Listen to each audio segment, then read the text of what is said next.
And then he got started on his own. So I'm hoping we get ours at some point near the end of the week. Most of it, I think mine's like mostly done. It just needs like a couple of little things. And then Ryan's is basically just going to be a palette swap, and he doesn't really have a logo.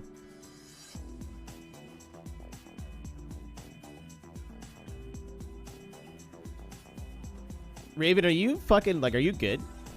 Are you 24 hours of Le Mans. Wait, I did this already. Race on one of the world's most challenging I did this. The prestigious Circuit de la Sarthe. Cars in the event It did not save. 4 classes. Upset.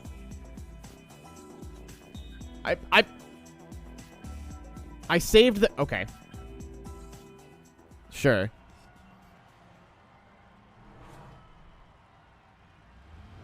Are you doing another 24-hour race besides Le Mans? Boy, Sanic, am I glad you asked.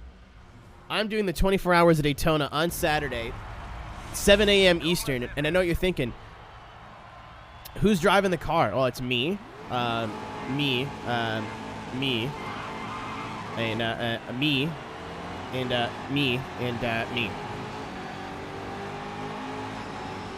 It's all going to be for charity. It's all going to go towards Extra Life also, a.k.a. the Children's Hospital of Eastern Ontario. And whatever hospital Ryan chooses to drive for, which we do not know yet.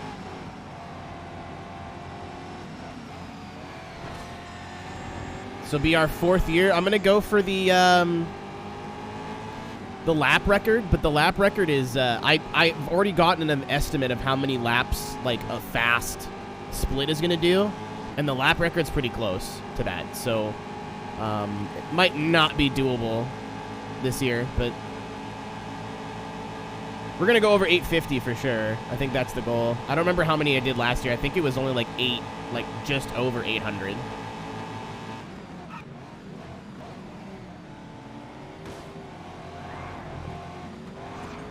Excuse me, gentlemen. Apologies, I'm drunk. 24-hour solo. Yep. Well, I mean, like, bathroom breaks, and then, like, I usually try to take a 30-minute break somewhere at minimum for, like, food. Like, actual food, not like granola bars and pudding cups.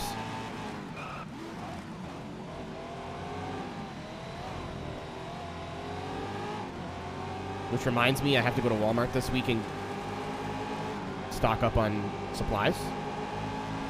By supplies, I mean, like, Red Bull and water. Normally, I have G Fuel, but I've been committing to the haha Red Bull's the best joke and haven't bought G Fuel, and it's too expensive to buy at full price. But I've got a couple of cans of Red Bull in the fridge. Oh, fuck, dude. I should have... Hold on. You know what? I'm going to at them right now. I'm going to at them right fucking now. Profile. Tweets and replies.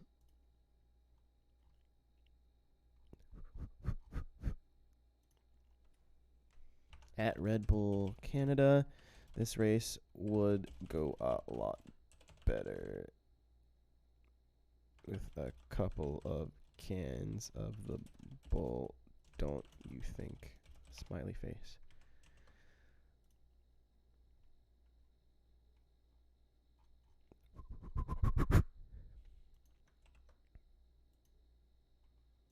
There we go. Shot has been shot.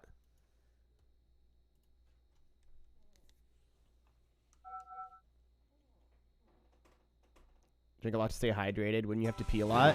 Yeah, I mean, pit stops, Nick, are about a minute. So that's enough to, like, sprint to the bathroom, pee, come back, and then get in the car. Like, again, you get disqualified at the end of the race, so it doesn't matter if we lose time in the pits. Like, obviously, I want to minimize time loss to do as many laps as possible, but what's the command? Bathroom? I think I deleted it.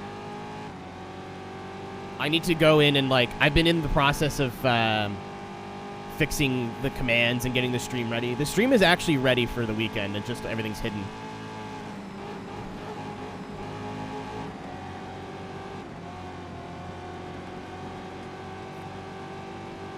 I figured the earlier I do it,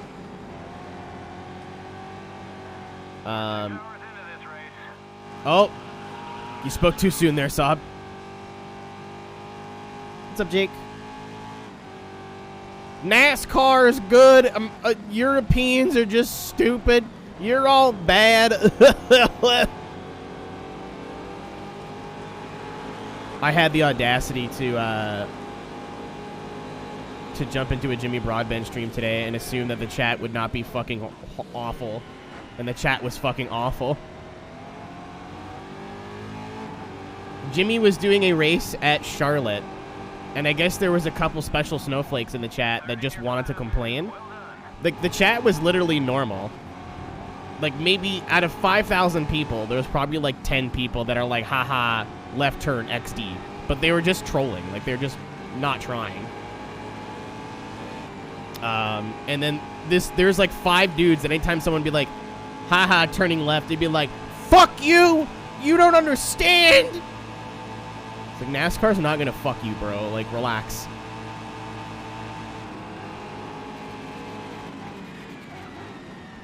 Oh, dude, EG just drove into the back of him?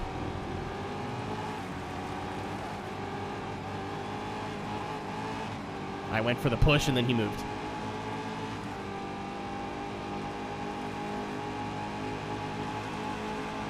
Yeah, I don't get it. Well, I mean, I guess I kind of get it because they think, like if that's what they love is NASCAR and then somebody's insulting it, I could see why you'd kind of get angry, but honestly, nobody was saying anything bad. Like, everyone, it was just kind of like little baby chirps, and people were getting pissed off. And this one dude, I kept timing him out, assuming he'd get the message. And then just came back and said, all your mods are losers. And then Jimmy banned him. Very funny. I laughed quite hard.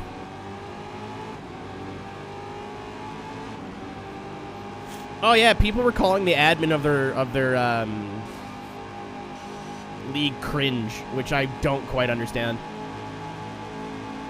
Like, Oscar was leading the race, so whenever they would go under yellow, he'd be like, we're checking up on the back straight. Like, just saying helpful shit, like, you know, doing what an admin's supposed to do.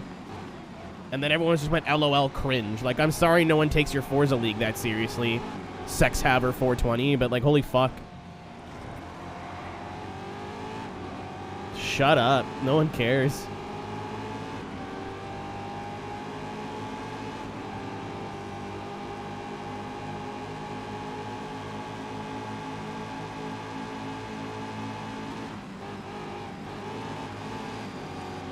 Right around the outside. Oh my god. Oh, well, that was fun while it lasted.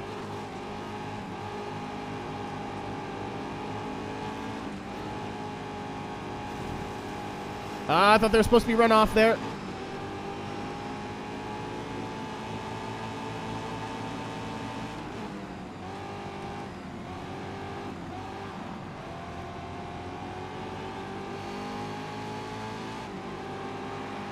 With the exception of FD. FD, just every chat's terrible. Well done, Spanky. You're leading your class.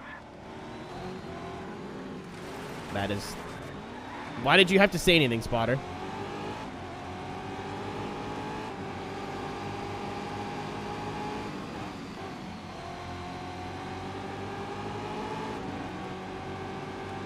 Oh, they weren't ready for the... God damn it! Pedro is what they would call a woozy adversary.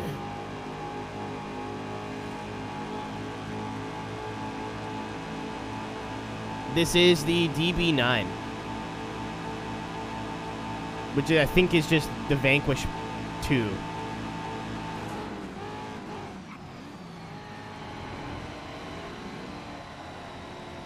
FD starting May, I think, normally? And end of April, beginning of May?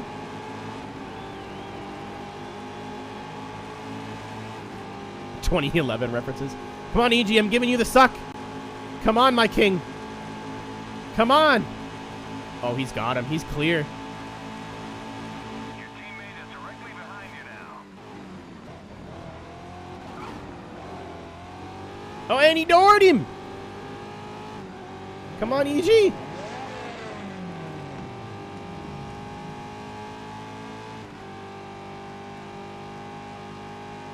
Thank you, T-Bone, for the host.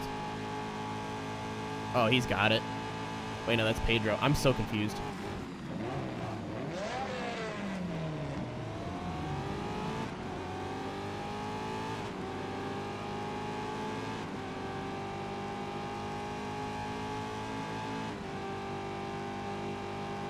Also, this car's definitely not a V12. Like, it is, but it isn't. He keeps... Just overtake him. Just pass him. God damn it. Don't make me drop back there. I'll do it. Thank you, Fire Saints and Sob, for the hosts as well. Of course, the hosts help me with the hosts help me with that sweet, sweet algorithm, so thank you, everybody. We're now 18 hours into this event. Tank with the catapult as well. They put the tank in the catapult. Oh, they put the tank in the catapult. They put the tank in the catapult. They put the Seneca in the man.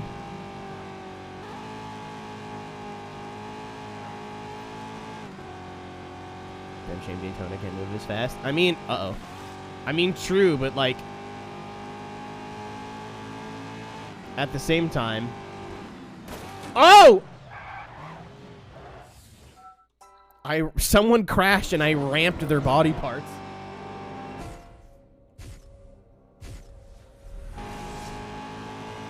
Daytona only being like 6 minutes would be dope, but we would raise no money.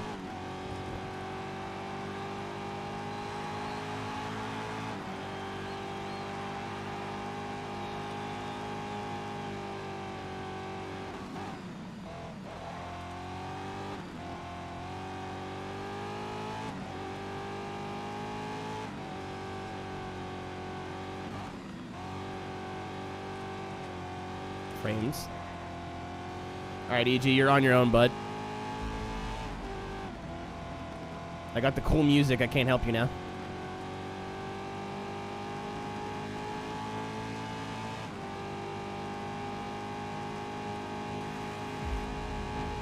Dude, what if you ride in a tank and then the tank gets shot off by a catapult?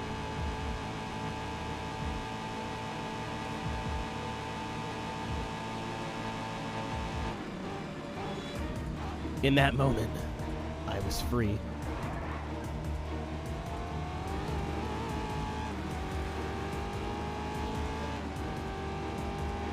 Did I hear the news? I feel like it could either be really, really big news, David, or you're fucking with me. Like, there's no in between. It's either extremely large major news,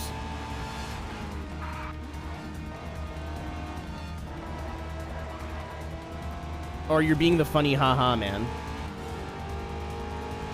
You didn't hear. I have no ears, unfortunately. I have a hearing problem.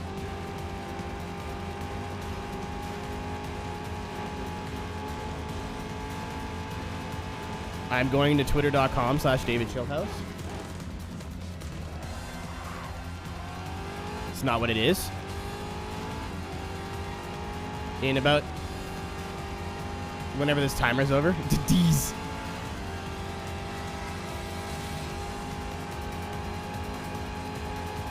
I think I have a reply from Red Bull Canada. Let's go.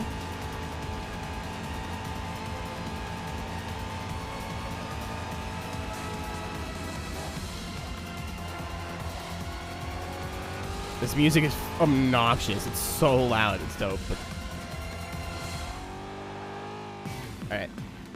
What did we miss?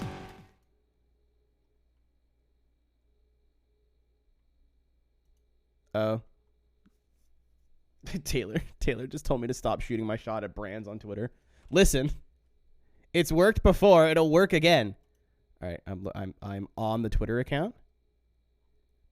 I see a video of a man driving backwards in bottom split.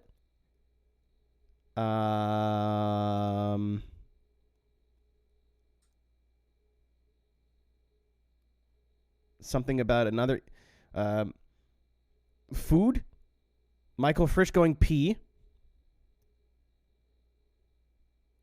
Joey Stone pen emoji. Oh, there it is. And No! The fucking game crashed. I'm gonna do that all over again. I hate my life.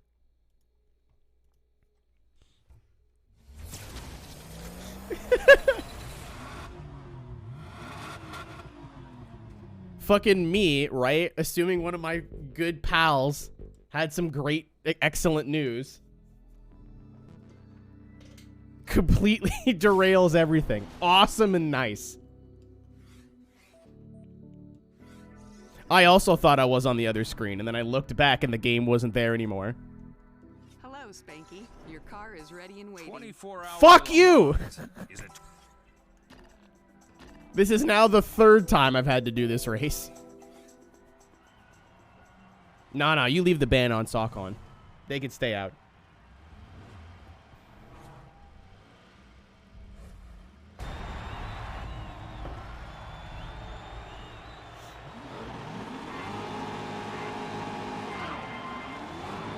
All right, we're on the LMP2 class, boys. Can I cross? Nope. Call me. Oh, sir.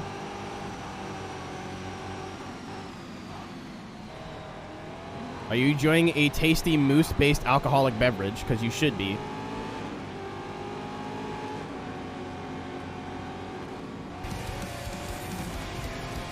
Holy shit!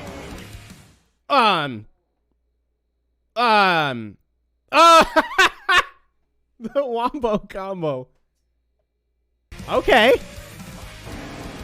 Holy shit! Jesus.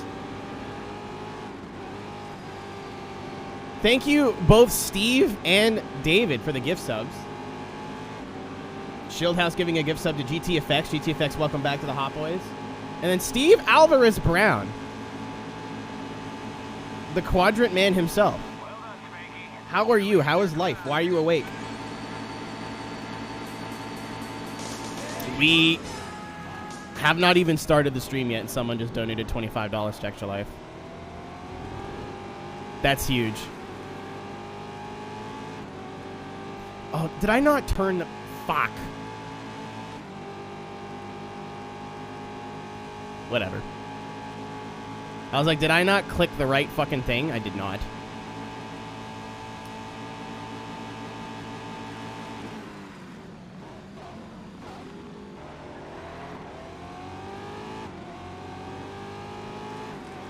I don't hear from my pal Steve very often because we exist at 2 different time zones. I know you're thinking, oh yeah, it's only 5 hours ahead. I wake up at 5 in the afternoon. GT3. It's GT1 technically, but like, yeah.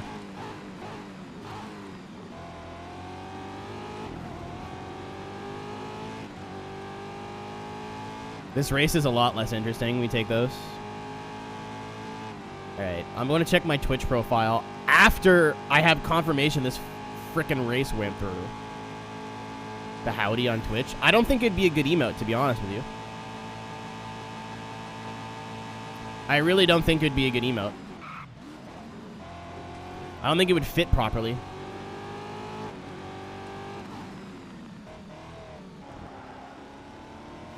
I literally have, like, for the last 3 weeks, stayed up till 6 o'clock in the morning watching Kitchen Nightmares.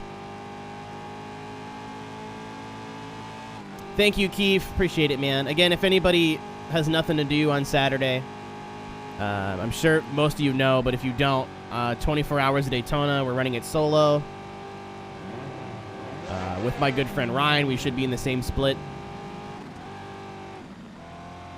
Raising money for the Children's Hospital of Eastern Ontario. We raised a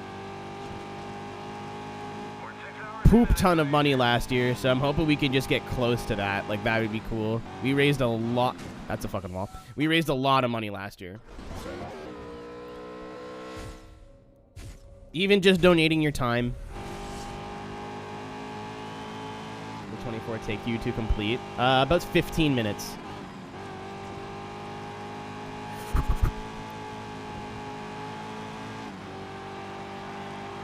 Well, it depends on what happens in turn 1, I guess. Our race could be over very quickly.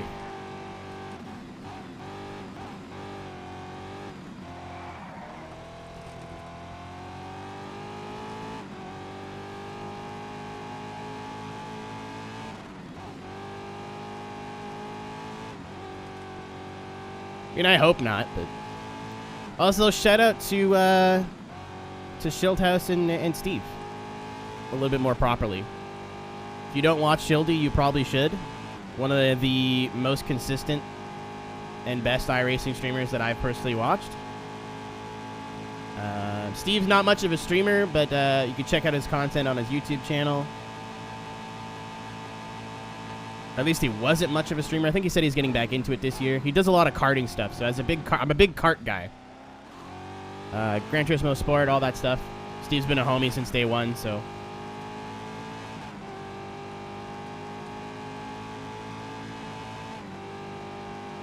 Aw, man. You know, if I lived in Toronto, I would have really asked, like, Red Bull Studio to get involved in Saturday, but... Big sock. I am a big sock because a lot of people come in me. Anyway, Lamar.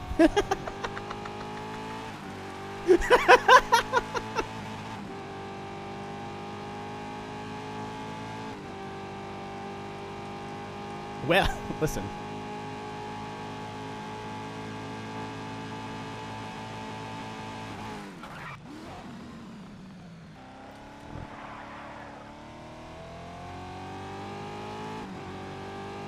That joke was for the adults. If you don't get it, then you're not old enough. Better in than on. Debatable. It's good for the skin. It's good for your paws.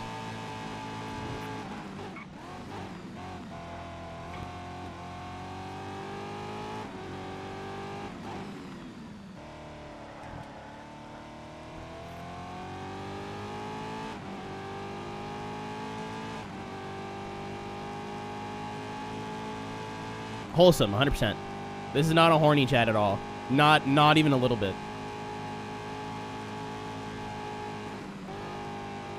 We platonically nut on the homies.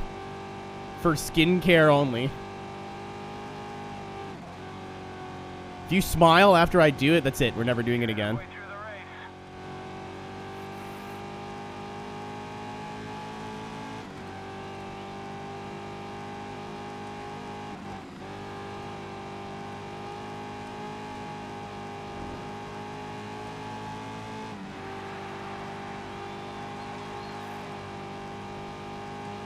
Dude, I saw on Twitter, so take this with a grain of salt, obviously. Twitter is where all the best doctors are. That inhaling the bad boy cabbage helps boost your immunity against COVID-19.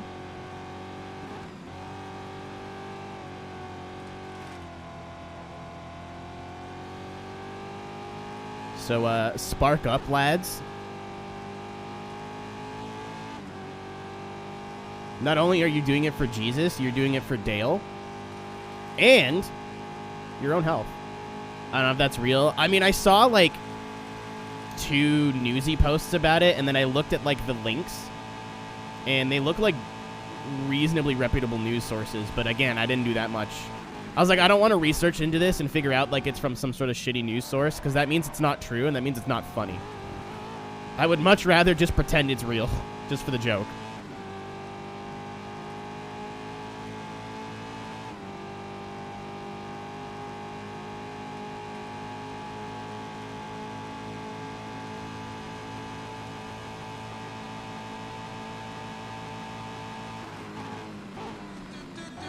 Who did it? Guys, it's on Saturday. I don't even have the notification. I'll turn the notification on at the very least. I got the stream set up and then I hid all of the like alerts. Good Lord. It's not even done yet, David. I haven't even done that yet. I gotta fix some shit. I want to make sure this race like works, and then I'll I think it's on my Twitch profile, which I was like, oh, I'll replace this. I'll just make sure I want it works, and then I'll put it up later. And then I don't think I took it away yet. Thank you, domestic Canadian. We've raised $50 already, and we're like 4 days away from the race.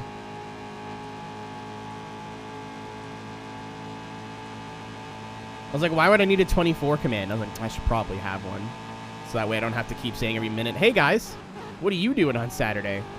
You're at twitch.tv/MrAeroHD. Watching the 24 hours of Rick. That is a joke. The 24 hours of Rick is a real race and will be happening at some point in June.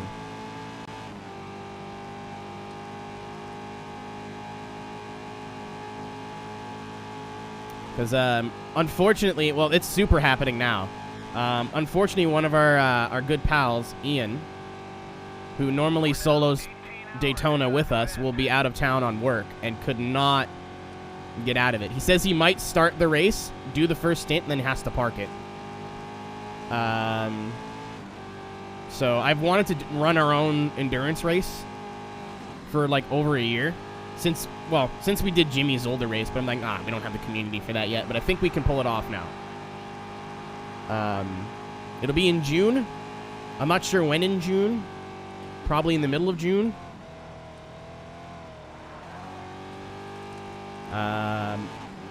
And that's all the details I'm giving you out for you right now.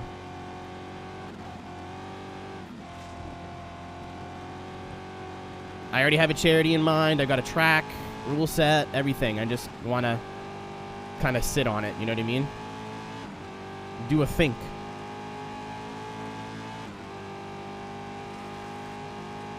But there is a 24 Hours of Rick hosted 24-hour race on the horizon. I promise you it'll be fun, but it's also going to be quite stupid.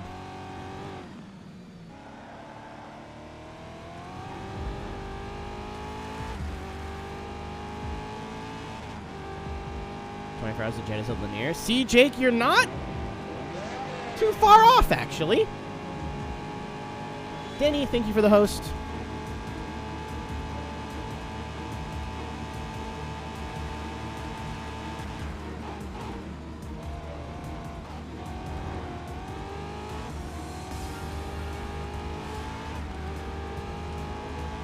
How about 84 hours? Well, here's the thing. I kind of want to, like, really welcome... Well, because we do the solo endurance races, right? So I have a sneaking suspicion that a lot of people are going to show up to our thing wanting the solo. I have to talk with Ian on, like, how we're going to vet that. Because as I've seen in the Zolder 24-hour races, is a lot of people are like, I'm going to solo the race, smile. And then they do no practice and are a weapon for 18 hours. So I don't want that either. It's a 24-hour race. As much as it is for fun, you can't just not take it seriously at all. Like, if you're out there just kind of going, ha, ha, ha, ha, ha, ha, ha, and then someone runs out of fast repairs and you do something stupid and you wreck them, then that's they've, been driving for 17, 16, however many hours, and the race is over now because you're a fucking moron. Or say they're soloing it and then go to sleep, like... which is taking up a spot, because there's only going to be limited slots, right? So, the track we're going to use will not support, like, 80 cars. It's not Daytona.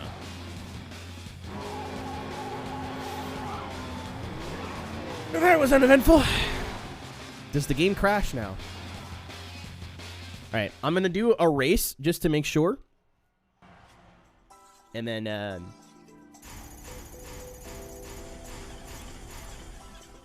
I'm gonna fix the Twitch stuff.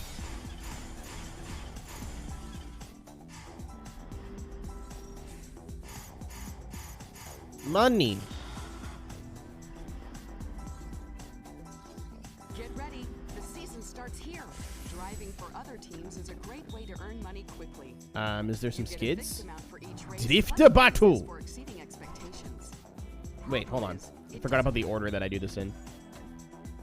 Oh, we've only done one, so we can start on the right side and work our way to the left.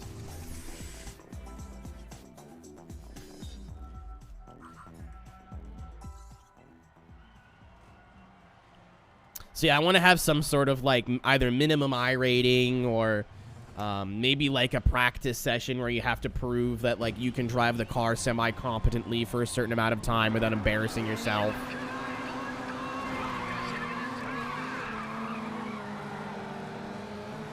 Because like I said, like I'm all down for like the solo. Because surprise, I can't speak for all of Rick, but me and Ian for sure will be soloing that race. Because he's missing Daytona, so he's going to be soloing the 24 hours of Rick, 100%. So I'm sure there's going to be other people that are like, haha, we'll solo too, but I don't want them to fucking embarrass themselves. I don't want to have to ban somebody or kick someone from the race like 8 hours in because they're just like 8 seconds off the pace and running into people because they have no idea what they're doing. Dude, Grid, this game is the best arcade track-based racer that I've ever played, I think. And it's not perfect. Like there is some things that I would change. I wish there was a couple more disciplines. Like having like I don't know if it's just because Dirt came out, but I remember Toka having like Rally or like Rally Cross. I think like Rally Cross would have been a really good fit for Grid, but this game is still like an 8.5 or a 9 out of 10 for me. In terms of arcade racers, they nailed pretty well everything. Maybe opponent difficulty consistency, but that's just Codemasters. What made yourself? So it's actually Cody's lore. Whenever I play a Cody's game, my last name is always Baba Ganoush, because the first time I played through this game, I was like, we'll name our character based off of a nickname, and then I saw Spanky and thought it was funny.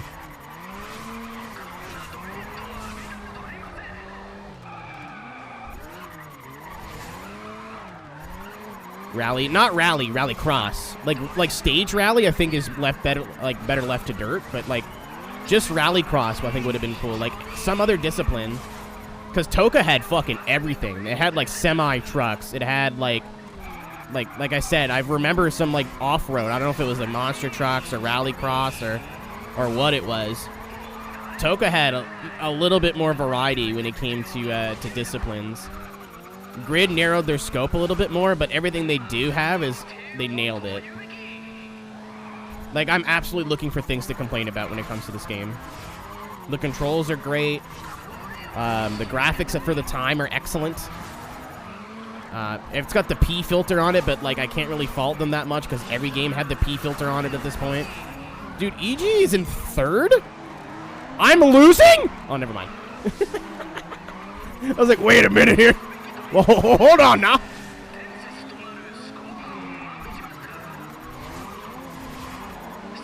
Oh.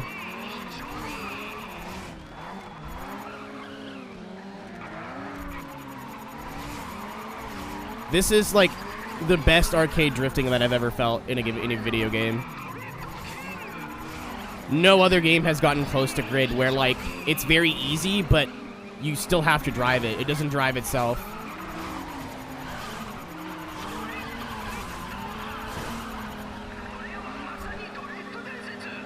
I know. The reason I'm playing this game is so that we have, in my opinion, the best game in the series, not counting Toka's. Excuse me, gentlemen. To compare against the new Grid game. Oh, that was sneaky.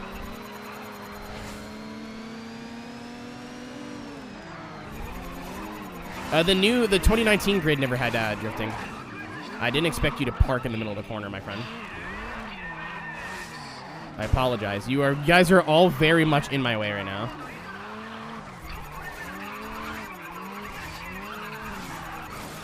Alright, that was my own fault.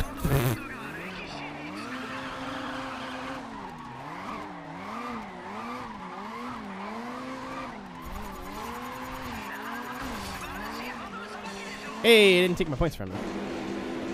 Now, is this a championship, or is it just the one event? We are about to find out. Bam, bam, bam, na, na, na, na.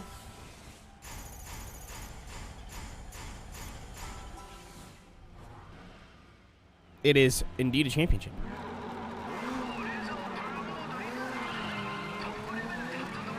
Oh, Kuma Kubo's in this now.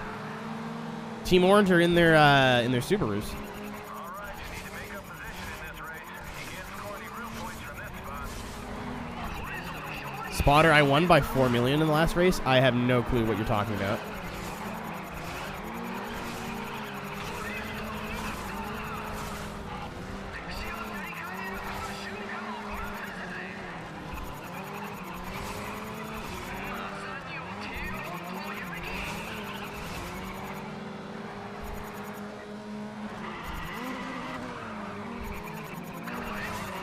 It's interesting. I never played 2 or Autosport. I just kept, I remember I couldn't afford them at the time.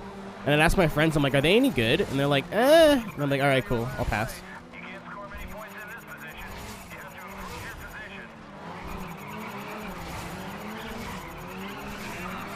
to improve your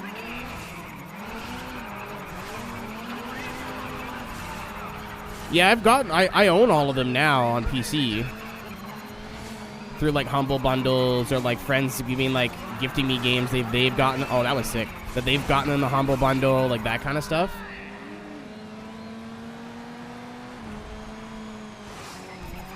This is a very nice score.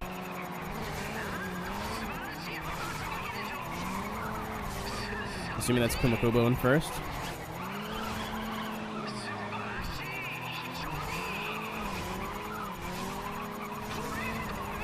I don't know. My point being that I asked friends, like, were they any good? And they're like, not as good as the first one. I'm like, well, if it's not as good as the first one, I'll just keep playing the first one. But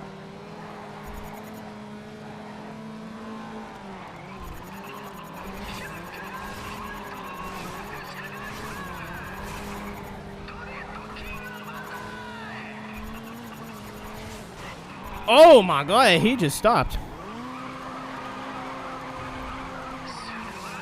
He just stopped moving.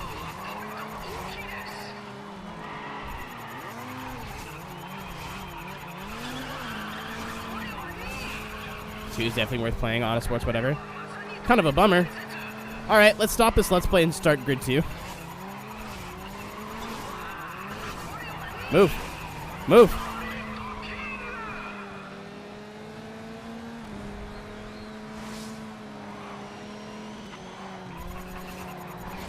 Oh, I guess there's PGR. I never really thought about PGR. I don't know if Grid's better than PGR. I have a lot less time in PGR than I do in Grid. Grid, like, I've played through this game. I think this is my 4th time. 3rd or 4th. PGR, I've, like, never really sat down and given it an honest chance. It's good. I've just never, like, been like, all right, we're playing through PGR 3 right now. That's what we're doing.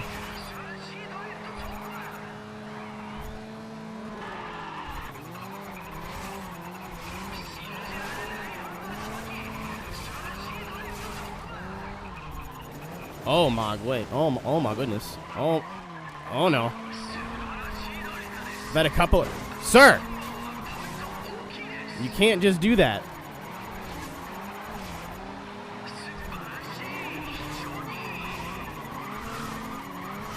Yeah, PGR I know is a good game. I know it's even a great game, but like I don't know if it's better or worse than Grid because I don't have enough time in PGR to compare the two evenly.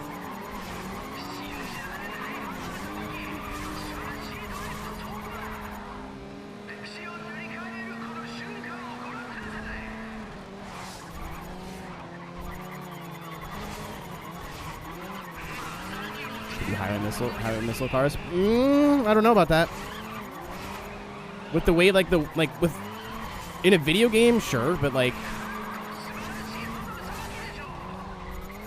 drift cars are kind of set up like drag cars. They don't have like proper cooling, and I mean they do. It's just like I don't know if it would work as a long-term top speed like highway vehicle. All right, I'm just gonna go this way.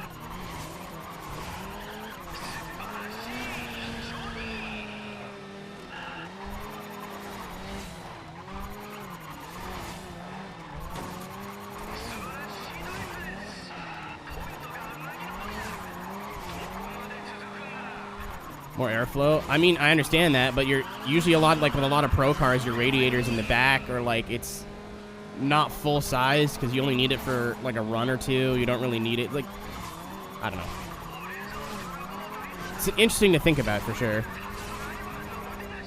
Guys, I think I won. I don't know if you know, but I think I won. Yeah, I think I got that one.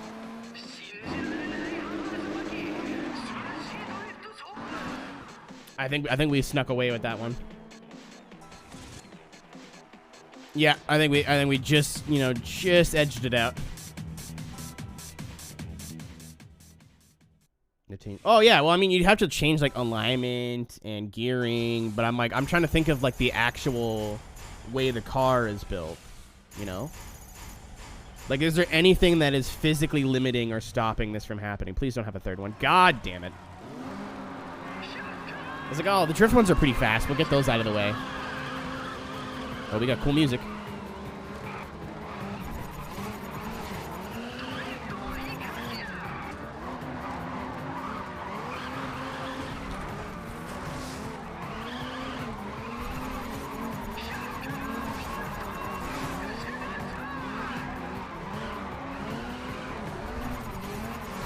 I forgot this game hates it when you go slow.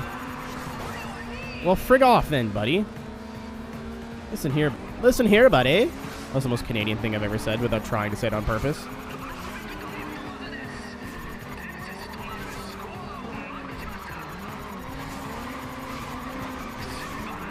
Come on, friend. I push you through the corner.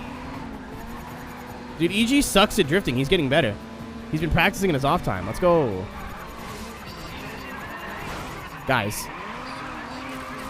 Figure it out. Figure it out.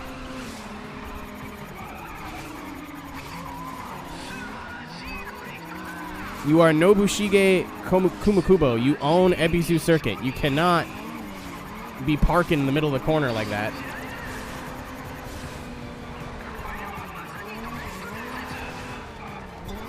You whore! Now I'm mad.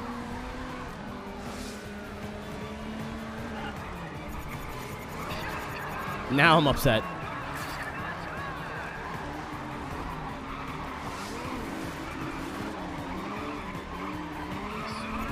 I'm going this way. I was going that way.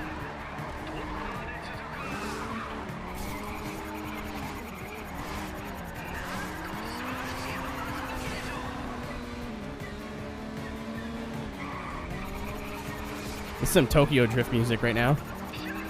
Well, where am I going? Gentlemen. I forgot I could just restart. Alright. Yeah, Kumakubo owns Ebisu. Like, he owns the whole thing.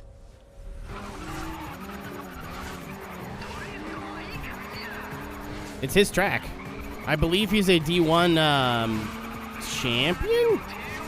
If not, he's definitely won a couple rounds. Ebisu get repaired. Like, from the earthquake? Oh, yeah. I don't know if it's like back to 100%, but Minami got torn down. They're turning it into a rally track for at least a couple of years. The word on the street is that it's just a dirt track now, which obviously that's true. But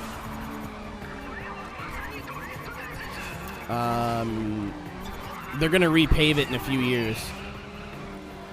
Don't trust me. Get your own sources, but I have heard this story more than once. That it's not going to stay dirt forever. I think they just have to find a way to make it safe.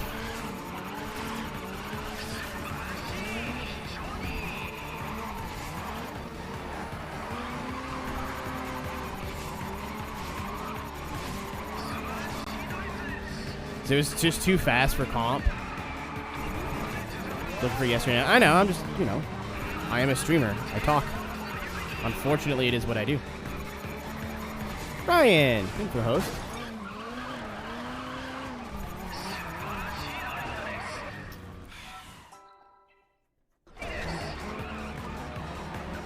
Oh, I'm out of do-overs. Oh yeah, because I'm on the hardest difficulty for drift. I forgot about that. Car's a little broken. It's fine. I've got a comfortable lead here, I think.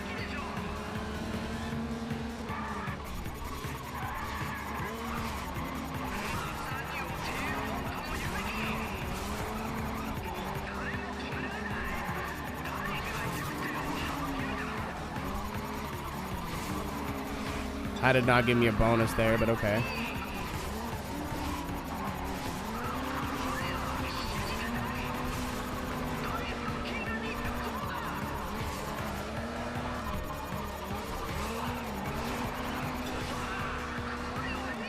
Yeah, we got that one by 4 million. It was still not close. Please only be 3 events. Please.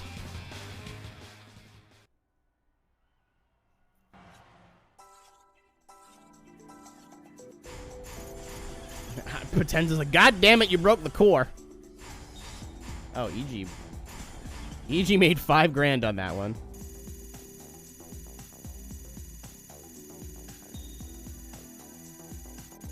Well done, Spanky. Hey, we unlocked. You earned the J-Speed Super 1 license. You can now compete at the top level in Japan. We're not even like halfway through the second one. We're done the first. We have everything unlocked. Excellent driving. You really beefed up. I remember playing Unturned with the homies for a bit. Arc Performance. My friend works there.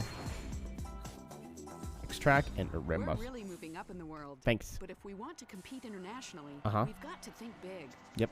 We've already upgraded our garage to a world-class facility, so now it's up to you to perform on the track. No pressure. I thought that you did that in the last part, but okay. I can't skip this?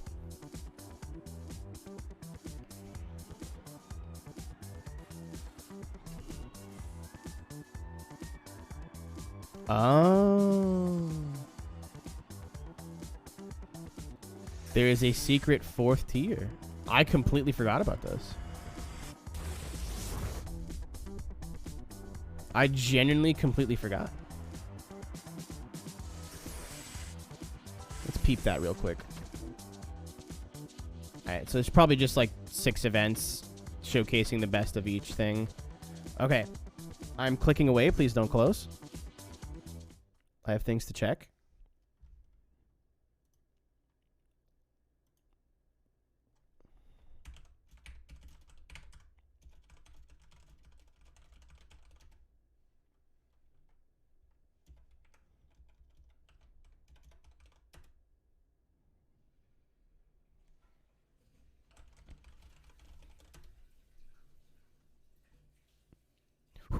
Okay, so that's covered.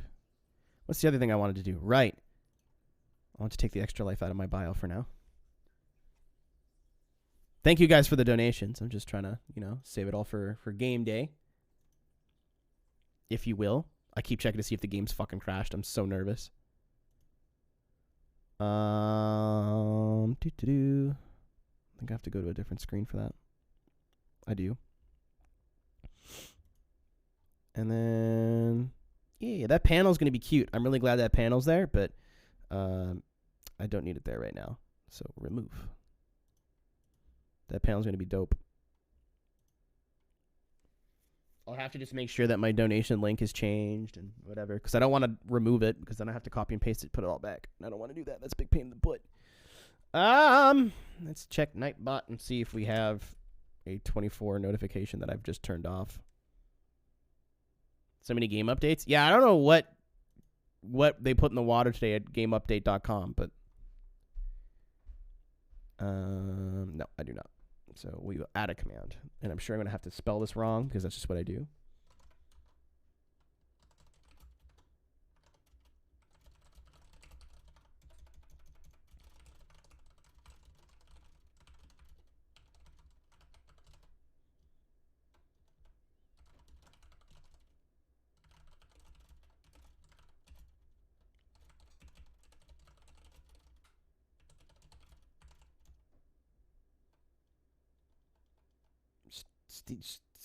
Steam? You mean stream? You mean Steam, right?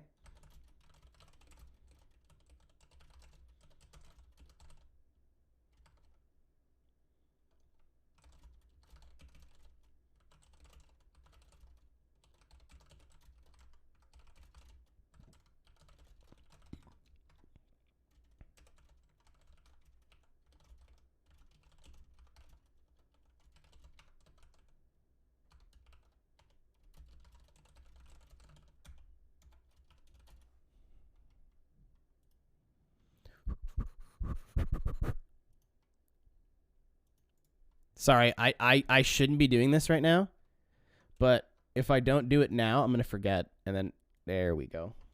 That should be enough information, right? Just like for people who are asking questions. Oh, I should probably put that it's in iRacing. I think iRacing is going to help us out.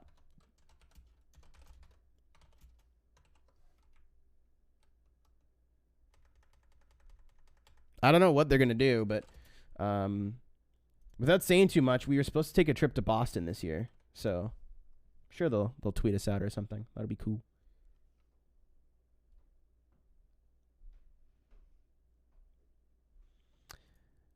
Poggers. We have already raised $51 of our $2,000 goal. We raised $3,500 last year, but that was with Ian and with Jimmer stepping up in a pretty big way. So I figure $2,000 is probably safer.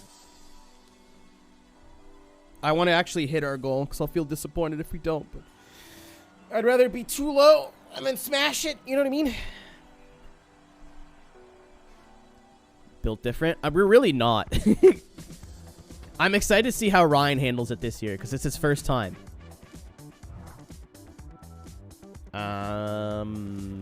Prestiggy. But for me, like, I'm sore for like 4 days after. I can't get out of bed for 2 days minimum. Volkswagen Nardo. So we're buying this, right? This is DLC, but we're buying this, right?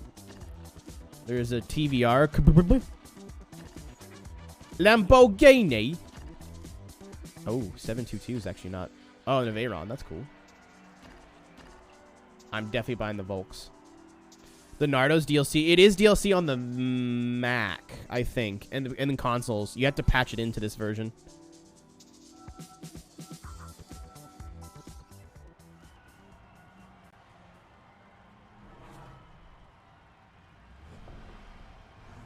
Dirty is cool. What does that mean? Wash it then, forehead. I don't know if it's gonna show up with the AI. It did in Le Mans, but it hasn't since. There was a 787B. I think so.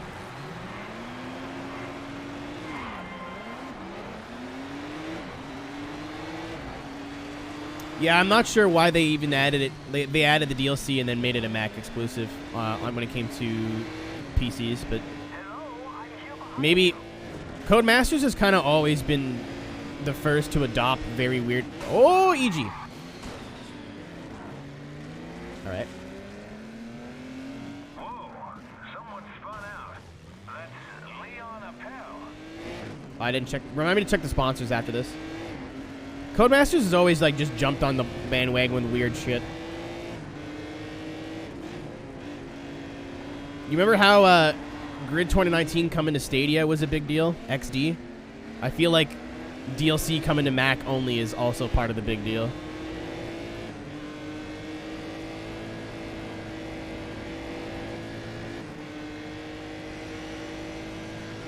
You've taken over 8th place. Oh, EG. Oh my god, he just Beybladed. Did I just go from 8th to 3rd? Yeah, about when this game came out, it was when Macs were like, hey, we're not just for Photoshop and Premiere. We can do the video games too, smile.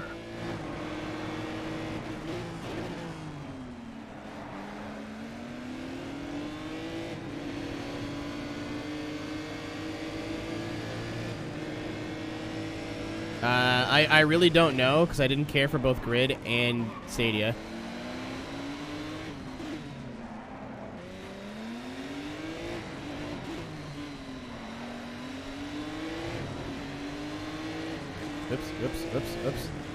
Oops.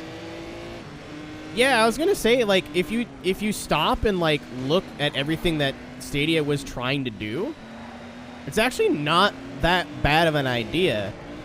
Like making a Netflix for video games. That's not what they did, though. You have to pay monthly for Stadia, I believe. Don't quote me on that, but you absolutely have to pay money for Stadia Pro, which lets you play games in like higher resolutions, and then you have to buy all the games on top of that. Yeah, if they would have just charged you like $15 a month. Hang in there. You're on your way to victory.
Genuinely clusterfuck to watch. So I've been watching this channel at night called Re-Res, and they did 2 videos on Stadia. Wow, it's not a very good video game. Console. Check sponsors. I think this will be like a series of events. I think we're at that point of the game where there's not just one-offs, and I was right. It's fun to watch. I just found them a couple days ago. I got recommended Just Bad Games, and I've been watching like everything they've done. Very interesting. I love stumbling across like a YouTuber who's existed for a few years and has a huge backlog, and you're like, holy fuck, all their content's great. And then you could just like binge watch all the shit that you'd missed. I was like that for Kadikarus. I was like, oh, this guy's hilarious. Like, I really enjoy this guy's content. And then I figured out he's been making videos for like 10 years. Like, oh, dope. Like, went back and watched everything.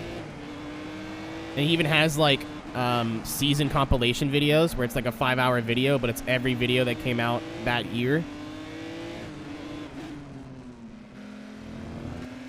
JCS. JCS may not exist soon, which is sad. I guess some copyright or what do you call it? YouTube is like, you talk about people dying, banned, or adpocalypse. I forget what the term is. Demonetized.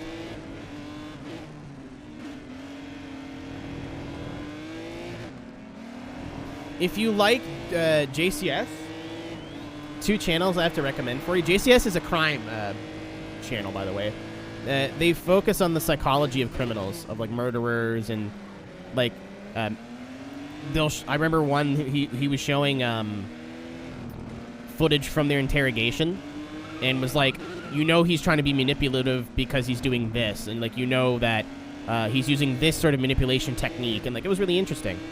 A little bit more chill of a channel is That Chapter, who just covers like cases. Like, he doesn't really do any like case studies. It's just like, this happened. And then another channel I've been watching a lot of is This Is Monsters as well. Again, just because it's more long form covering of cases, but it's more in a podcast style. Like, there's not so much going on the screen, so I can just listen to it in the background when I'm trying to sleep. What do you mean watching videos about murderers at night may have an effect on my mental health? I don't know what you're talking about. Stab, stab, murder, stab.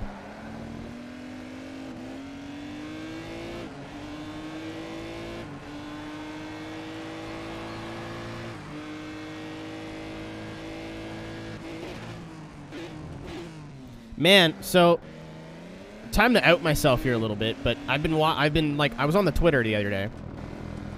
I know that's wild.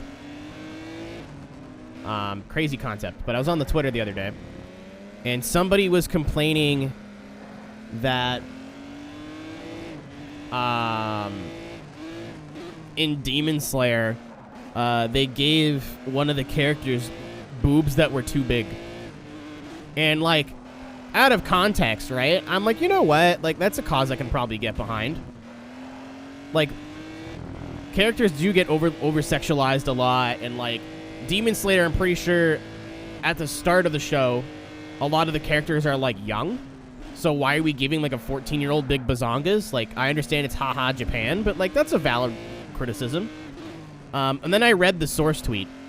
The source tweet was like, I have 9-year-olds coming up to me telling me how much they love Demon Slayer. I'm like, number one, I'm pretty sure I remember someone getting their head cut off in that show. So maybe let's not show it to 9-year-olds, or not like be stoked that 9-year-olds are watching it. Number two, the screenshot they took was the adult version of a character. So yeah, they got big Bahana-Gahoogs, and there's some Bahana-Gahoog hanging out, but it's an adult. Number three, why are we stoked that 10-year-olds are watching this? Place on the standings. Don't let him take you this race. Like, the internet was not made for children. Let's, like, parent your fucking kids. Like, I don't know what to say. Hey, buddy, I caught up.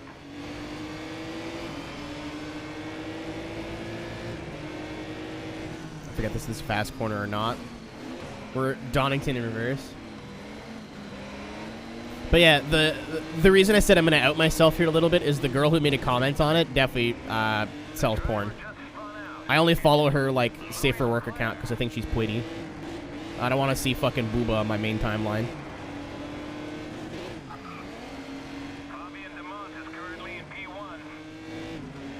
What'd you say, Tom?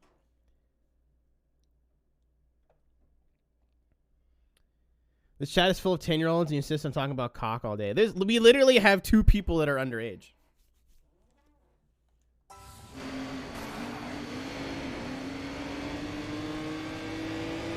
I think it's, what?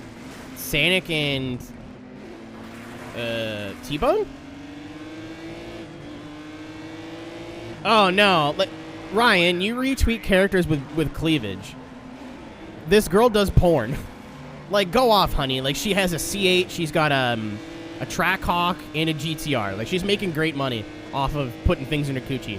Like, good for you. But I don't want to see, like, naked vagina just chilling on my TL, dude. Like, I'm not interested. Who are we talking about? We are talking about... I'm not outing myself. I am not saying the name of this person. But she tweeted something about, like, people should not be pissed off that a character in Demon Slayer had big boobs because it wasn't made for kids in the first place. Why do I retweet Borderline Furry porn on my timeline then? Cite your sources. A lot of times I retweet stuff that my friends have made that it might be a little lewd, but like the want to support my friend outweighs the want to not post anything, you know.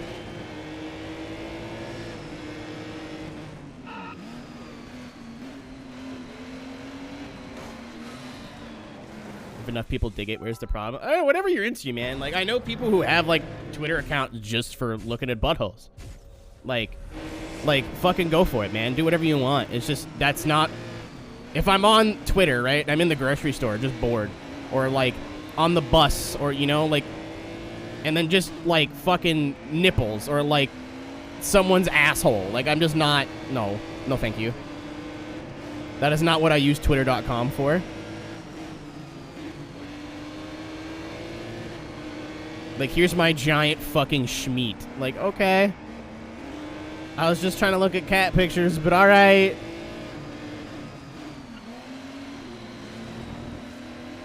I'm driving like poop.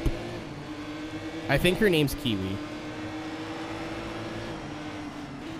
I followed her but like months and months and months and months ago. And then unfollowed her because I was like, I shouldn't be following people on the internet just because I think they're attractive. And then I thought about it and I was like, why don't I do that? And then I just followed her back.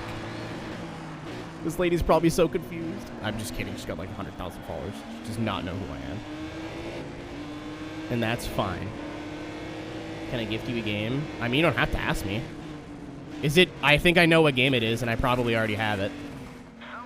I request the name of the game so you don't waste your time. Stuffle Monsters Meat. That is an exception. Buck Up and Drive? Yeah, I already have it. Someone gifted it to me the other day. Hoot, when Daytona's over and I have a minute to breathe, the compilation VODs that I've been posting on YouTube. Oh, wow, we lost. I wasn't even paying attention. It looks so good. It looks so stupid, but like in a really good kind of stupid, if that makes sense.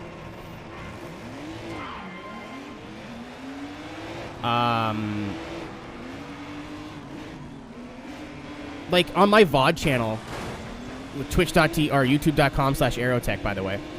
My VOD channel, normally the VODs get anywhere between like 10 and 30 views, which is, to watch a 4-hour video, that's I like that. That's fine. And I got 300 subscribers there, so that's not a bad ratio for me.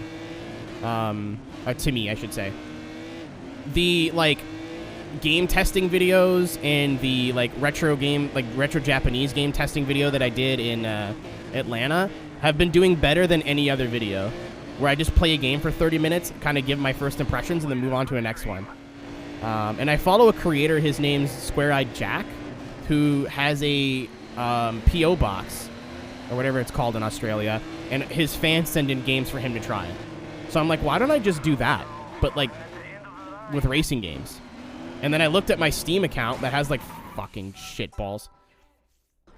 I looked at my Steam account that has like 400 fucking games that I've never touched. That I'm like, oh, I want to play this, but I don't want to quite do a full Let's Play on it without at least trying it. Why is I square? He explained it one day, and I forgot what it was about.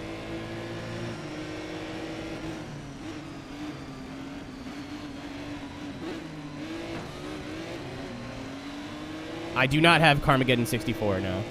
Hoot, if you want to know what physical games I have, exclamation mark games in chat. Just cart?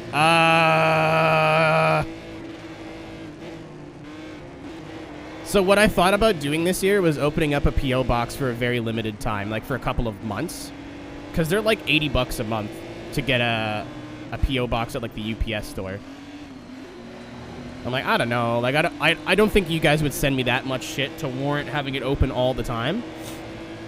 But what I thought about doing was like, hey, it'll be open from like April to July or something like that. If you want to send me something, then you can. But if not, then like...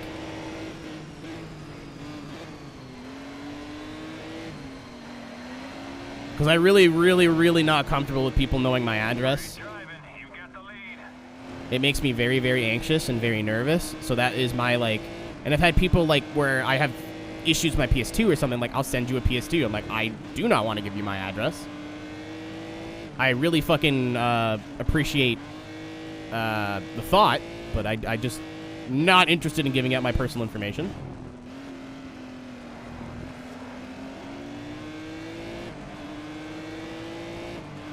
P.O. box.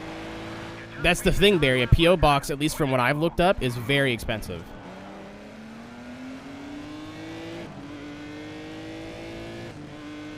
I thought you just asked, like, the... I thought you just asked the mail service for a P.O. box, and then, like... They're like, okie doke, and they gave you one. No, you have to do it through, like, FedEx or UPS or something, and I checked the prices of the UPS store by my house. I don't think it's $80. I'll check again, because I keep forgetting. But it's definitely, like, over, like, 50 or over a month.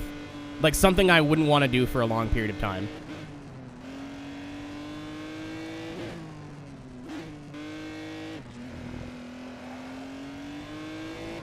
Let me finish this event in full, and then we'll take a quick look. Yeah, that's the end of the championship. No, anyone who has a P.O. box? Ah, that's not fair. No. We won't play that. Like I said, I don't mind doing it for a couple of months, but like it's not like Netflix where you just set it and forget it. You know what I mean? Like I will have it open for a limited time, and I'll probably do like.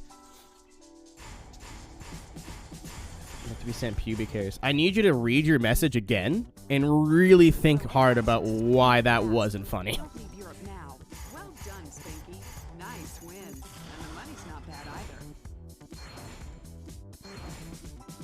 Here's the thing. If you send me something fucked up, I'm just going to silently ban you and never talk about it. Like, I will not give you the I will not give you the satisfaction of like, haha, I sent him like a piece of my testicle. Like no.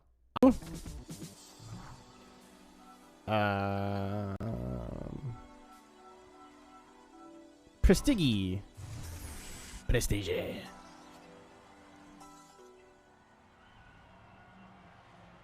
Hi, Keenan. I hope you're okay. Hi, Taylor. I hope you're okay. Dude. So I posted the first part of Grid. Like, the Let's Play that we're doing right now. And it got blocked in all countries. I was like, what the fuck? The, like, 8-second clip where, we watched a video that Cisco made when he used a song from Initial D, got claimed by Avex and blocked worldwide. YouTube's wild, bro. YouTube does not heck around.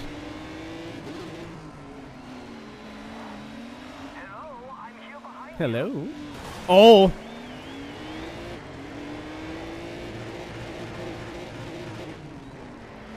I thought the corner was a lot closer than that. I was like, I just want shift. Oh, goodbye. Yeah, I saw that one coming. What's this car? It's the Volkswagen Nardo. W12? Come on, Bob. You're directly ahead of you.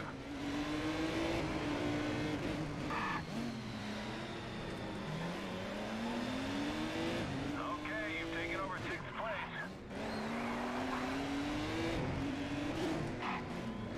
place. That's a tire. Oh, that's a dead man. Run away!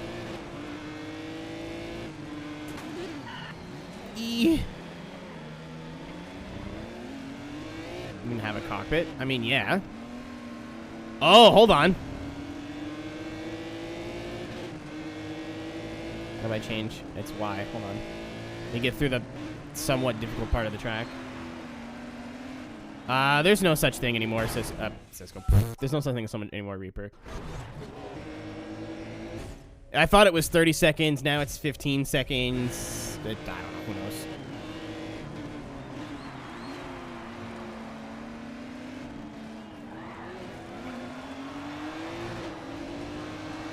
Just a little scrape. There you go. Fine. Oh, he hop? The cockpit pan and grid for no reason points towards your genitals, but other than that. Banged up, but it's nothing serious.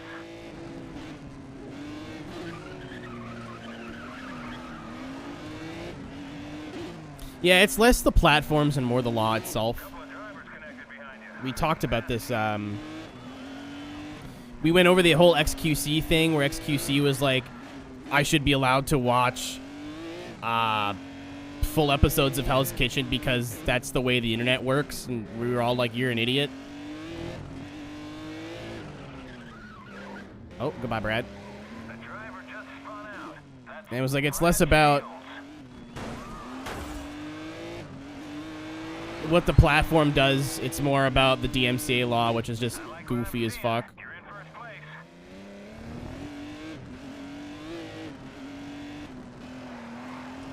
Yeah, I'm not doing the quote justice. I used to watch Speed Channel all the time. I used to wake up every morning and watch Monster Jam. Oh my god, yard sale. Oh my god. Oh my good lord. Did anyone need some Koenigsegg or Pagani parts? Because there they all are. That's all of them. Funny, actually, almost all of Lucas Oil on the Edge is on YouTube.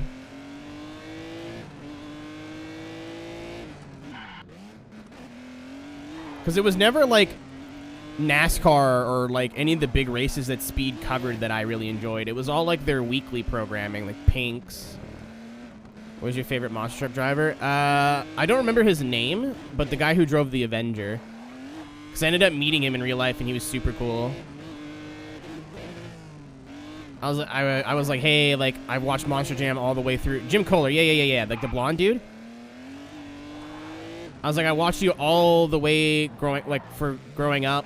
I watch Monster Jam every morning. Thanks for being a part of my childhood and doing what you're doing. I don't think you understand, like, this is more than a sport to a lot of people. So, and like, I'm super interested in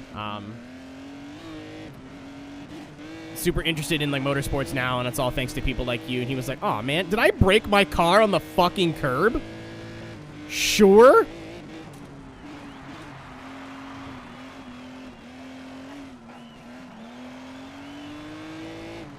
That was amazing. And we have a winner.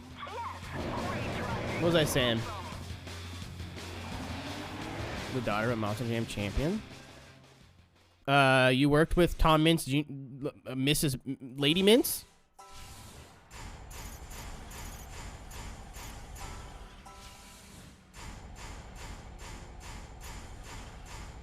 Isn't there like a Speed Channel equivalent now, but it's not, but it is, but it isn't? It's not Mav TV, is it? Is that on TV in America? I thought Mav TV was like only on the internet.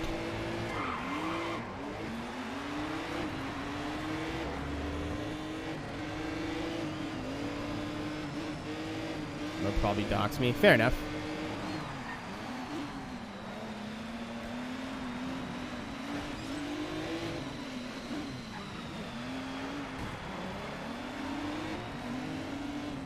And then there's like Discovery Velocity, which just does like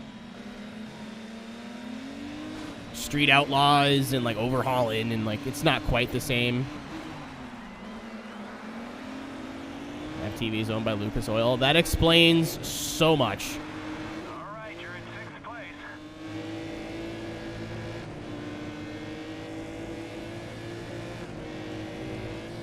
Yeah, I think Ian works for them. I don't know if he works for them or does work for them, but I know he's involved with Mav TV in some way, shape, or form. The driver just spun out. That looks like Kevin. Hello, Captain. There you go.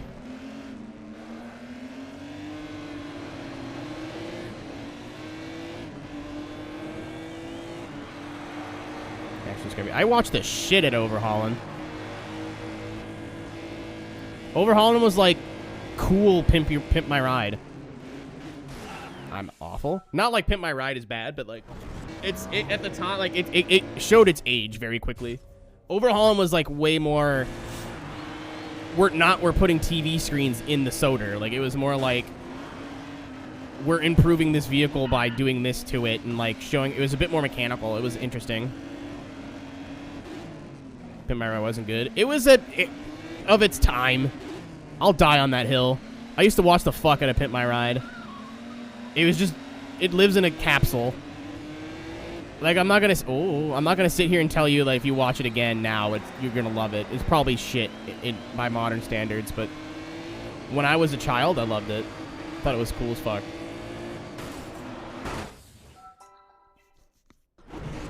I also watched the hell out of Monster Garage. Then Jesse James turned out to be a not so nice man. It's on Netflix, I think, or it was.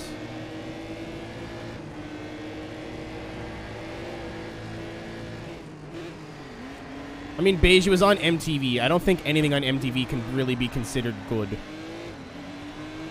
MTV had Jackass, need I remind you.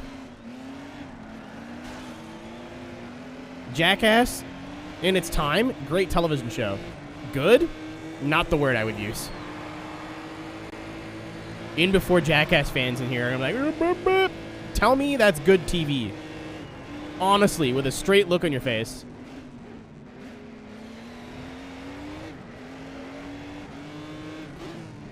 Like, yeah, I want to watch someone get kicked in the nuts as much as the next guy, but like, that's not good. It's very, like, lowbrow TV.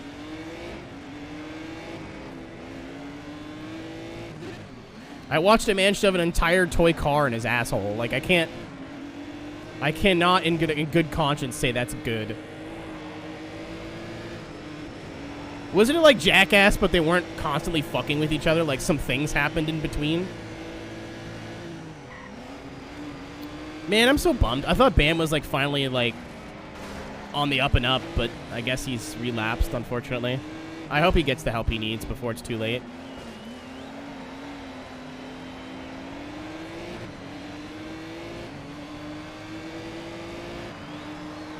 It's like every 6 months, it's like, Bam's sober. I'm like, cool. And it's like, Bam's relapsed. Oh. That's a win. He's trying, man.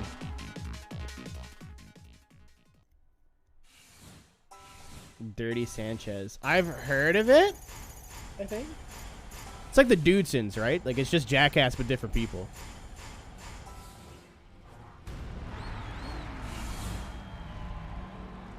Welcome to Detroit.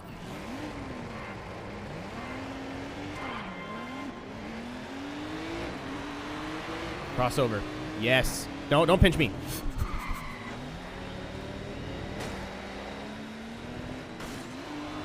I thought that corner was going to tighten up, but it didn't. Oh, my God. Not bad, yeah.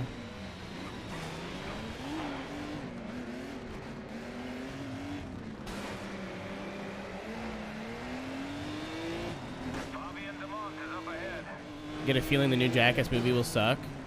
I feel like it's going to be a lot like Nitro Circus Light.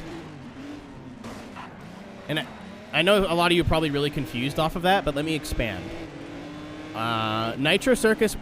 Could you stop blocking me, you fucking asshole? Thank you. Jesus Christ. Like, 4 corners in a row, the dude just moves over and stops. Like, fuck off. Fabian.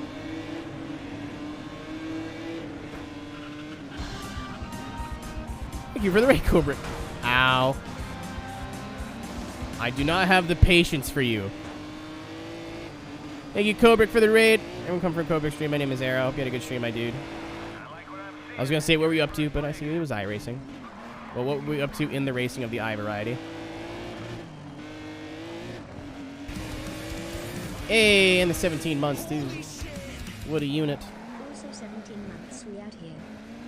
We are indeed out here. Thank you, my guy. We are talking at the moment, for those who are coming in from the raid, we are talking at the moment about old TV shows. The topic of Jackass came up, and I guess there's a new movie being filmed. Or has been filmed, or like, got crumped. Sure, honey. I'll crump with you. Oh, God, oh, God, oh, God, oh, God. Comes out soon. I feel like it's going to be like Nitro Circus Light. And what I mean by that was, to me, Nitro Circus was always Jackass, but they planned on completing the stunts that they planned. Like, early Jackass was like, what if we did this? And they knew there was no way it was going to work, but they did it anyway. And if they pulled it off, they were like, oh, okay. And if they didn't pull it off, some dude got kicked in the nuts, and it was funny. So I feel like the new Jackass, because everyone's old, is just going to be like, let's do this thing, and then they just do it.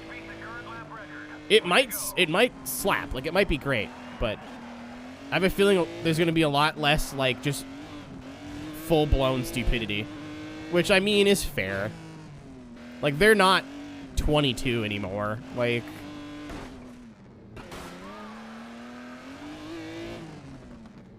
I feel like you're asking a bit much if you just look at like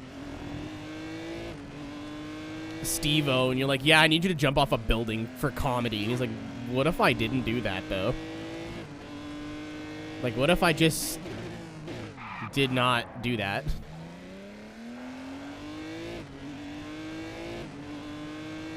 Oh, yeah, like, I'm still interested. I just think I'm... Mentally prepare yourself for, like, they're not going to try to one-up each other. Like, so much like they did in the old movies. I think a lot of it is going to be very planned, like, stunts. There'll probably be a lot more safety than there was before, like crash mats and that kind of shit.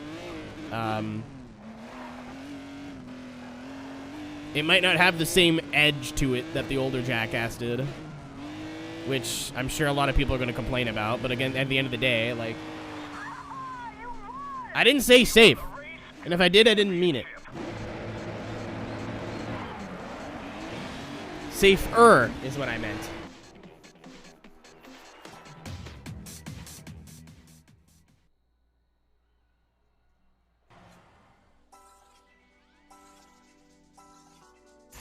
Like, I don't think they're going to go full goober, but, like, who knows?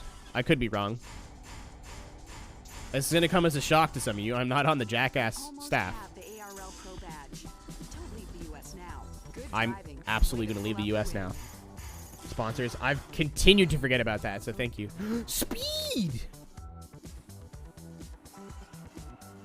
Spinors by ExpressVPN. Do we still have any poopy sponsors? We do. Finish no lower than first. That one sucks. Oh, Intercom. Like, very poo-poo sponsor. I think I might just put them on the car because it looks cool. Isn't Speed Channel? Yeah. Was it finish no lower than fourth? Finish race with no damage. That's huge. That's free real estate. Also, can not have 2 tire sponsors on the car now, which was bothering me. Finish no lower than 5th. Oh, they're ordered. Neat. Finish lower than 5th without damage. That's better.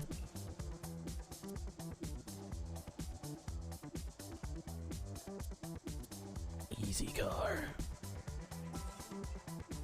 Is there something that's... Oh, Holly will give me more money to just show up. Poggers. Sounds good. BPM. Finish no lower than... Beats per minute!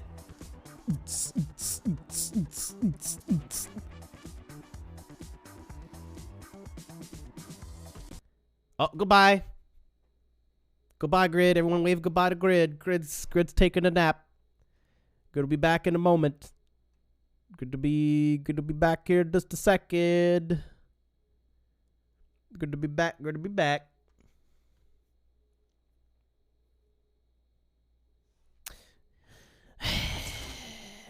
So frustrating. It's okay.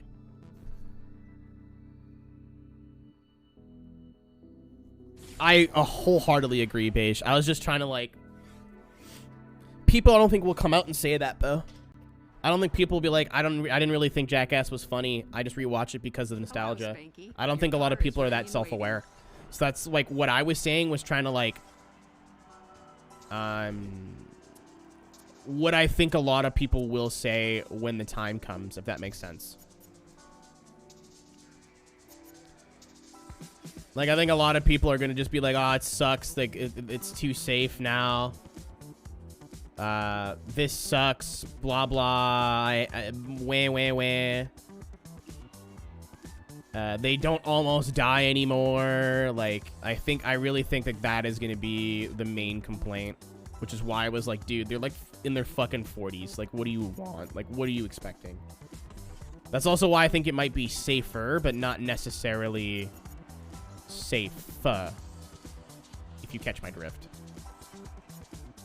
I only did about 2 hours of racing in my test and could go to sleep. The fact you're doing for the whole race solo, man, it's a not to toot my own horn, but it is a very much a mental thing.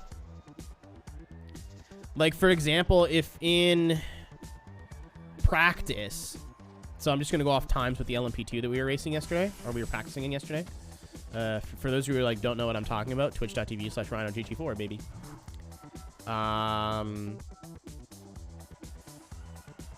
Sure. Nouse. Is there any other cars? Eva. Oh, I bought the Evo. Let's use the Evo.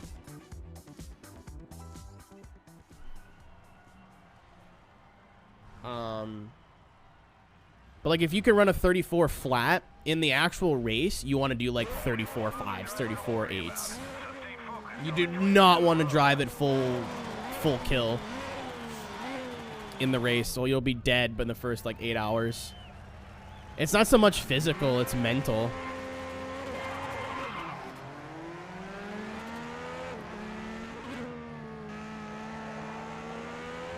Stock Evo X. Was it a Lancer or an Evo?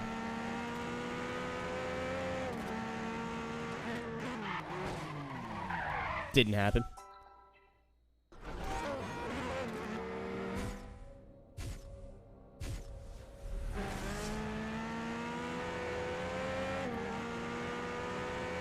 Aero has to take a number 2.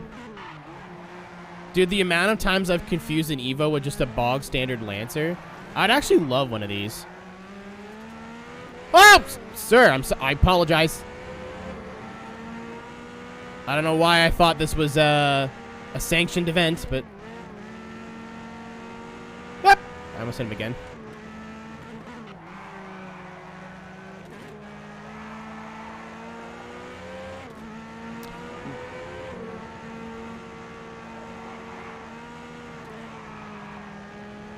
But I'd love one of these. Just the only thing stopping me, really, is obviously money, but their interior isn't nice. Like, I love how this car looks. I feel like it's a pretty timeless design. Well, not timeless, but, like, at least for the most part, I still like how these cars look. The front end's really angular and cool, and, like, even the base, like, front-wheel drive Lancers still look pretty nice on the outside. And with, you know, a little bit lower and a nice set of wheels, that kind of really accomplishes all I want out of a daily driver. Oh, my fucking God. That guy was just parked there.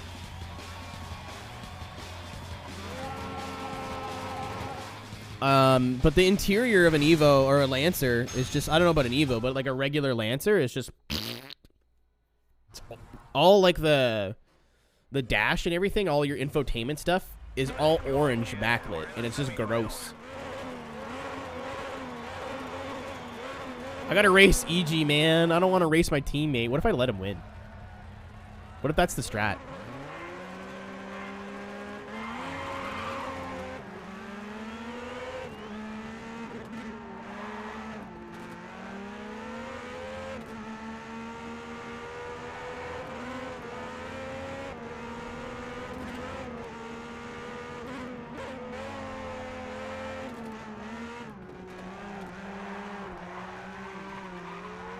What a maneuver! I think he let me have that. Dude, I love how this is a tournament. Like, clearly people driving up this road know what's happening at this point. There's been at least 4 races. Where are the police? Do they not see the crowd? Hello?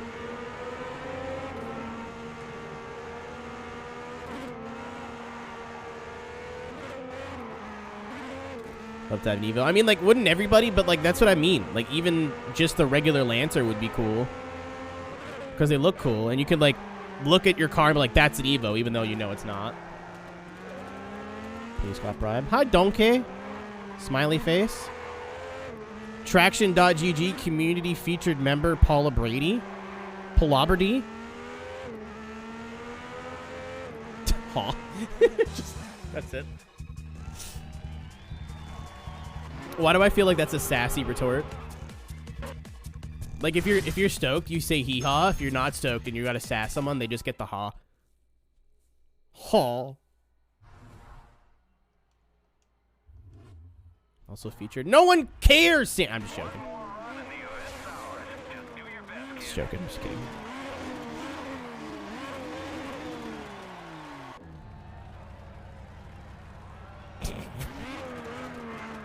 You also get featured on Arca Break Weekly literally every week.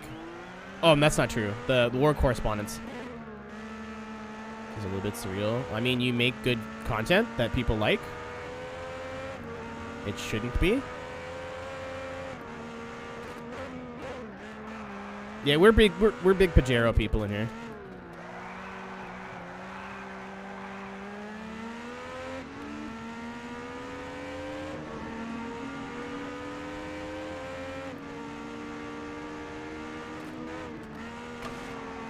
Whoop!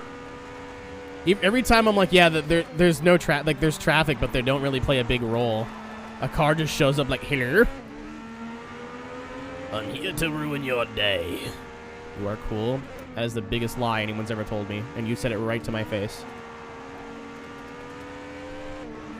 The nerve.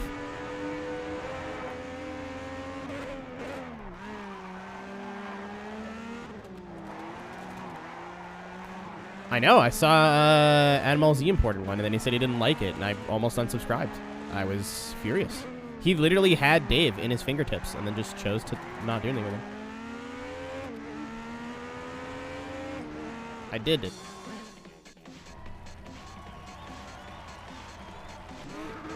Any car after 97. So what came out in 97? That's like most R33s, right? Like R33s have been legal, but now most of the model range I think is covered.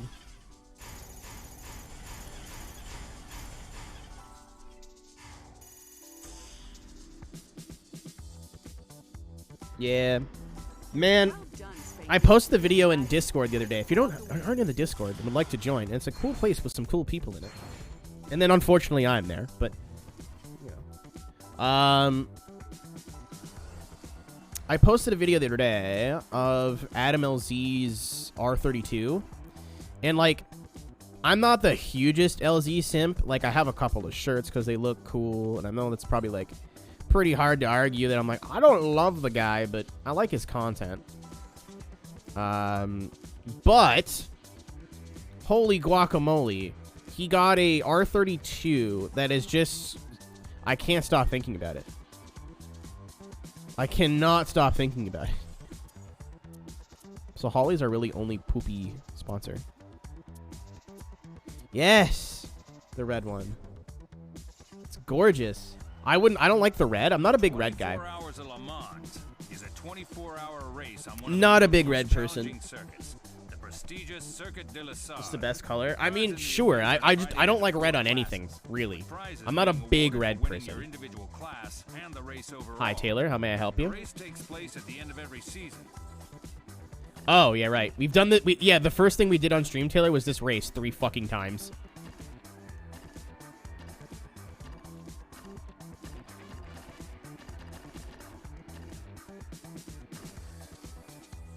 Yeah, because it reset from the last... It didn't count this from the last episode of the playthrough. So we did it again. Then the game crashed, and then we had to do it again. So season 7, I think we did the race 3 times. Do we go for the Lola or the Courage? I am going to move up to Loop 2. The RTR crack theory was right after all. I'm not upset that I'm wrong, honestly. I think I always said... I don't remember if that's what I said, but I definitely meant it. Like...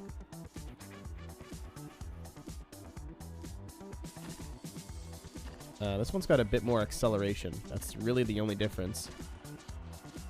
I think Courage is a silly name, so I will buy it.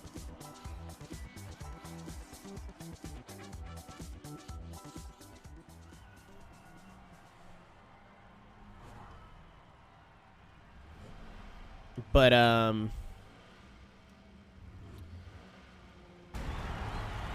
yeah, that car is just perfect. It's just... Oh, the Lola looks like the Dallara, though. Actually, no, this one does with the lights. It's not as angular. Oh, we're starting on pole in class, too. Pog. Can you import the Nismo 400R? A YouTuber, I don't watch him, but, like, he exists, and I enjoy his stuff, but not enough to subscribe. Tommy F, yeah, has one. Oh, no, he's got a Nismo... He's got the S14 Nismo. I don't think that's a 400R. I think that's a 370 or something like that. 270. Thank you. So this race right here and this car are why we have stability control turned on, by the way.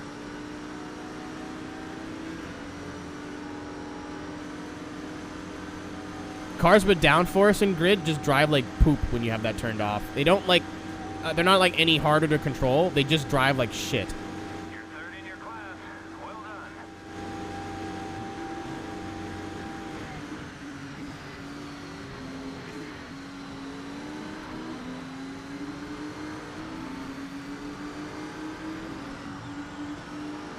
Where's my boy?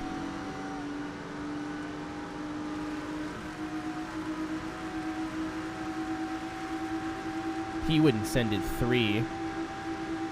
Or would he?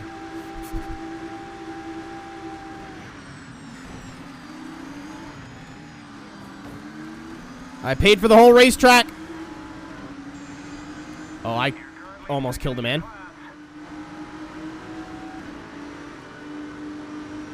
Cisco's somewhere crying. I think the 400R is like one of his favorite cars, if not his favorite real-life car.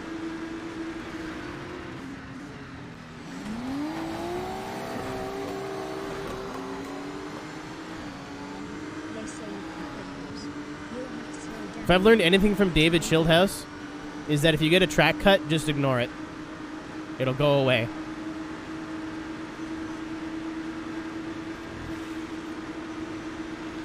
I don't know why, but like it does not surprise me that Cisco's an R33, man. I think like there's a subset of people who just prefer... Like, I don't dislike an R33, but it's definitely not my favorite Skyline. I would say it's probably my least favorite. I like all of them, but I think it's probably my least favorite. That or the R35, but it's pretty close. R35's cool. It's just, like, new, so it's not as cool. But Cisco strikes me as an R33 person, and he is. And I don't particularly know why. Okay, car, no tourney, so goodly.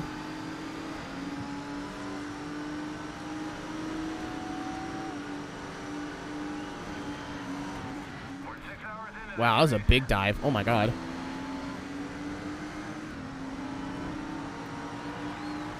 No stand for R33 cylinder. I just don't prefer it. Like, the R34 took the 33 design and like just refined it to a way where I like it aesthetically. The 33 compared to the 32 is just a chonker. It's not bad. Like, I don't dislike it. I just think the 44 is the better version of the 34 is the better version of the 33, and the 32 is like a lot more pure and like bare bones looking. Like it looks a lot more early 90s than a 33 does.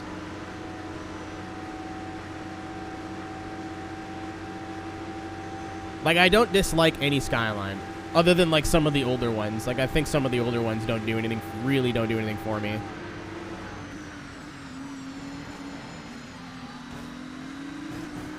Like, not the Hakosuka, it's the other one that I'm thinking of. The Ken Murray. Does not jingle my jollies at all. I don't dislike it. I have nothing against it. It just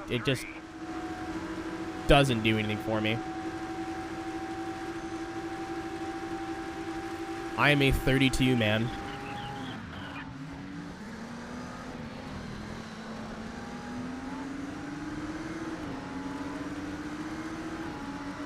The 32 is just like the right balance of like kind of 80s boxiness and just timeless, like very clean, smooth lines.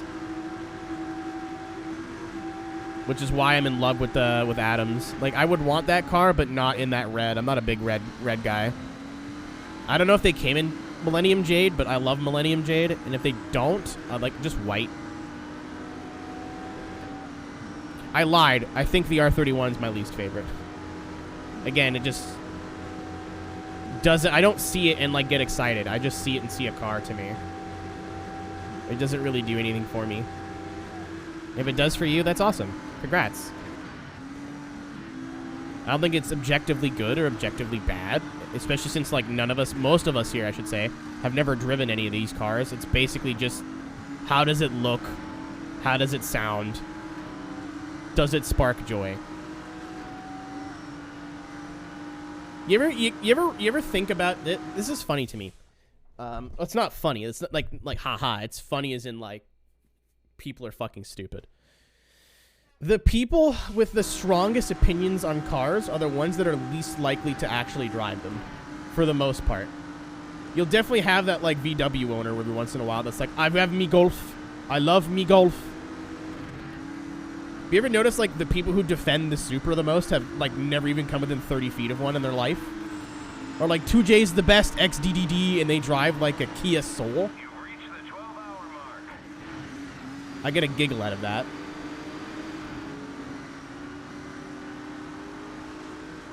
Well done, Spanky. You're leading your class.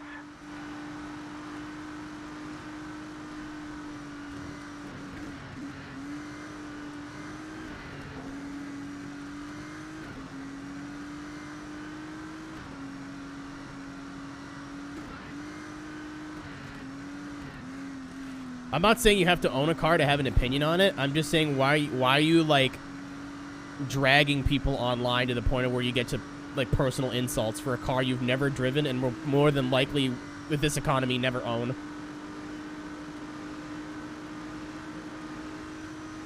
Like absolutely you're allowed to like have opinions on things and oh, I like this car because it does this and I don't like this one because it does that.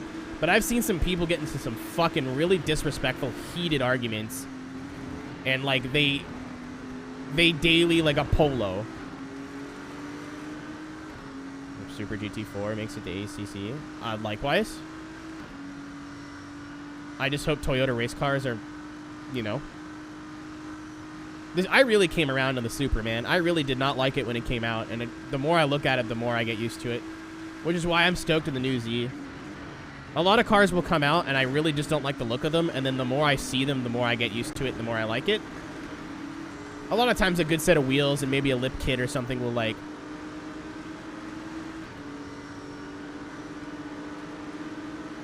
kind of make it look a little bit more appealing.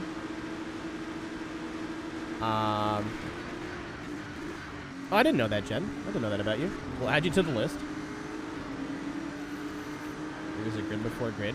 Nelu, before I mansplain you, what are you talking about?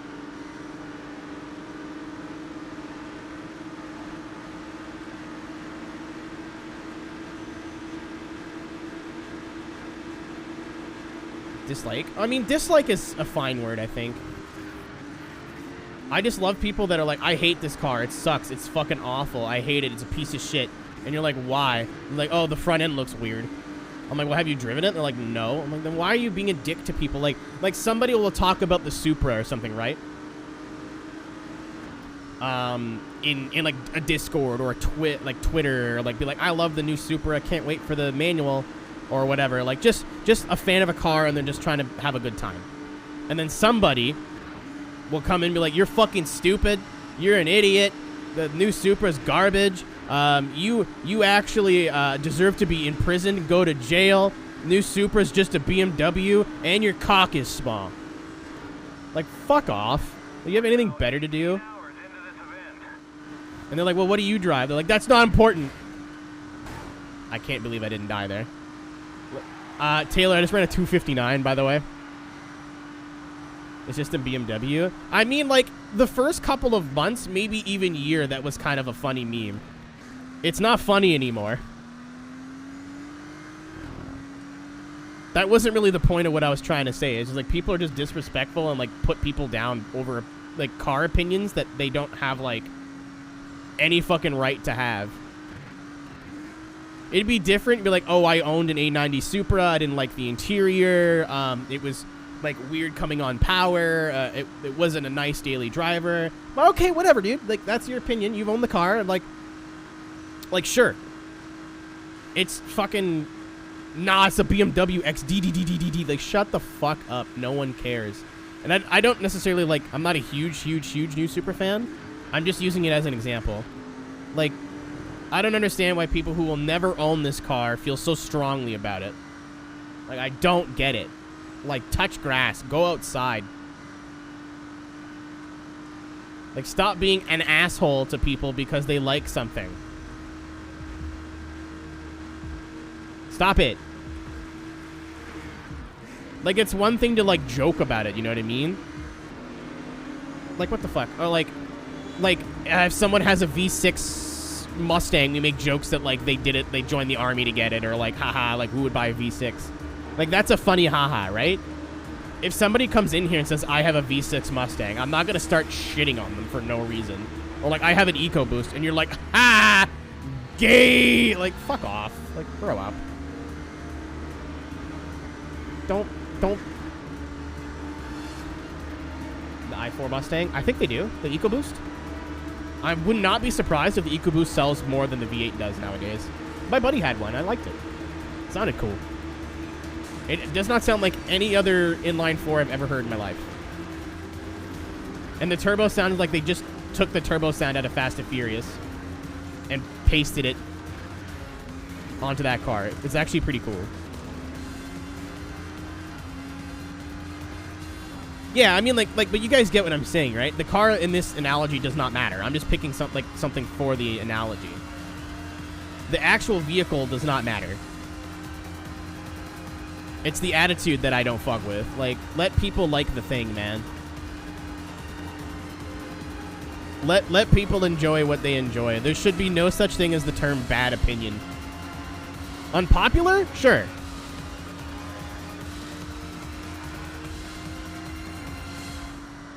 You want to say unpopular opinion? That's whatever. Cool. You'd be surprised, Beige, how many people still do it. My favorite thing is finding like someone who has in Drift Twitter, which I guess is kind of a cesspool in itself, but like has respect all builds, or like they'll repost a picture of their car saying, I don't care what you think, like I don't have to answer to you or whatever. And then like 3 posts later, they're shitting on someone for using replica wheels. Like, nobody cares, man. Like, stay in your fucking lane. Like, a million! I was wondering why I was going so slow. You've earned the international license. Oh. You're one of the top drivers in the world and can compete in any race. Cool. You automatically qualify for all licenses. 80% of people are sociopaths. 80% of people are so desperate to give their opinion that they don't care who they railroad to do it. And I'm guilty of that too, and I'm sure you guys have all done it too, at least once. Where somebody's like, I love this thing, and you're like, this thing sucks, and then you catch yourself, you're like, oh, fuck. I look at TikTok comments. Bro. So, traction... I kind of get the rep wheel bad argument. I mean, rep wheel bad, but at the same time, Reaper, it's not your car. Who cares? That's my point. Like, if you think rep wheels are bad because they're flimsy and, like, not as reliable, like, whatever, then just put real wheels in your car. You don't have to go on Twitter and as soon as you see a picture of someone using replica wheels, start fucking dumping on them. Like, maybe that's all they could afford, dude. Like, fucking leave them alone. Like, they're not taking their car to the fucking racetrack. Like, just let them live their damn life. And if they're proud of what they've accomplished, fucking let them have it. Who cares? Keep your opinion to yourself. Like, why do you care so much about what other people are doing? Like, I don't get it. I don't understand.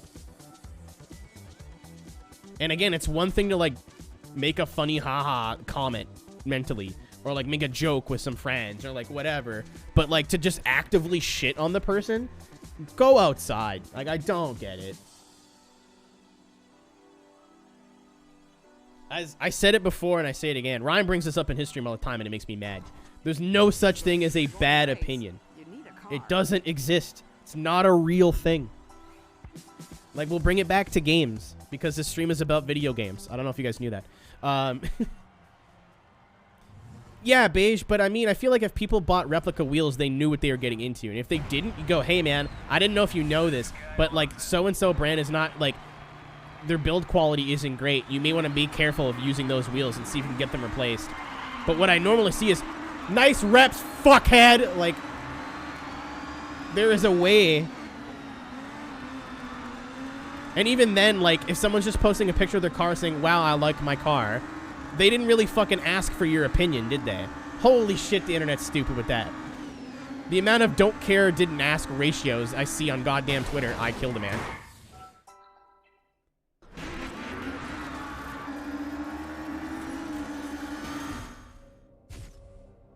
Extreme lowness, I feel for my opinions. Well, again, Ryan, like, I'm not trying to pick on you. I'm just using you as an example, and I hope you understand that. I love you very dearly, and I'm not just saying that. You are one of my best friends on this planet. But it breaks my heart when you say shit like I have bad opinions. Because that tells me that people have done this a very exact thing to you. I'm not telling you to change the way your fucking brain works. Like, I get it. But, like, the fact that, like, your brain has trained yourself to be that should be your response. When you're like, I like a video game, and then 18 people come in your chat and go, you're an idiot. You don't know what you're talking about. When 9 times out of 10, they've never played that game before. Like, I forget what F1 game it was, where people came in your chat like, this is the shitty F1 game. You're like, I don't mind it. And they're like, what are you talking about? It was terrible. I guarantee you they've never played it. Someone online said it was the worst F1 game they've ever played. So then they just adopted that opinion and made it their own.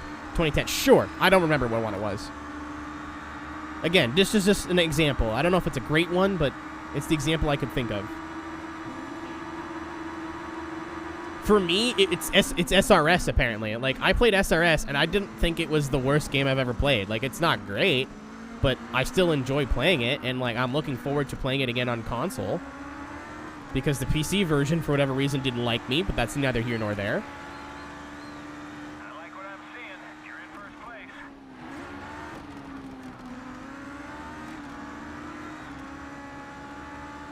But a lot of people don't like it. Like, it's like, all right, cool. We have 2 different opinions. That's awesome. That's so cool that we can sit here and have a difference of opinion, and you can tell me why you don't like this thing, and I can tell you why I like this thing, and everything we're saying is valid and cool. But 9 times out of 10, people just hear that something is bad and then regurgitate that opinion. And you're like, all right, why is this thing bad? And they go, because it sucks. Or like, oh, because of one thing. Like, this doesn't ruin gameplay at all. I actually, like, you know, like, this isn't a big deal. Like, someone just said this. Like, I don't know. People make me fucking mad. It's worse with music. You can literally take what I'm saying right now and apply it to anything. Not objectively good games. Well, yeah, because, like, why would you play a bad game and go, this is bad, and then play it for 50 hours? Like, that's stupid.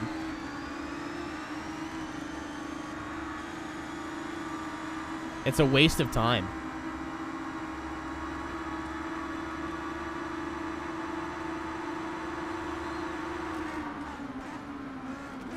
There are some exceptions. Like, I'm very excited to play Driven. I will not be playing that for free. That's going to be some sort of sub-goal, but I still have to play Fast and Furious Crossroads, which, believe me, I know. We're going to do it. And, like, if I play through that game and there is nothing good to report and it's poop, I'm like, it's poop. If somebody comes in and goes, I actually really like it, I'm not going to sit there and fucking insult them. Or, like, pseudo-insult them, if that makes sense. Like, how could you like this? It's so bad. Like, it's just this. Just be like, why? Like, a lot of times when I see someone in chat, for example, have a differing opinion to me, especially something that I feel strongly about, with exceptions. Like, I don't... There are some things that I don't care why you feel the way you feel. Because if you feel this way, you are a bad person. Let's not get into it. But... See reviews for Crossroads? Well, it doesn't mean anything, Tony. You're forming what you think based off of what somebody else thinks. It's different to say, I heard it was bad because of these reviews, and then going into someone's chat and going, this game sucks. You're stupid for playing it. This is fucking terrible. And you go, why? And they go, oh, because this dude said so in a review.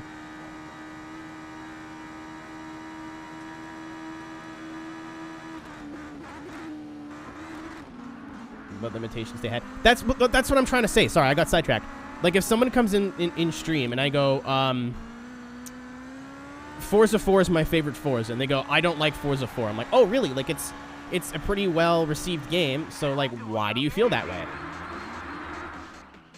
Like, why do you feel that way? And then they're like, oh, I didn't like it because of this. This was too grindy, and I prefer this from this. And they're like, all right, cool. Like, you're not making anything up. You've clearly experienced this piece of media. And this is how your brain felt about it, and that's awesome. That's cool. I'm glad that we can have that conversation. It's not those people those people are not the problem. I cannot tell you the amount of times that I've seen, either in Twitch chats, Twitter, fucking Discord, any sort of social media, even in real life, where someone is like, lol, this sucks. And you go, why? And they either say nothing or don't have a concrete answer. That's the stuff that makes me mad.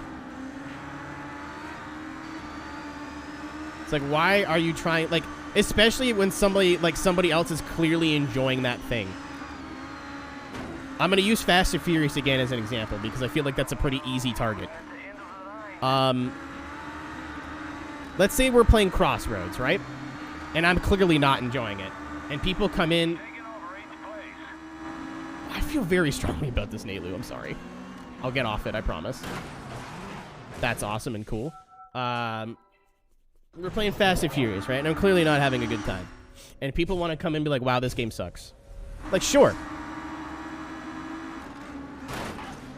Thank you, sir. Or like when I was playing Driven the other day, and I was getting progressively more pissed off at how poop the game was. Like, cool. Fun. Awesome. Great. That's like the whole reason we have, like, discourse and whatever. I'm not going to use Twitch chat as, like, an exclusive example here, but, like, that's what I have as a yardstick for now. So just expand this analogy to, like, everything. But if for whatever reason I was playing Grid or playing fucking Driven and I was like, this game's great, like, I'm really enjoying it, and someone came in with like, this is awful and poo and shit, that's not very nice, is it? That's kind of really mean. Like, no one really asked, man. People are so... All you guys just need to get a Twitch channel, I swear to God. Not all of you specifically, but I was there. Some people are just so desperate to give their opinion on anything, they do not care who they railroad in the process. And it's unfortunate, because people's feelings get hurt. I don't know. The world is awful, and I hate it. Me ranting about how shit SUVs are. I mean, that's your... Again, if I'm looking to, like if I just said, hey, I love this SUV, and then you went off on me for 20 minutes, I would kind of think you're an asshole. But if I said SUVs suck, and then you, like, jumped in and expanded on that point, I would not think you were an asshole. It's about the delivery and, like, timing, and a lot of people just don't get it. Keep it up. You're leading the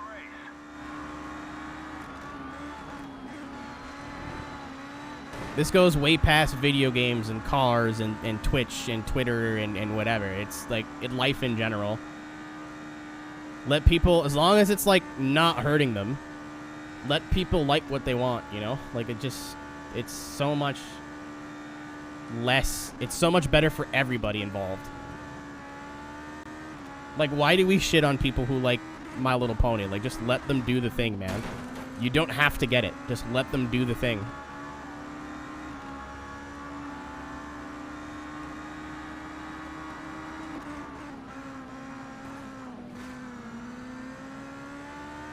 They are broken in Catalonia. They won qualifying laps all race. That doesn't mean entirely that F1 2020 or 2010 is bad. But yeah, I mean, like, even if like someone's decided that game is not very good, Ryan, like, I don't like Grid 2019 for a lot of reasons, but I'm sure this, like, I've seen a lot of people, like, before, more than one, let's say, like, oh, I don't hate it. I really liked it. I thought it was an okay budget game. I was like, all right, cool. Like, you don't have to fucking argue. Not everybody has to think exactly like you when it comes to very trivial shit like, do I like the video game? People need to fucking pick their battles, man. Like, I don't get it. Anyway, race cars. That's your weekly Aero complaints of how shit society is rant.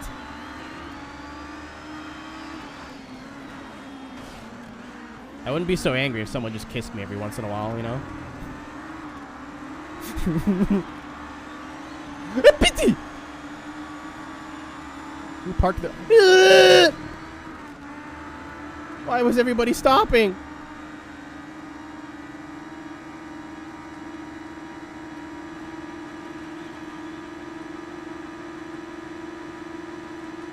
I'm gonna go to the right. You can't. Oh my god. Dude, the AI are wild. What are these cars? Dallara F3.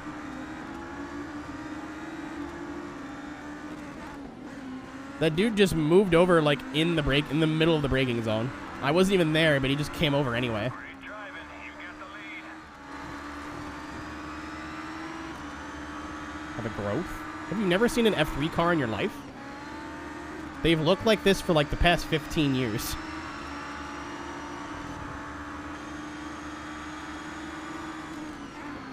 A lot of, like, I don't want to say, like, low level, because F3 is not that low, but a lot of, like, not F1 cars, let's say open wheel cars, have that airbox. F3's, I don't think, the only people that do.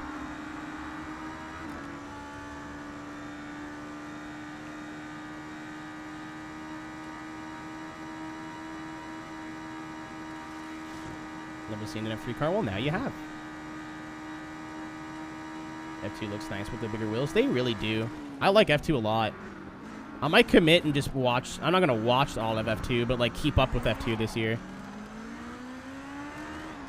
With the rare exception of 2021, which was a wacky season for Formula 1, F2 has always been, like, looks like it's way more entertaining on an average weekend.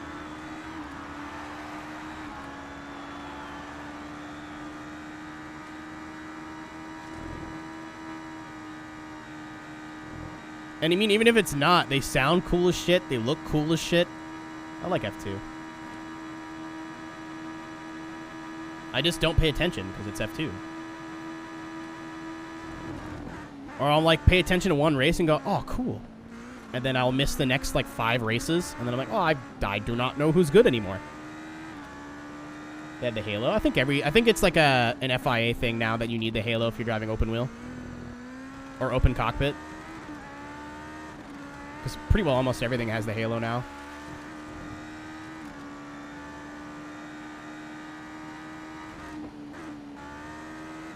USF 2000. But is USF 2000 under FIA? That's what I'm saying? I think it's an FIA thing.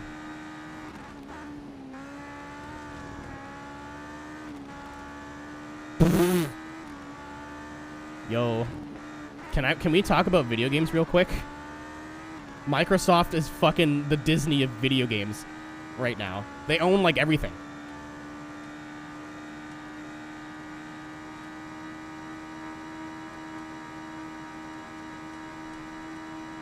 Like, for the purposes of this conversation, we're not going to talk about the elephant in the room. Not because I don't want it to get any more attention, because I don't want to focus on that. Was in shock. That is genuinely, like, huge. You won. Congratulations. That is so big.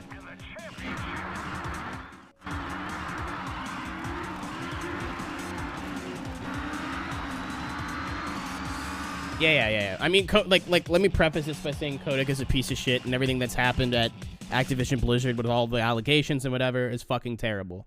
We're just gonna speak about the video game part, because we play video games. I don't really want to get into the politics of it. Not because I don't want to talk about it, I just think there's a better time and place. I think we've had enough political discourse in this stream today. Big win. That's the most Like, they own everything, man. And, like, Activision was like EA. Like, they're just a game... not developer. What's the word I'm looking for? Publisher. Like, that's a huge get. And Microsoft is going to be fucking dumb if they let it come out on PlayStation. Like, it just... Sony's going to make some schmoves here. Additional lower than third. All these sponsors are kind of poop.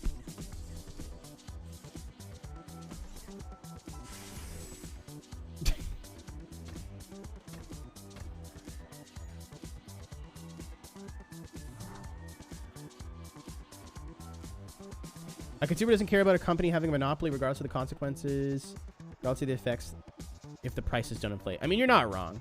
There's nothing incorrect with what you just said there. It's depressing, but you're not wrong.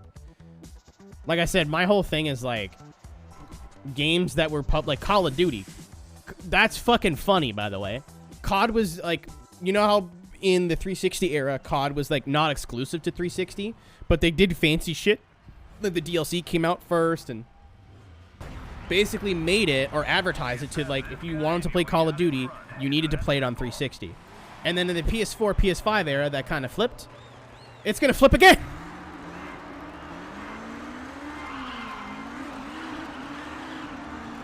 Not crashing Spyro. Oh, I'm thinking of Banjo.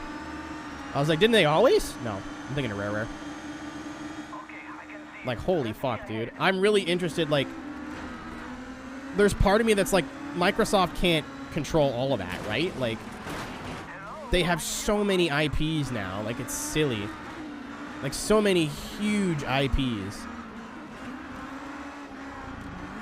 Oh yeah, I'm not gonna sit here and be like, whoa, Call of Duty, but like, just think about that for a second as an example.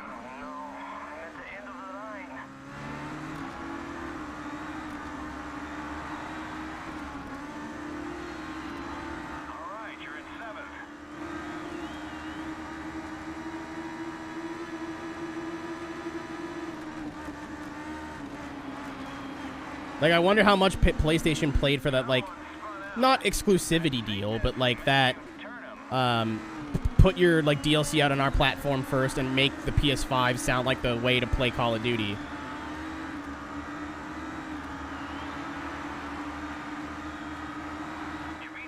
Xbox, Microsoft account. Yeah, apparently, if you want to play COD, you gotta sign into your Hotmail now. I don't know if that's true, but what I was told. I don't play the new Call of Duty. It looks okay, but oh, where's my man going? Hang on, driver. If I want to play Call of Duty, I'll just fire up Modern Warfare Remastered and play it for an hour and put it away. That's what I've been doing.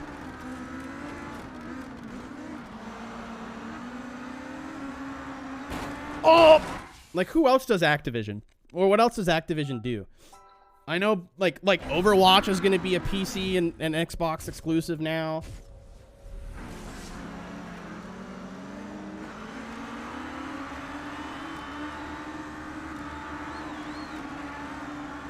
Yeah, Tony Hawk. Not that I thought they were going to do anything with it. Crash Bandicoot, which... They took Crash and Spyro, which were PlayStation, like, console sellers. I am naked. Nobody look.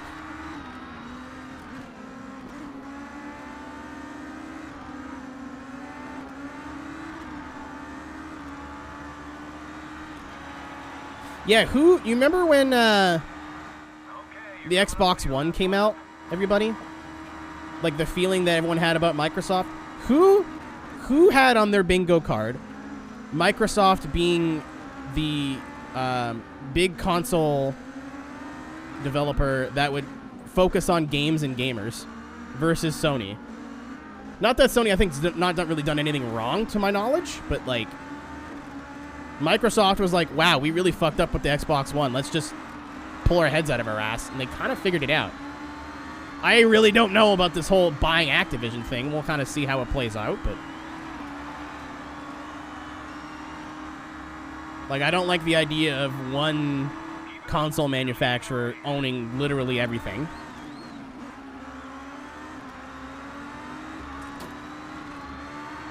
Oh, I don't care that much about video games, Tony. I know that sounds crazy, but like, I just kind of let that world exist.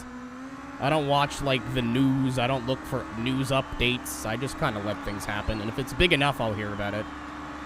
Or you'll tell me. It was amazing, and we have a winner. Yes, great driving. Dude, the Xbox One was already kind of a stupid name, but like, whatever. At least it sounds completely different from the 360. I literally can't tell what, like, I keep forgetting if it's the Series S or like the Series X. Like, what's the PS5 competitor? Like, I forget all the time.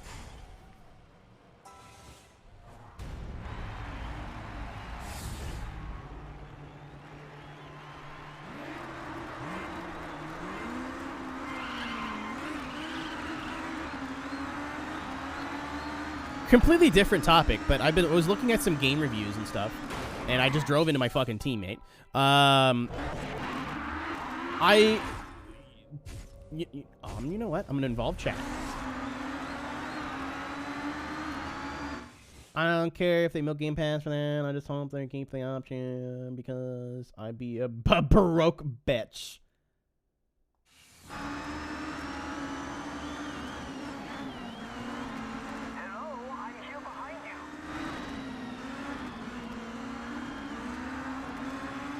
There's a game that I've been wanting to play as of like this week, but I have no easy way to access it other than illegal.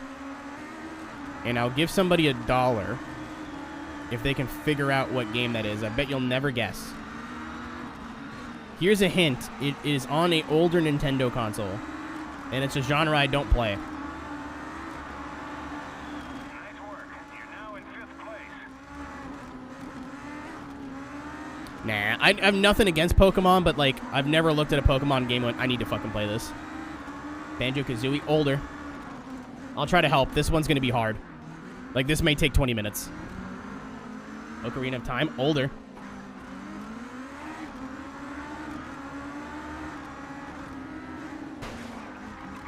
I will actually give you hints on this one. Donkey Kong Country 2. Right ballpark, wrong game. It's not a platformer.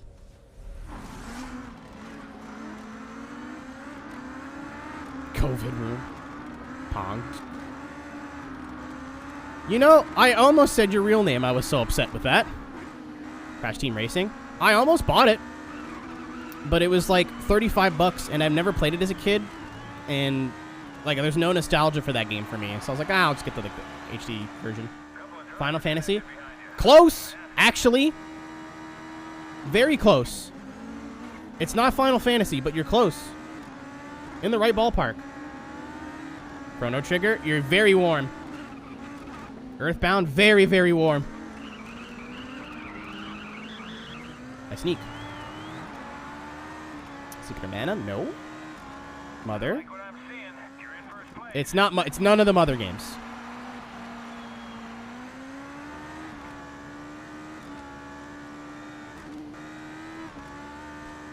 Don't try to narrow in on like what kind of, like what tone that game has. Think about what it is as like Super Mario RPG. Yes.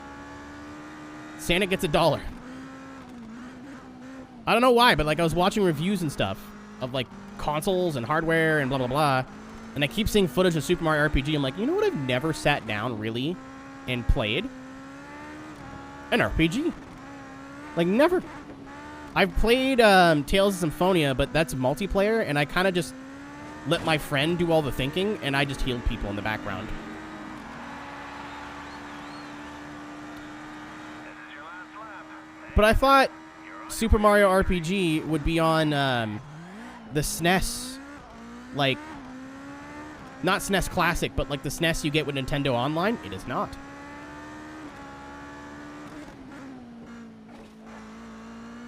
So I was like, the Sunday, I was going to boot it up and stream it on the second channel as a big surprise. I was like, wow, people are never going to fucking see this coming, but I was like, I do not know how to find it.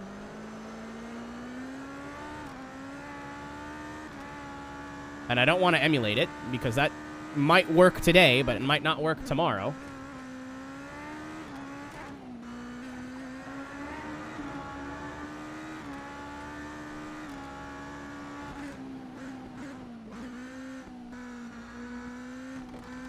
Do I never drive? Those are very expensive.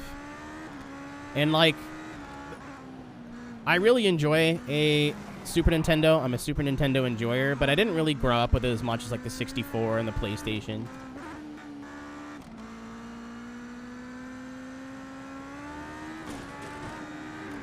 Like, the Super Nintendo was my first console, but I didn't really, like... I was literally, like, 3.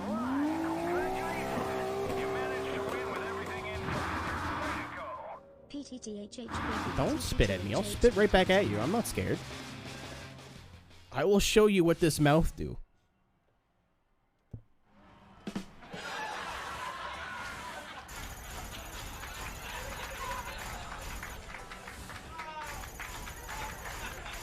Ryan, if it means anything, I really enjoyed watching you play Final Fantasy. I wasn't chatting. I had it on like in the background, but it was really like very cozy. I enjoyed your streams for that a lot.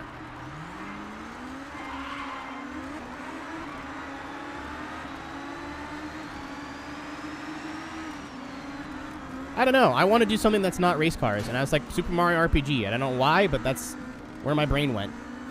In the last, we'll say approximately a year. I'm not sure if this math checks out, but I don't feel like double checking. In the last year, my nose is so goddamn itchy, dude. In the last year, the only games that I've played through, whether that be 100%, casual percent, whatever, to completion, XD, have been Super Mario 64 when it came out on the Switch, because I wanted the All-Stars thing, because I had the Super Nintendo All-Stars, and Yakuza 0. That's it. Those are the only 2 games I've sat down and played. That is a lot. In the last year. If not a little bit more than that.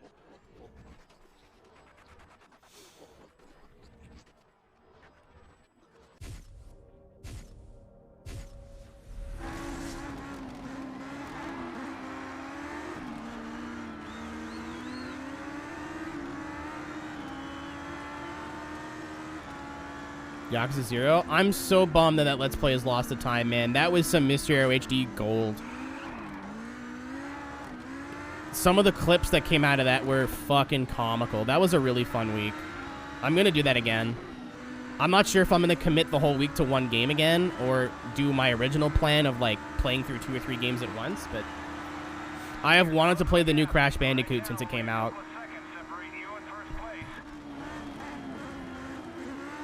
Well, goodbye.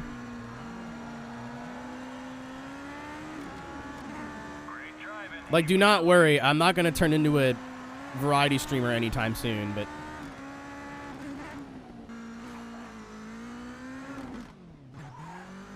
RPG, role-playing game.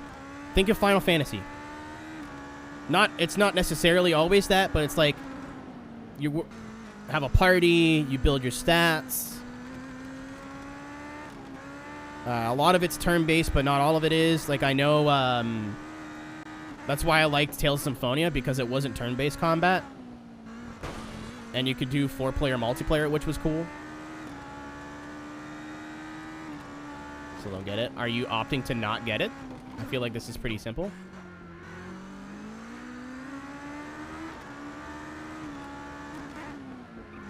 I want to watch that, but I don't have chat open. My nose is on fire. Someone's thinking about me. Smile. Have time for this. I want to go home and jerk off to cat boys. God damn it! Thank you, Gravy. don't have time for this. I want to go. Thank you very much, Gravy. I could have went my whole life without watching that again, but here we are.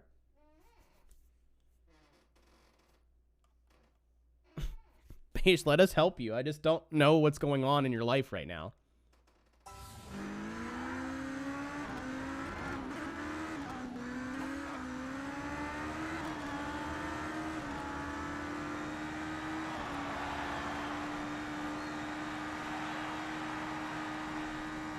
I still feel stupid. Where is your confusion, driver?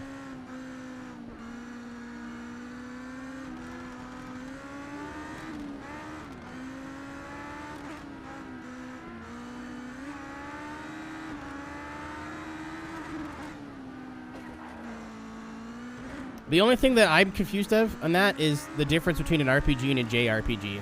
Not necessarily, because I know what the J is. It's Japan. It's a Japanese RPG. But, like, what makes... Because you can have, like, it's a style of game. It's not just an RPG from Japan.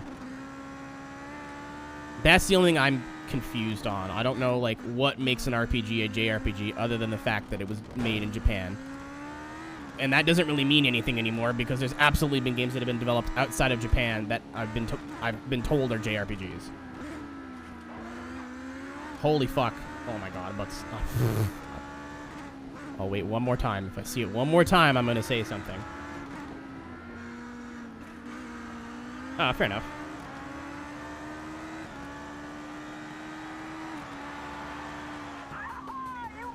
Ryan made the sense. Can any game be an RPG? No, it's not. I think you're taking the term roleplay a little bit too soon. Like, you're overthinking the term roleplay, I think.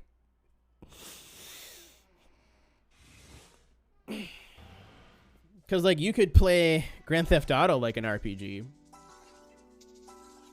I mean, in San Andreas has RPG elements.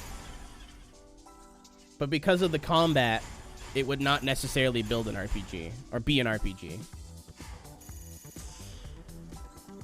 Well done, Spanky. Big win. That's the most money you've made yet. Papa Fernando and his Vocho. Police! I'm funny.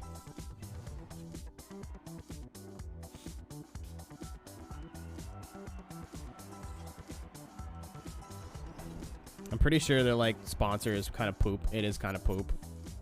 Actually, all these are kind of poop.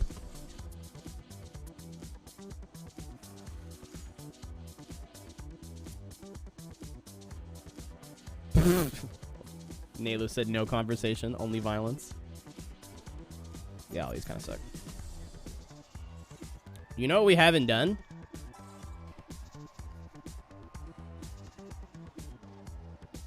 We've carried EG this far, but I think he's come as far as he can go. I am going to absolutely hire another Japanese driver, though, and just pretend that it's EG. Can we do that? Because EG has been very nice and cool. My name is this, and I'm an advertising manager. I recently discovered your channel. No, you haven't recently discovered my channel, because I haven't posted anything in 4 months. Fucking scam emails for sponsors, for influencers, has to be the worst new fucking trend. I'm sure there's so many people that buy this shit. Yeah, we're just gonna pretend that EG is still working for us.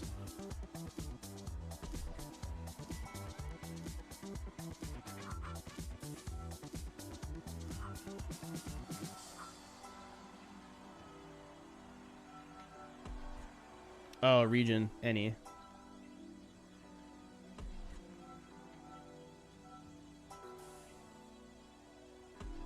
I want to choose their rank. Like, I don't care.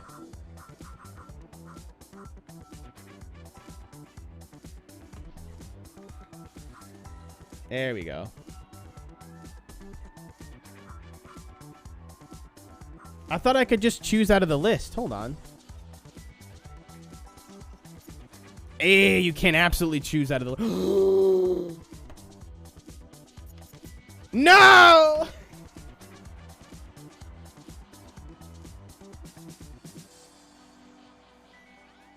I wanted to hire Kumo Kubo. This game sucks.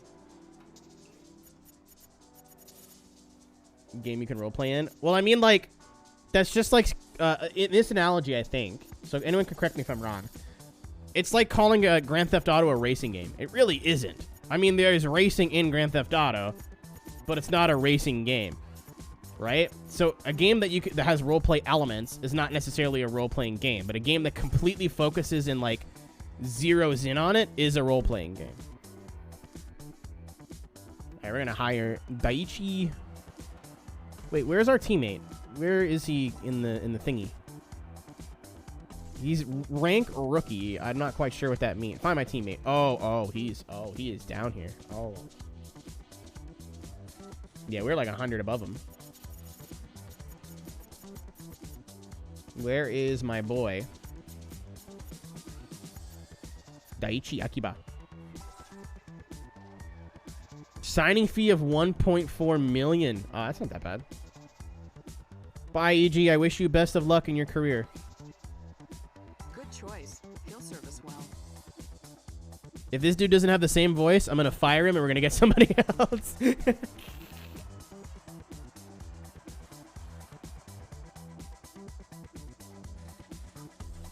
Dude, I hired him and my lady was like, this guy's fucking awful.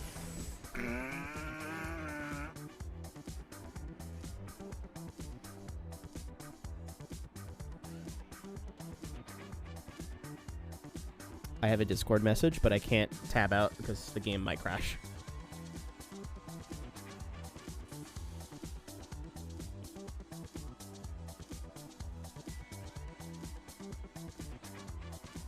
But more sassy is what I just read. Listen, Taylor. Taylor doesn't like how I communicate with brands. I have 2 missed text messages from my grandmother. I'll respond.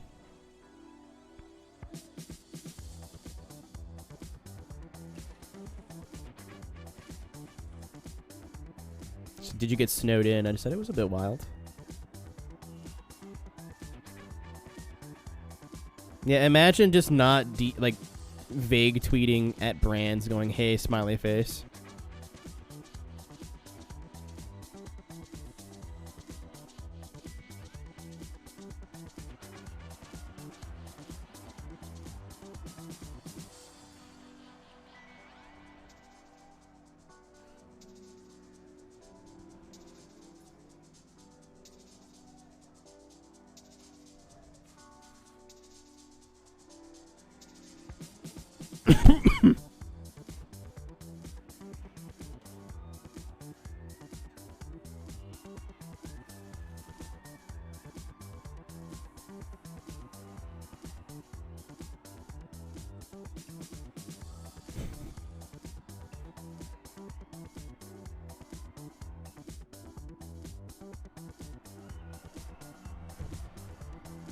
Okay.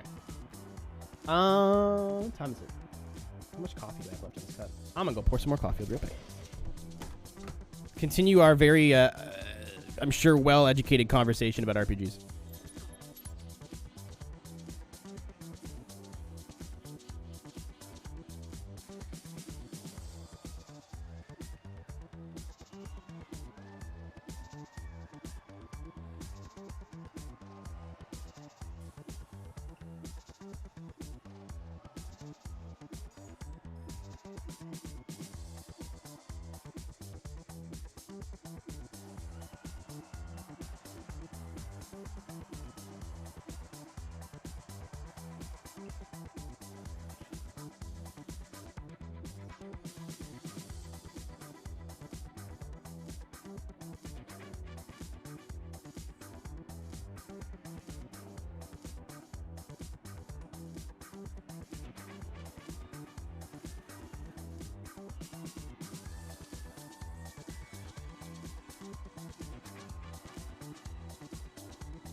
I've arrived.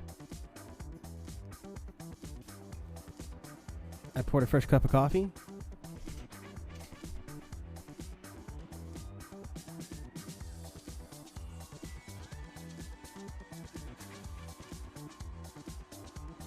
I say fresh, it's been there for 3 hours, but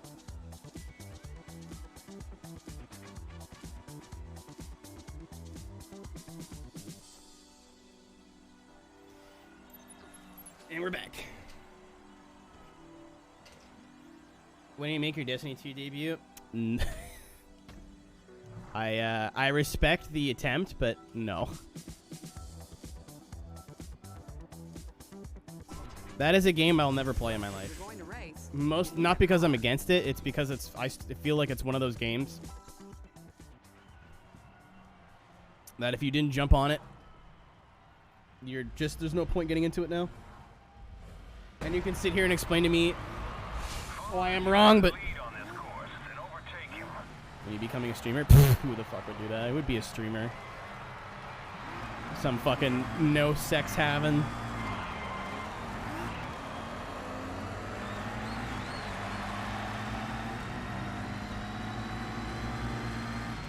I know what I said.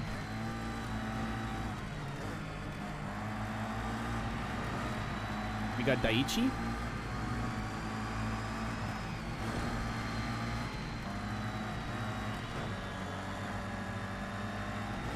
Daiichi's falling back.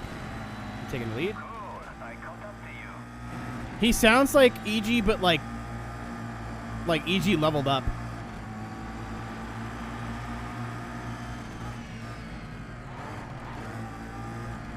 Like, he sounds like Super Saiyan Ichi.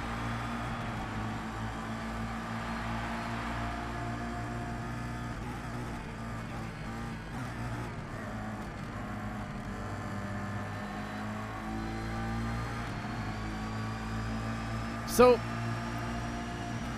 I'm referencing something specific here.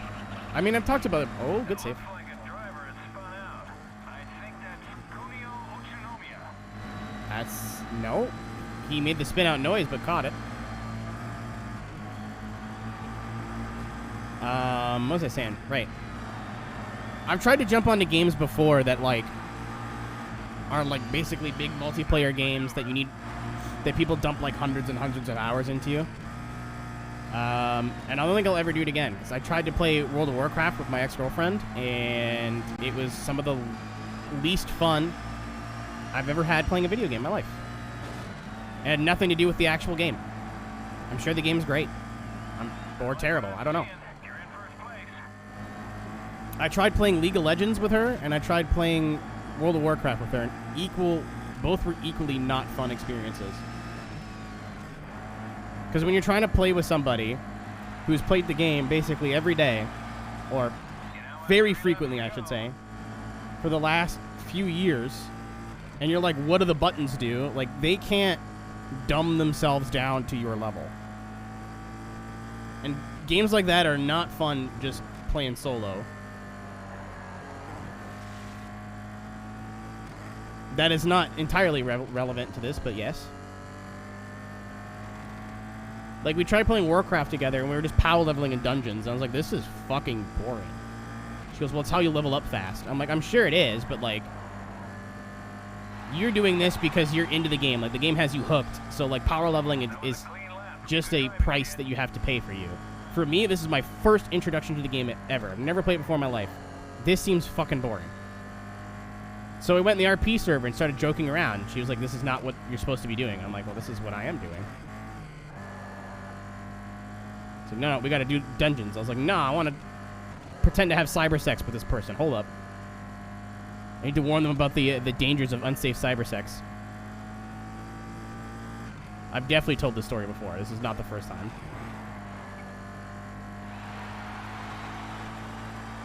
Where's my teammate? I didn't even check what he was good at. I just was like, oh, he's Japanese. Hired.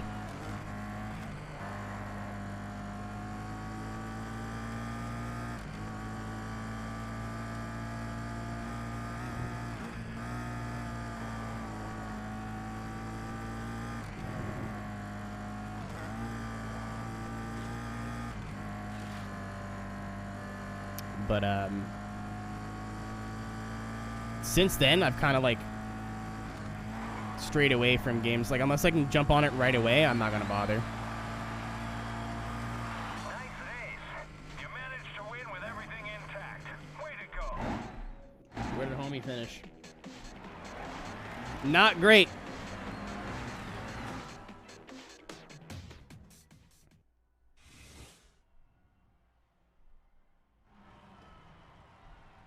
Not excellent.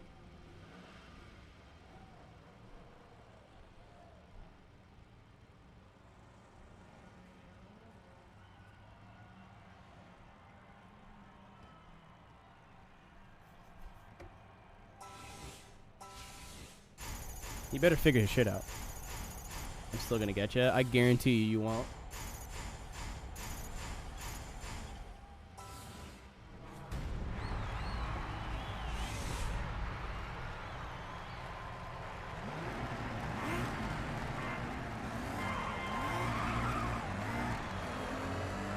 If there's ever a Destiny 3, then maybe. That's why I like FPSs as, like, my casual game. Actually, I say that. I even, like, to the level I like to play, like, an FPS, I can't just play them for fun. Like, I have to take it pretty seriously. I don't like to be at the bottom of the leaderboard. I like to, like, win. Too competitive. So if I play Halo or Call of Duty and I don't know the maps and I die a lot, I get frustrated. It's another reason why I don't really play new CODs. Other than, like, you know, not really being super interesting. Nice maneuver. It's like by the time I go, you know what? Like, because a lot of the new the last new Call of Duty I bought was World War II, and I did not like it when I did not like it at all when I got into it. I was like, this looks cool, but it's not. Call of Duty tricked me again. I was like, never again. I will never fall for this again. And a lot of times I'll see, like, a Call of Duty trailer come out, and I'm like Vanguard. I was like, all right, this looks like John Call of Duty. Like, it doesn't look like they're gonna, it's revolutionary, but it's a new game to play. You know, maybe I'll give it a try. Like, nope. I got tricked by Modern Warfare. I got tricked by World War II. I will never fall for this again. And then after a couple of months, I'm like, oh no, like the maps look good, and like all the gameplay I saw from it looks. Oh my god, all the gameplay I saw from it looks good. Maybe I'll give it a try. But by that time, like, it's too late. All the sweats already know all the maps. I like it. I'm in third. So like, either you're gonna get demoed over and over and over and over and over again until you learn the maps, which you wouldn't really get. Well, everybody's learning the maps when the game's new. I don't know. It's just not fun for me anymore. Oh, cool. I'm sitting in second. Oh, dude, my man heard. EG2 really heard me. He's winning? You're on your final 3 laps now.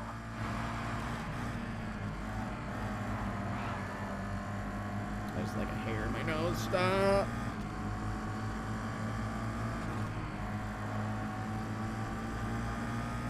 Wow, I'm spinning out. Well, you know.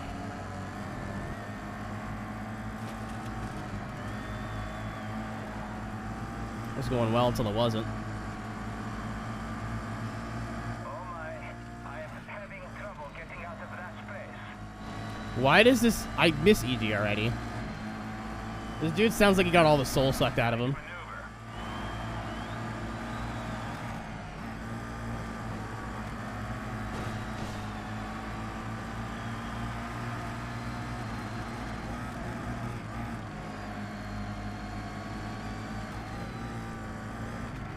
I really hate to break it to you, every Call of Duty has had skill-based matchmaking. They just have cranked it in the past couple of years.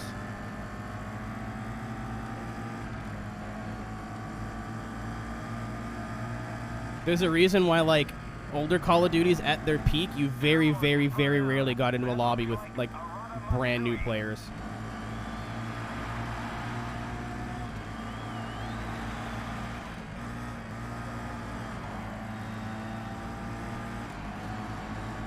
It was more based on, like, playtime than it was, frig off. I like what I'm seeing. You're in first place.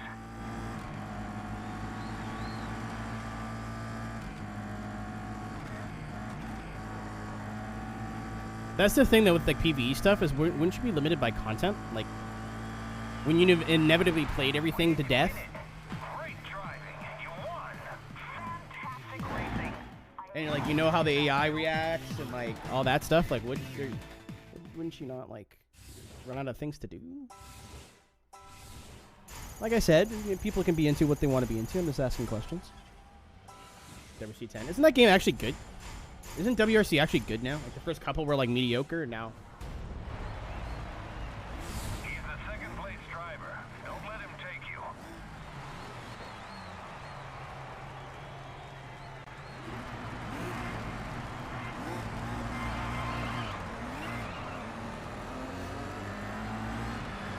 It's apparently a bit doo-doo.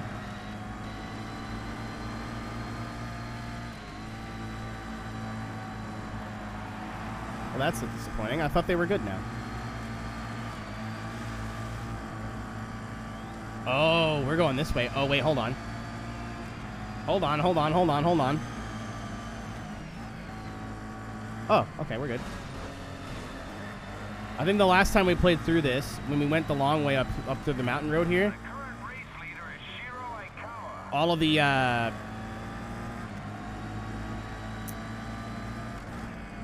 Too busy focused on the... Oh. I caught up to you. Awesome. All of the, what do you call it? The light was broken. All of this was like flickering and super bright and... Dude, he was turning into me there. I saw that. Daiichi, I pay your paychecks, bud. Aeroteq is directly ahead of you.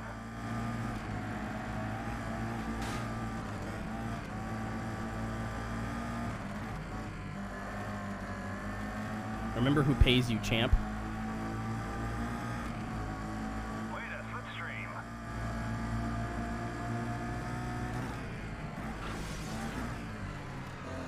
He's dead. Oh, he's not dead. The return. You're closing the gap. Right now, only a couple of seconds I'm separating closing you in first the place. gap.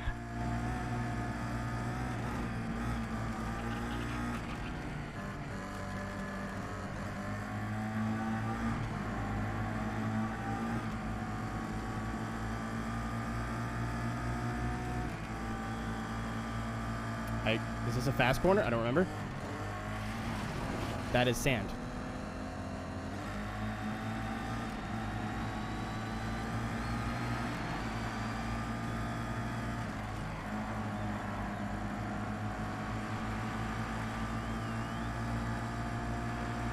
Sand's understeer. I see what you did there. Very, very underrated joke. Did laugh. I like what I'm seeing. You're in first place. Alright, I do not have the AI to judge when to brake now, so I hope I do not hit every single wall. I'm trying to use, there's a little mini map in the corner that my camera's coming up because I have to put my camera somewhere.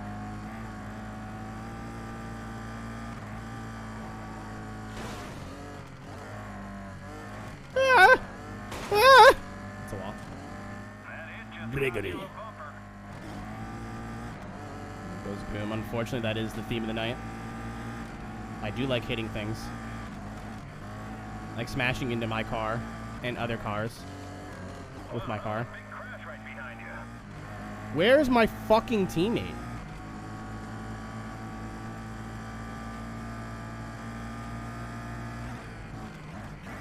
I just paid you like $1 million signing bonus, bud. Like what? Okay, Spanky. Your car got a little banged up, but it's nothing serious. Pull your head out of your arse.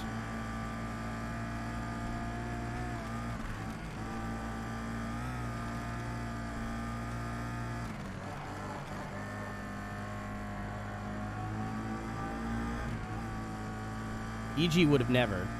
Don't make me rehire him, because I'll do it.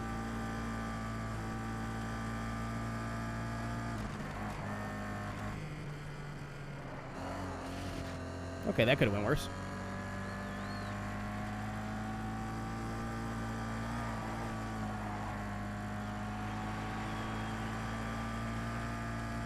Great driving. My car was a little crunchy, but that's okay.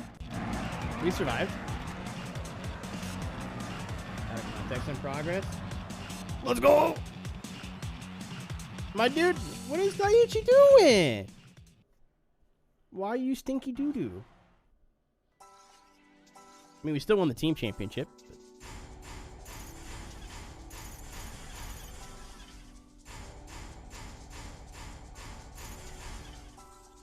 He should only make what he makes in bonuses. You won. We can really use that prize money. We have $8 million in the bank, lady. Tire, shoes, or ta-da. I'm funny. I'm funny. None of you are laughing, but it's okay.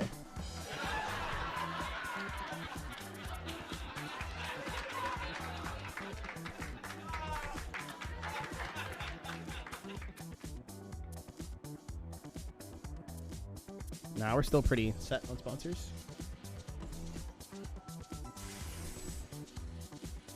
Yeah, I'm gonna check out my teammates' stats here. Hold on. GT1 is his specialty. Dude, why can't I just get a guy who's good at everything? You know, like what if he like specialty car? You know, like that's what we're looking for. Who's the best driver I can hire?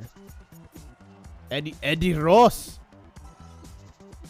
Classic muscle. Signing fee of $19 million.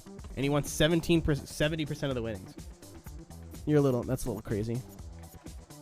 Oh, Yoichi Imamura is apparently the 13th best driver in the world. Like, no, but okay. Actually, no, Imamura was pretty sick.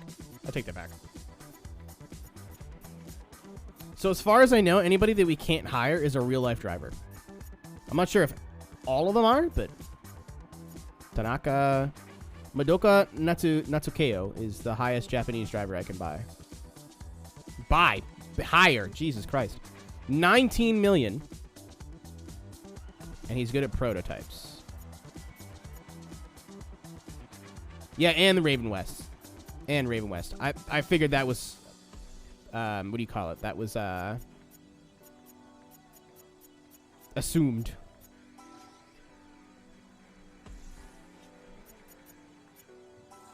Miyagi. Oh, dude, this guy's sick. He wants $7 million. He's only good at prototypes. But, alright, I got my eye on you, Takuma. I'm eyes emojiing you, my friend. GT1. Let's see how good Homeboy is. I am going to spend money I don't need to spend, though. Because I want to see a purple Corvette. Yeah! Yeah! He won this event last season. Brian Campbell. You can take him. Alright, homie. I expect a dub here. Or at least a fat P2. Forgot where we are. He's in 4th. Ron Fellows is in this game. I used to race in his karting championship. And Ron Fellows had one, and Brian Stewart had one. I don't remember which one was the big one, though. I know one was provincial, and one was, like, nationals. Just leading the race. I think it was Fellows. That was the big one. They did, like, street races in Toronto and shit. It was wild. I don't think it exists anymore, but I think I got what an RPG is. I honestly think you were just overthinking it. Like, it's...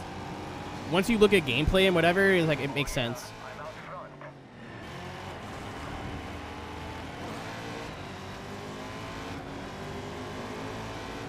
And as good of a job as we could probably do at helping explain, Googling may have been your best bet. I just didn't want to be like, figure it out, beige, idiot.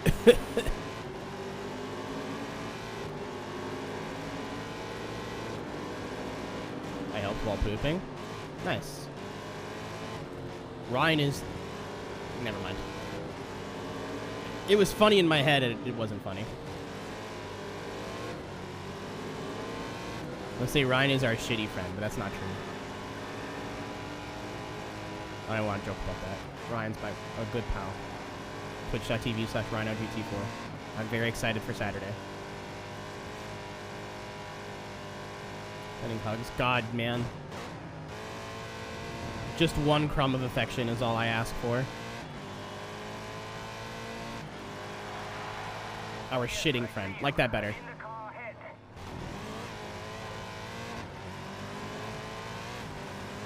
Sorry, I didn't mean to go that way. Heads up. I am right behind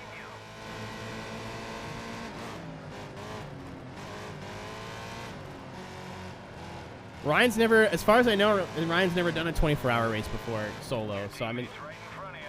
I'm interested to see at what point he realizes he's made a horrible mistake, because that comes at different points for everybody. For me, it's always around hour 18. It's always fun for the first, like, 10 hours. Like, whoop, big race, ha ha ha. And then 18 hours and you're like, all right, I want this to be done. Like, the joke's over now. I am no longer having fun. All cool. I'm sitting in second. 24 straight hours. It's going to be longer than that, champ. Because registering for the race starts at 7, so you're going to want to be up at 6. And then the race goes to 8, so all in all, you'll be awake, and then you're going to be on caffeine, I hope. So you're going to be awake at least for, I would guess, 30 hours? Minimum?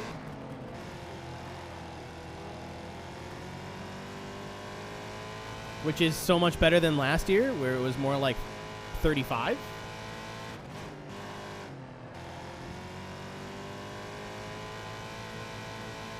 for a couple hours. Oh, okay. I thought you were Iron Manning it.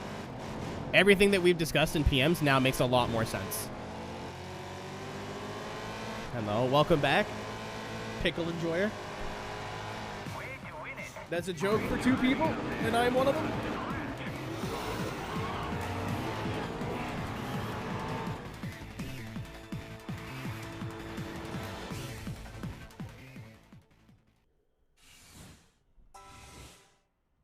Car game go Neum. Car game indeed go Neum.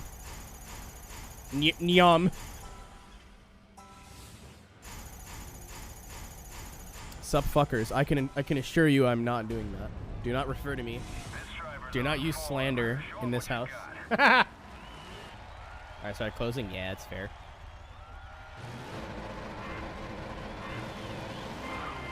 That's actually really smart, Ryan. Proud of you. I thought you were gonna go whole hog and then, again, be like halfway through the race, be like, this was fucking stupid. Usually about 16 hours is like where I start to get miserable. Like hour 16 to hour 24 are just like, I would literally rather be doing anything else. Sub bottoms. There we go. That's better. I am what I eat. Wink.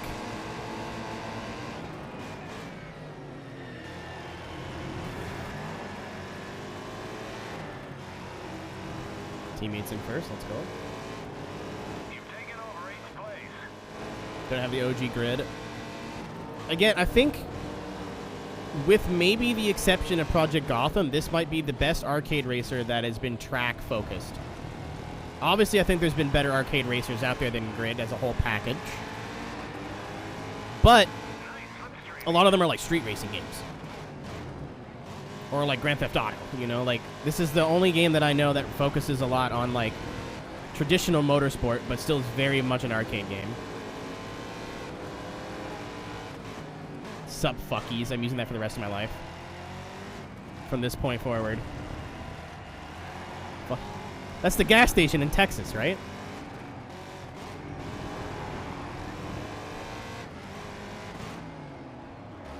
Toka. I mean, this game is technically just Toka.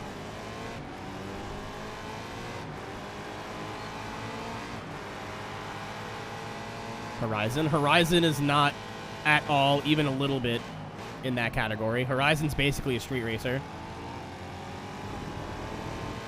They just section off the track.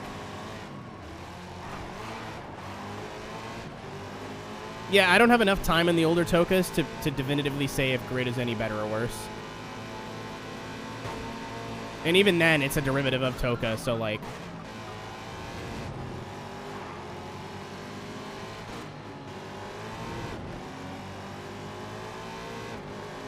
I think PGR, is the only... I cheated. Is the only competition to this franchise slash game slash series.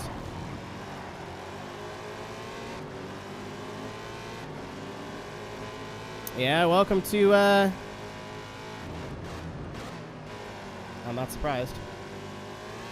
I'm also forgetting Enthusiast. In what world is that an arcade game? What about Blur? Blur is on the streets? Blur is not track focused?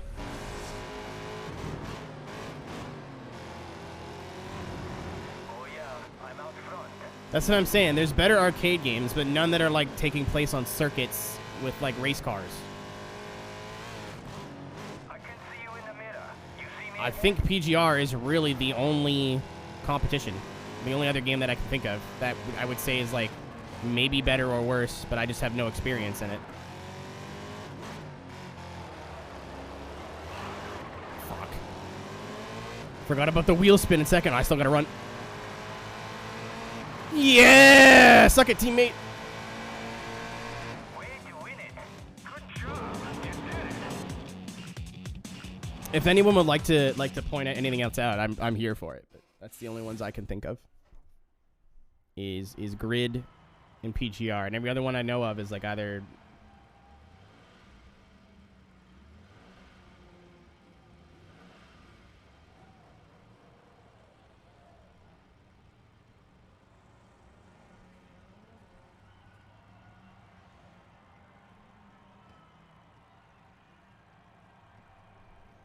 Pro Street. Pro Street.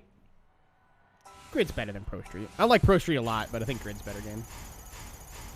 I like both the games a lot. I think we're playing Pro Street after this, by the way. Pro Street is difficult to get to grips of, and then once you get it, it's fine. This guy's starting in P1. Try to stay close to him.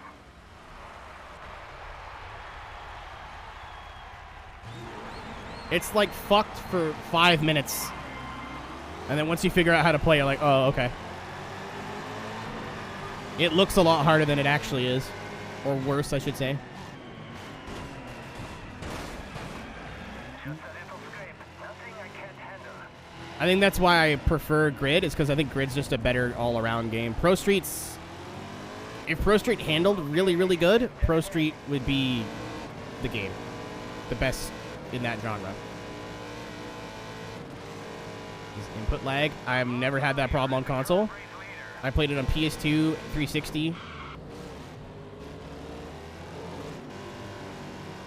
I've never played the PC version. I might when we play through it again, but I'm thinking about not. I'm going to ask Cisco how hard it is to set up. Wow, I'm leading the race. This dude has one emotion.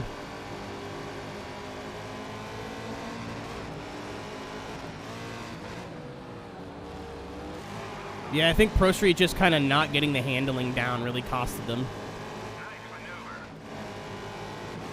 Don't get me wrong, Grids is kind of wacky sometimes too, but it's consistent. It's oversteery, and I think oversteery is always more fun in an arcade scenario than understeery. And Pro Streets is understeery. Pro Street, you'll go into a corner thinking you've definitely braked enough, and then you'll get halfway through the corner and beat in the fence, and be like, oh, I see, dude.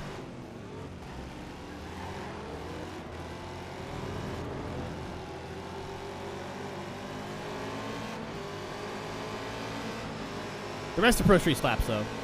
Track selection, fuego. Environment slash, like, general vibe, unmatched. Pro Street is... Until Horizon 1 came out, Pro Street was in a league of its own. Unfortunate. Even though Horizon, you know, is not really... I'm not including Horizon in this comparison. It's just when I come to think of games that, like, had a festival vibe and really made you feel like you were part of, like, a big event. Armand Babier. Bonjour, Monsieur Babier. I heard you like to play Castlevania. Dirt 2? Yeah.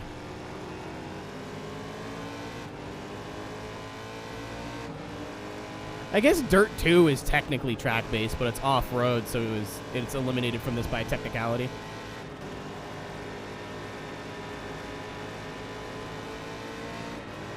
Dirt 2 drives way better than Grid does. I feel like they drive exactly the same, but because you're on dirt, you're like, okay, this makes sense.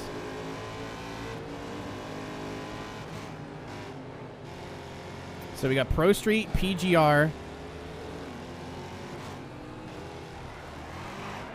and Toka / Grid. That's about it, really.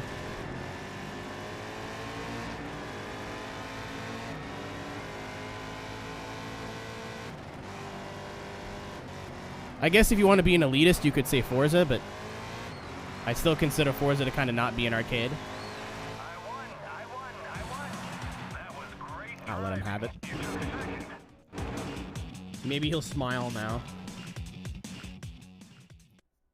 Handling's kind of funky. It's another thing too, like you just get used to it. No, I think no arcade game has perfect handling. Daytona USA, I guess, counts. Like a lot of old, like actual arcade racers, like in arcade cabinets. Excellent driving. You really beefed up your bank account. I don't think they hold up. They're still fun and nostalgic, but like NR. That's an arcade game to you?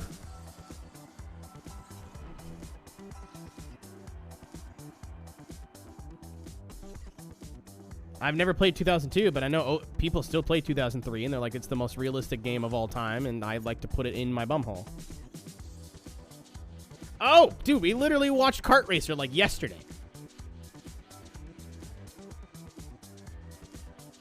They absolutely had an NR cabinet. I forgot about that was a thing. Is a 24-hour race on one of the world's. I know. Ooh, we could do GT1. Nah. Figure it out. Not EG.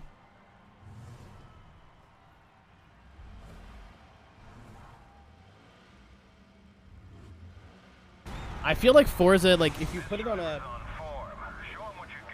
If you put realism, air quotes, big air quotes, large air quotes, if you put realism on a spectrum, and Mario Kart is like your one, and then iRacing, or insert your sim of choice here, because I don't feel like having this argument, but iRacing's the sim that I play, which you can watch me play on Friday for 24 hours straight, 24 hours at Daytona. I will be doing it solo with my good friend Ryan, who will also be in his own car. Smile. Anyway. Dude, holy shit, he chopped my nose off. I would say, like your hardcore sim of choice is a 10. Forza's at, like, 5.5. I think Forza's the closest we have to, like, a true neutral. At least in a modern time.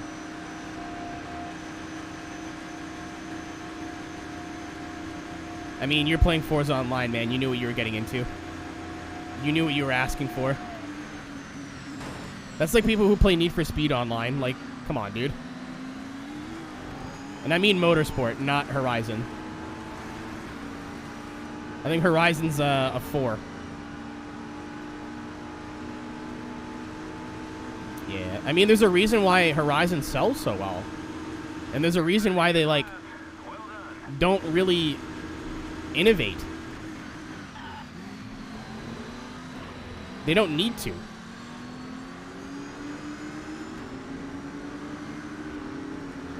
Once again, playing an arcade racer online, it's kind of just what happens. You're currently second in your class. Yeah, that's exactly why I'd be like, Forza Motorsport's like a 5 out of 10 on the realism scale. Obviously, it's going to be different for everybody, but I think it's, to me, is if it's fun on a controller, it can't be any higher than like 5 or 6. Well done, Spanky. You're leading your class. But like, if they nail the wheel feel, it's perfect in terms of like just how the game drives. There's a lot other things that are wrong with Motorsport, but the overall driving usually is not one of them. Same with Horizon. Like, there's a lot of things I don't like about Forza Horizon. The driving is normally not a problem I have.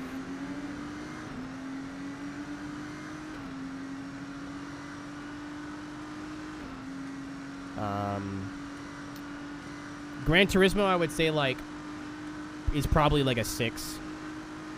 Just because there is an advantage in using a wheel in Gran Turismo. And, like, the seeds of sim are there. But it's not quite there. Like, I don't think dirty air affects you as much as it should in real life. I mean, there's definitely some aspects of that game that just aren't entirely there. But We're 6 hours into this race. 6.5? Sure. Same ballpark. Yeah, just sport specifically. I'm not talking about previous entries here. I'm talking about, like, the most recent entry for whatever franchise. With the exception of Project Cars 2. I don't get it. I never understood Project Cars, and I don't think I ever will.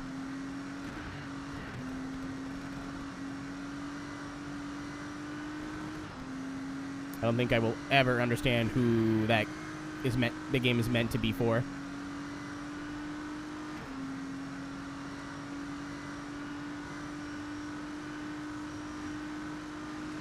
I still think Grand Theft Auto 5 is probably the best arcade racer of the last couple of years.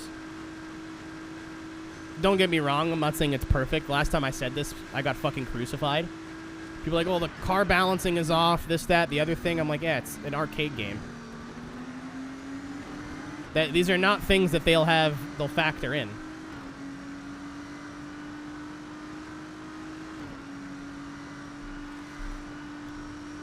But, like, in terms of just getting on and having a fun racing experience in an arcade scenario where, like GTA 5 has kind of been unmatched.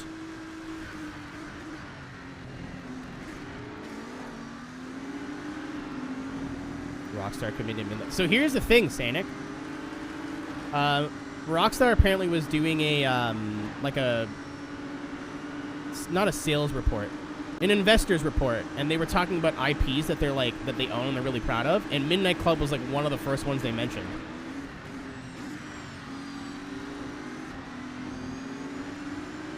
That's what I'm really, really hoping that the new test drive, game does well. So I think if the new test drive game does well, a lot of people who have been sitting on arcade racing IPs might bring them back. Big call by car balancing. Yeah, Beige, I'm not saying you're wrong. I'm just saying, like, to say the game is shit because of that is, I don't think, fair. Because every arcade racer I've played in the last couple of years has OP cars. It's just the way it is. Doesn't make it right, but like, nah, GTA 5 sucks because of the car balancing. I don't think that's fair. I think it's a negative, for sure. I just don't think it's a reason to say the game is terrible.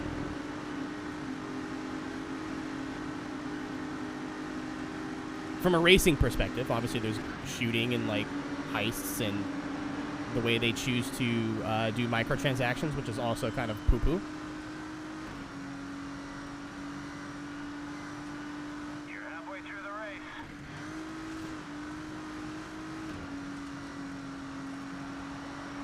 Do the Zumbas have taps? How we doing?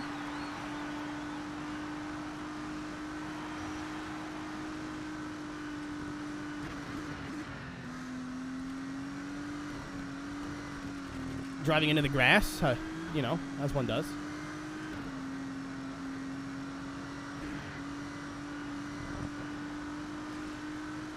I don't know. My main point whenever I bring up Grand Theft Auto Racing is that it's kind of embarrassing that one of the best casual racing experiences comes from a game that was not really made for that at all. That's something they added in after the fact. With stunt racing and track building and whatever, like GTA 5's main selling point was always like the single player, and then the multiplayer was like this cool other thing that you could do like heists and whatever on eventually. The racing was never like the main selling point of that game, and like Need for Speed couldn't touch it. Forza's getting super fucking stale. Doesn't necessarily mean it's bad. It's just, you know, they're alone at the top. The crew was never there for me.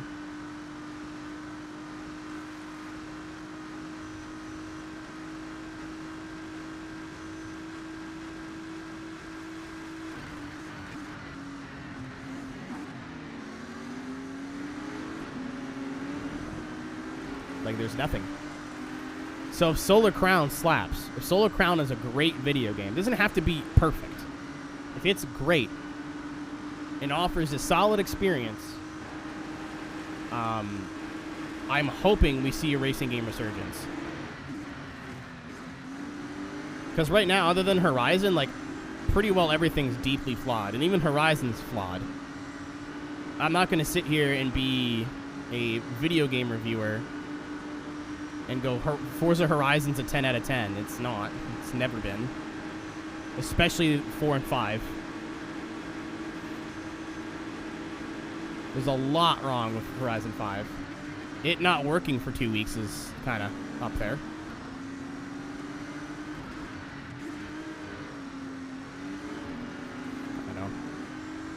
I know. Playing this game always reminds me of, like, the early 2010s when, if you liked racing games, you had at least like 4 or 5 really heavy-hitting releases every year. Whether that be Need for Speed or Test Drive Unlimited or like Dirt or Grid, or you had something every year. Forza, Gran Turismo, whatever. You had something that you can go and play if, you know, you were done playing your main game. So if you were a Forza person, you still had like Grid that you could fuck with, or like Need for Speed Shift or something. Now it's like, if you don't want to play Forza Horizon, or an indie game, you're basically fucked. That's it for me. See you. My teammate is dead. I can't believe EG2 is fucking dead. I can't believe I drove straight into the beach.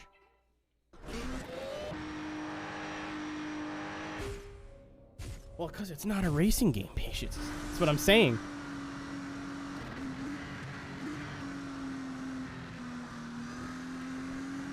There's a reason I'm not playing GTA 5 right now. Because I don't want to have to spend hundreds of hours or like hundreds of dollars to get all the shit in the game that I would need to race at a decent level. But in terms of like what it offers for a racing experience, I still think it's the best platform out there. It's just deeply flawed, just like everything else. Big hitters took a dive. That's true. NASCAR has been, well, we'll say mediocre since 2015. Dirt hasn't been the same since Dirt 3. Need for Speed is one of the saddest stories in racing games. Ghost finally kind of got there with Heat. Heat just needed a bit more polish, and then they got pulled. Burnout has been basically non-existent since Paradise.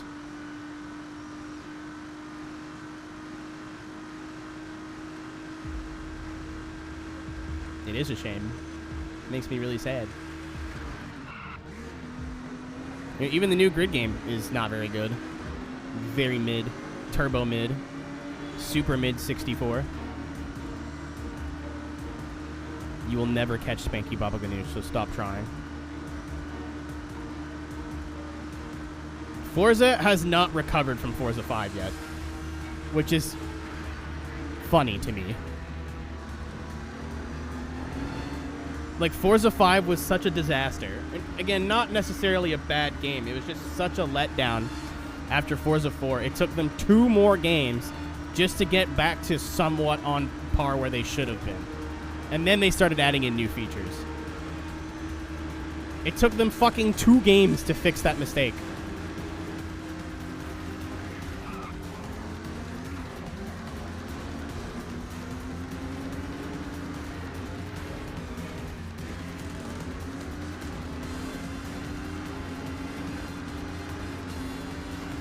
Potential to deliver. Not solely.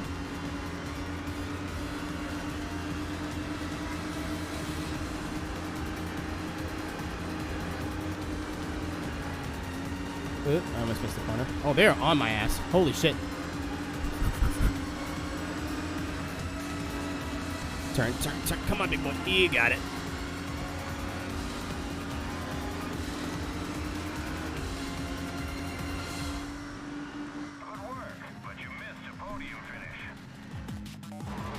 But I mean, let's not be negative for 5 seconds. Hot Wheels was dope. The WRC series has been getting better and better. Dirt Rally has been, for the most part, at least good. Now, a lot of people would argue me and say Dirt Rally 2.0 is stinky doo-doo poo-poo, but like...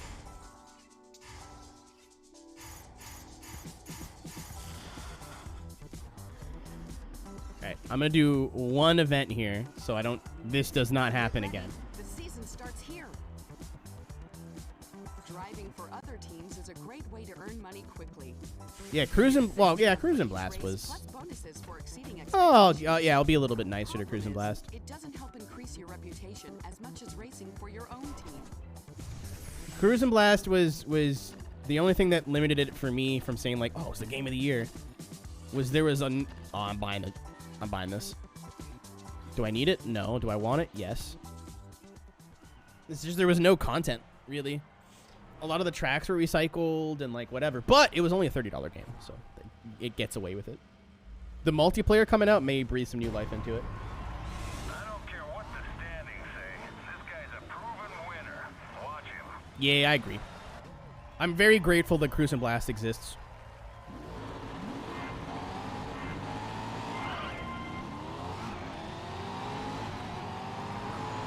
GT1 car, by the way.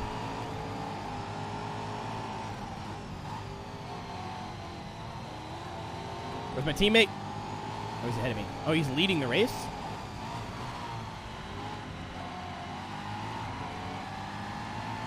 Yeah, Davin really likes SRX. I never really gave it a shot, but all the people I kind of trust with NASCAR games have all said SRX is like anywhere between, you know, that's not bad to actually pretty good. Yeah, Davin's been playing it. He played it till like 4 in the morning the other night.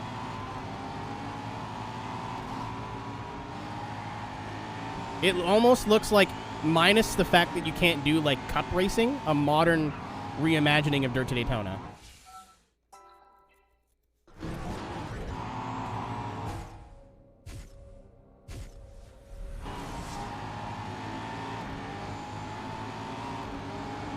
Oh yeah, I'm out front.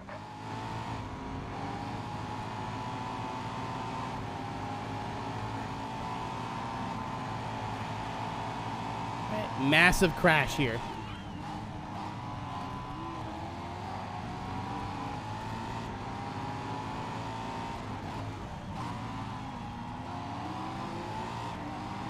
Goes back this year. Didn't they go there twice? I think a driver has spun out. I think that's Shiro Aikawa.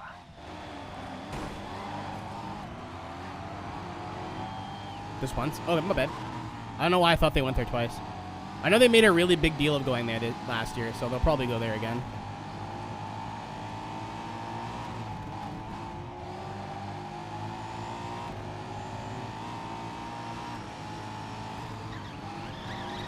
Oh my god, he pancaked off the wall and kept going. I think it's Joe Sampson. My man now has the apple bottom.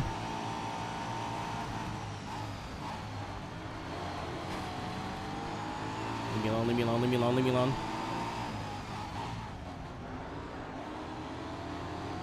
I'm actually stunned that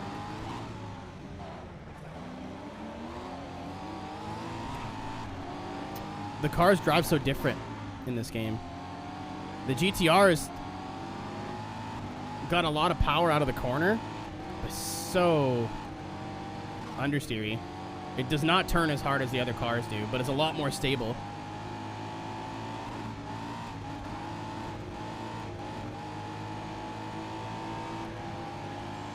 Like every other GT1's kind of loose, especially in second gear. This car feels so planted, but it doesn't turn that well. You know what Sega should do in terms of Outrun? What's the one that came out on Xbox that never came out again, like Coast to Coast? Release that on the Switch. That's a licensed, well, it's not a license to print money. I think that's a bit far, but I'd buy it. If they did a limited run physical, I would buy the fuck out of that.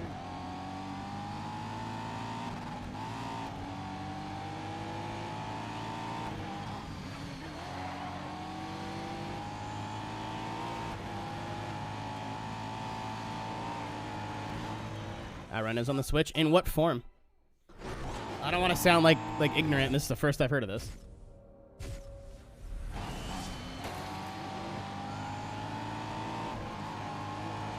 Careful passing, that's your teammate ahead. Dude, if I can catch him in time.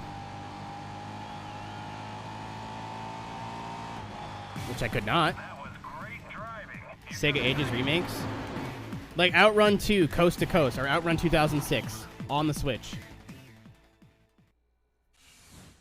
I am please do not crash. I am Googling. The OG. Yeah, no, that doesn't count. That does not count. Still a fun game, but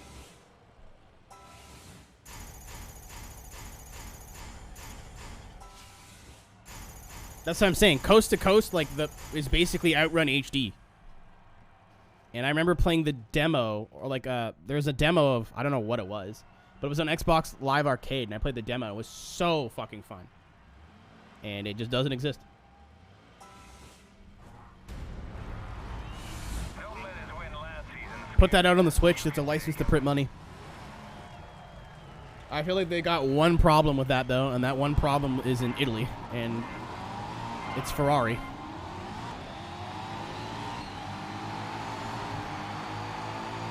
And it's not necessarily that Ferrari won't give them the license. I feel like Ferrari just wants so much money that it's not worth it. Or they might think it's not worth it, let's say.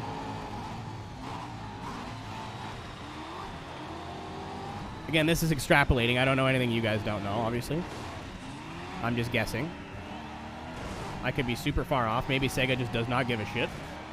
The car out in front is Kurt Lexall. Let's take him.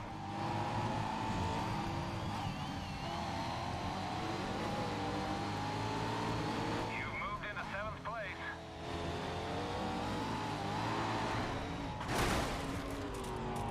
Ow.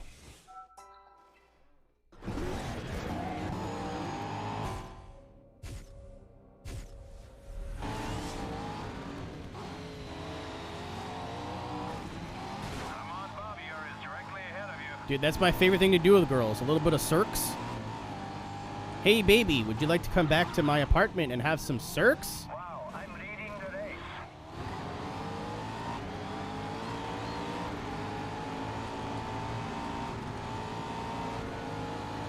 I have a purple gamer chair. I've got RGB lights. We can have some really good circs.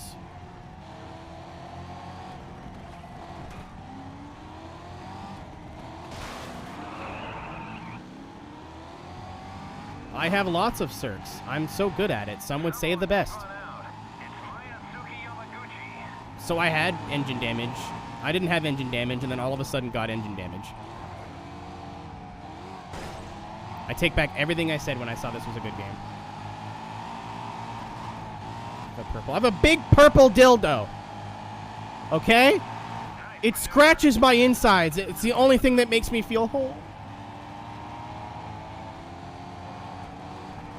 It's the only thing that can fill the void. Crying emoji. Just joined you. Welcome to your normal twitch.tv/MrAirHD live stream.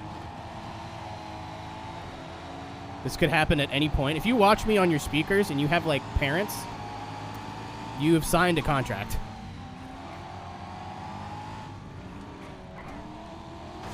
So, fucking, he held me up on the brakes, and then as soon as I got on the throttle to push him out of the way, he moved. AI's being a little cheeky. Out of the way, fuckhead.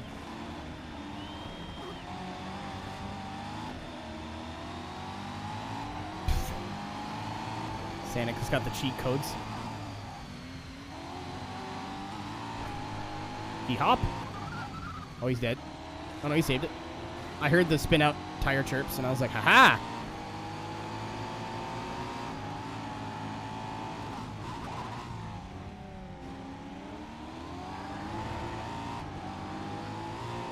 I think this one's a must win. I think.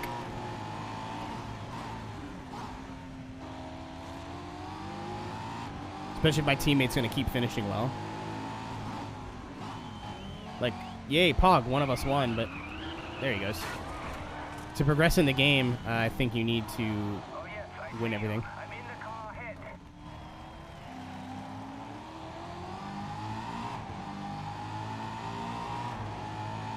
I'm sure he finishes well. What are you implying here, Captain? You're implying that I perform fellatio on my racing teammates. You'd be 100% correct. To completion. It's part of their signing bonus.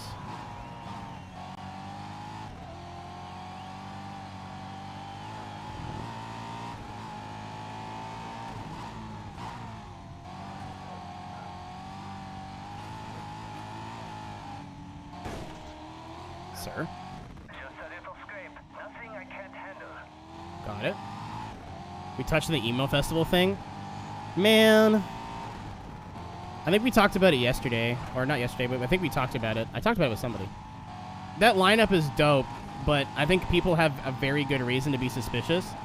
Because it's too dope and it's very expensive. But I just saw something on Facebook. Like, let people enjoy the thing, man. One of my friends reposted something like, apparently a couple bands did not know they were playing, which I honestly think they're memeing, but even if they're not, let's just pretend they're not. I saw a post on Facebook that seemed like the most salty. I'm fucked, aren't I? I don't want to redo this. I really don't want to redo this. Damn it! Yeah, I'm definitely not going. It's too expensive. It's too much money for me to commit. Also, all of it in one day is a little crazy. But I'll show you what I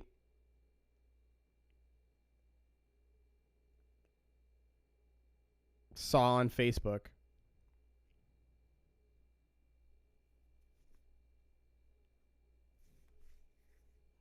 So this person, who will remain nameless, not that, apparently she's a Twitch partner. That's fucking comical. Everybody excited about When We Were Young festival, blind emoji. You're allowing Live Nation to profit and weaponize your nostalgia. Gross. First of all, I'm glad you learned some big words. Like, congrats. Hold on, I got a DM.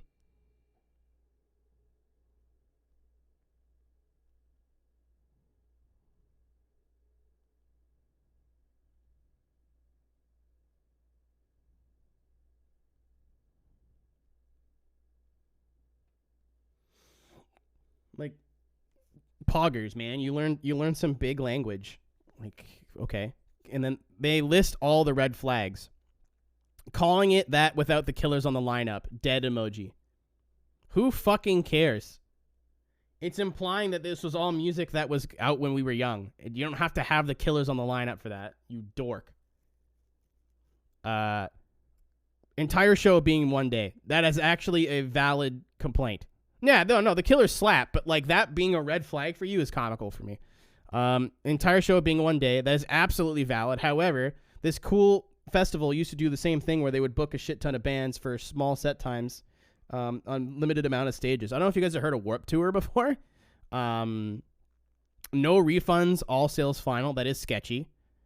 Again, every band only has 20-30 minutes of stage time. There's no way you'll catch all your faves, which includes the headliner. Literally fucking exactly what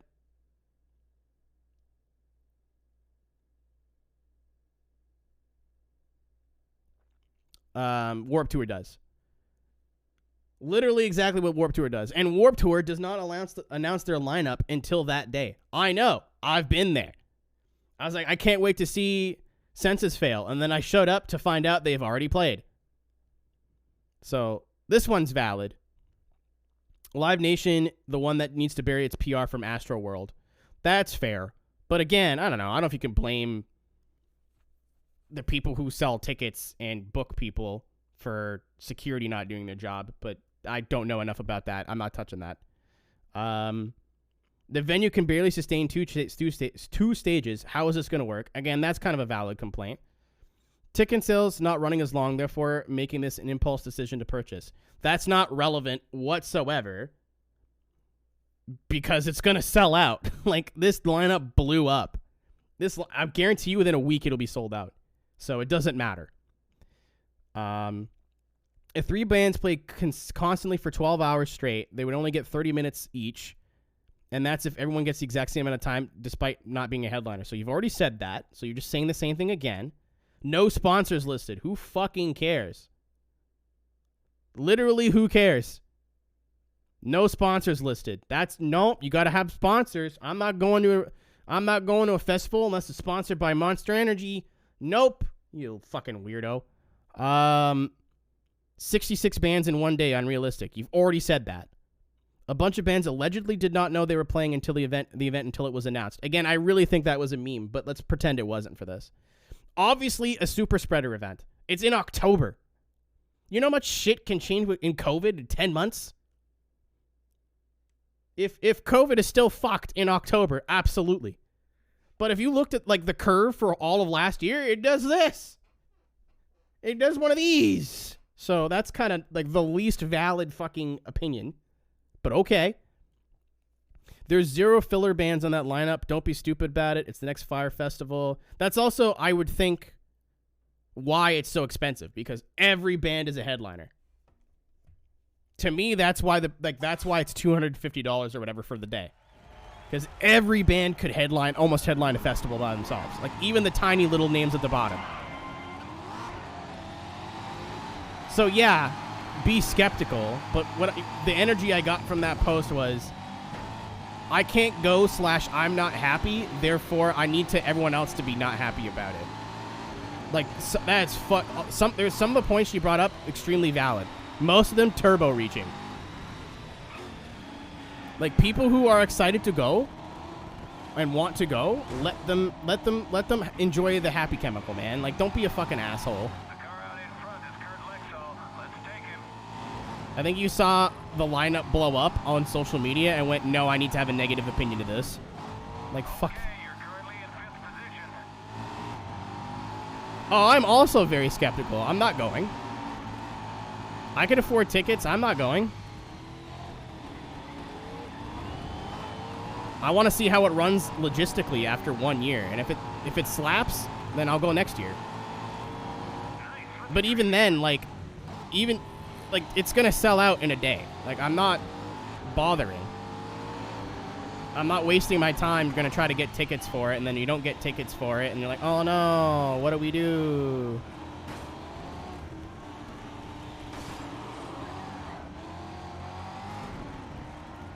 I'm not even so much about the whole Live Nation PR thing, too, because, like, Live Nation, any big, at least here, it seems like any big concert or any big event has Live Nation attached to it.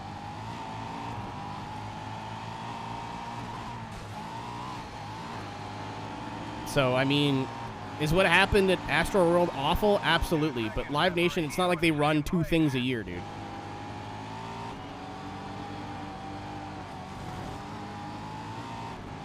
So instead, I shouldn't have got in my way.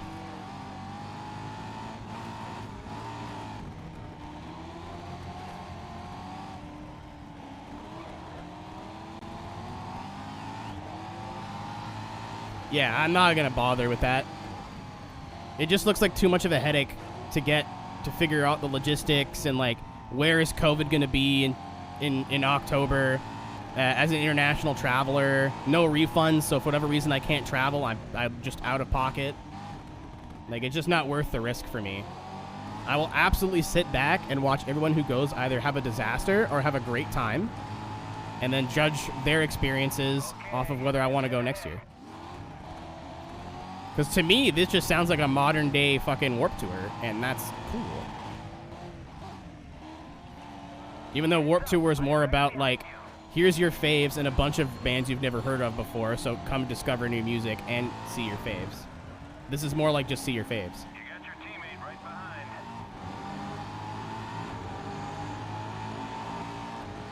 That's what I mean. Like, the future to me is too uncertain to commit that much money on tickets.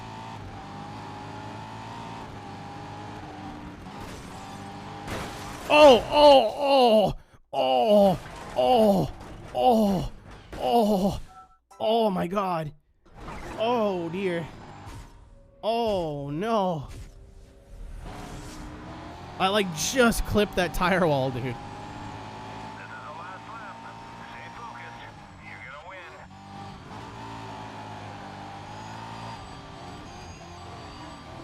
I can't believe that wasn't totaled. The lead.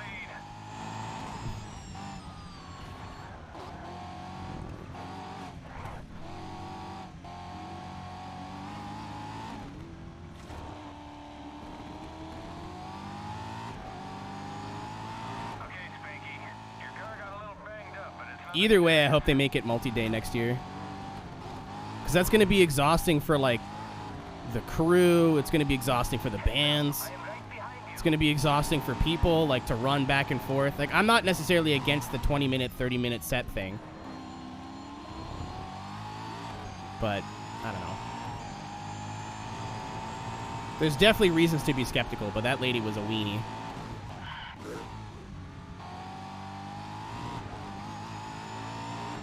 In 2 days. Honestly, with a lineup that stacked, Reaper, if this year goes well, do it on a long weekend next year and make it 4 days. Or at least 3. I think 4 might be a bit much. That's a lot of commitment.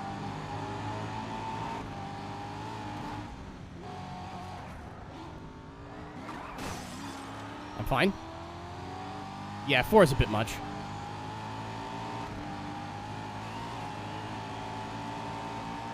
Great driving. I think a half day Friday and then 2 full days will probably be the schmooth.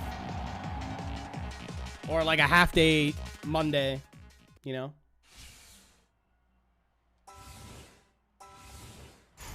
Take advantage of a long weekend and get 3 like solid days in there.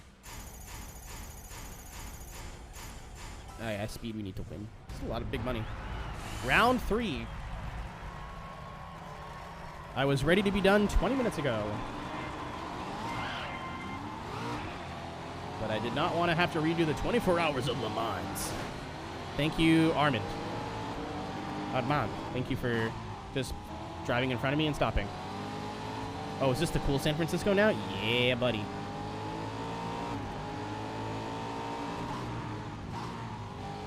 I don't know. TLDR, I have my doubts, which is preventing me from going, but I hope it goes off without a hitch, and it's a great fucking event.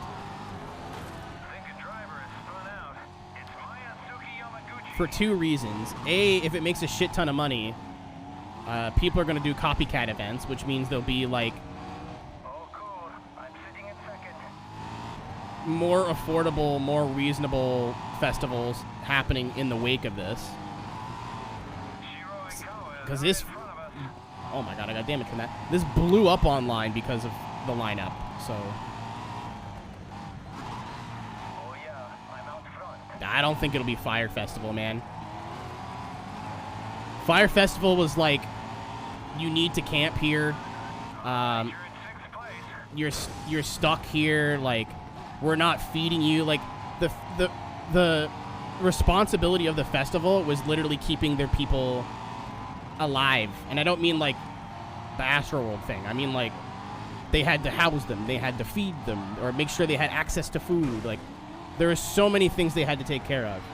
If this festival ends up being a shit show, people can just leave. They just go home. Like, it's not... If it turns out half the bands don't show up,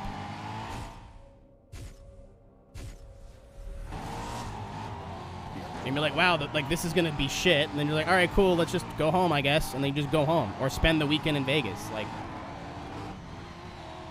it's not the festival's job to house anybody, to feed anybody, like. So I don't see it being that bad. I think worst case scenario, I don't think that Live Nation, if they're responsible for what happened at Astroworld, is going to be stupid enough to oversell for a festival again. 1. I could be wrong. I might be wrong, but I killed a man. Just using logic, to me, like, if you fucked up real bad, why would you do the exact same thing again? Like, that just doesn't make sense.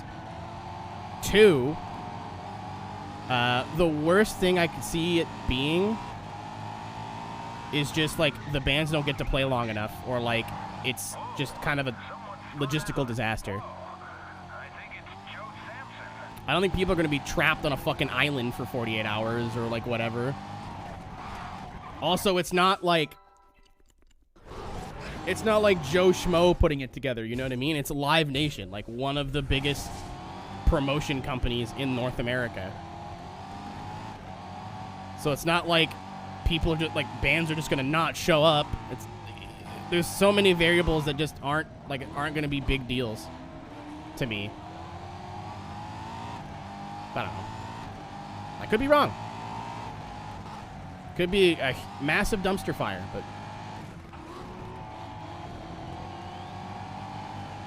I don't see any When We Were Young documentaries coming out anytime soon. Let's just put it that way. I sneak.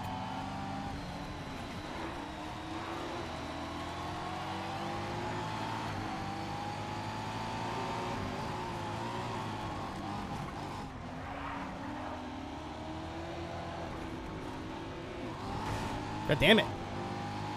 Yeah, or it could be the coolest thing ever. That's what I'm saying. Like, I am not going for my own logistical reasons where I don't think it makes any sense, but I hope it's the dopest shit ever. I hope it really goes well. I hope all my skepticisms and my concerns are not founded, and it's great.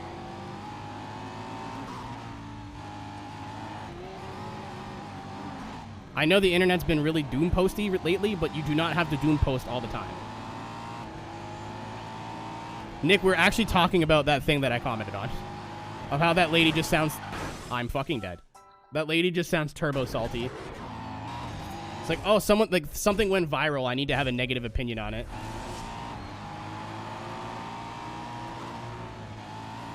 I think she's just mad, like... That's your teammate ahead. Imagine Dragons isn't playing or something.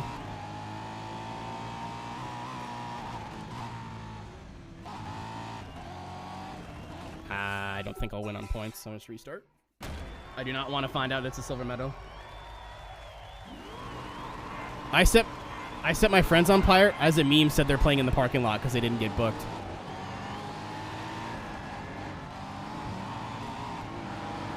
Very funny, actually.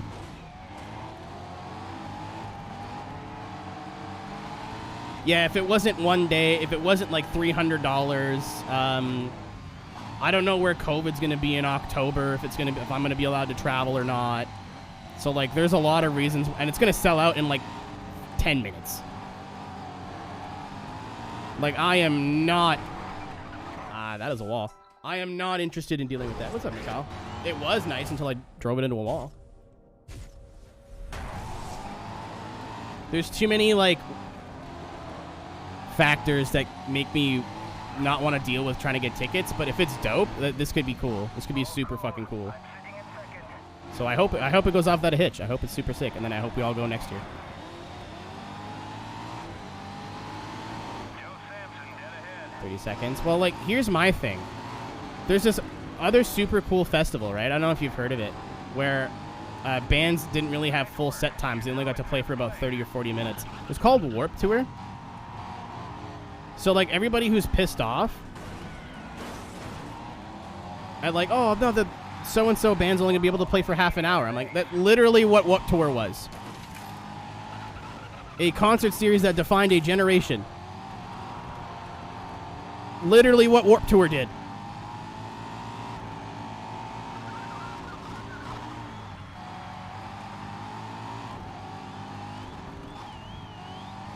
Believe me, when I saw Under Oath, I was very pissed off. They did not play the one Under Oath song that I liked. Oh yes, I see you. I'm in the car ahead. They did not play Reinventing Your Exit. I was furious, but I went, oh, guess it's Warp Tour. Like, you know what you're getting into when you're going to this. Right now, only a couple of seconds separate you in first place. It doesn't make it any better, but it's, like, not the first time this has happened, you know? Like, it's...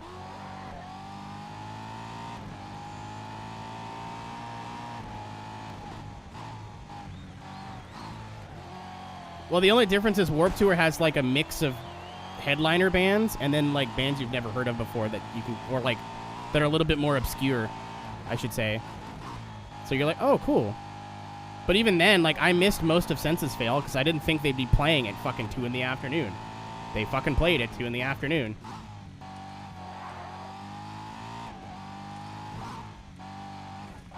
I'm still mad about that.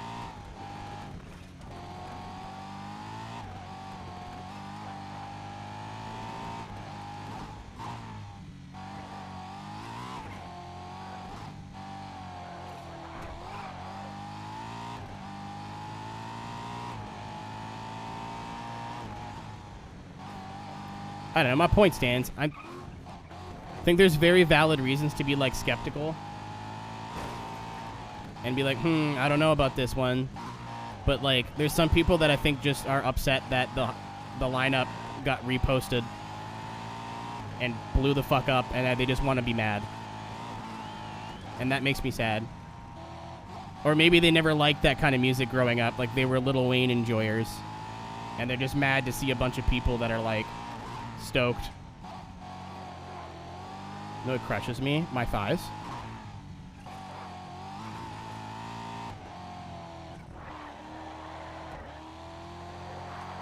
Smile. Could have made it worse.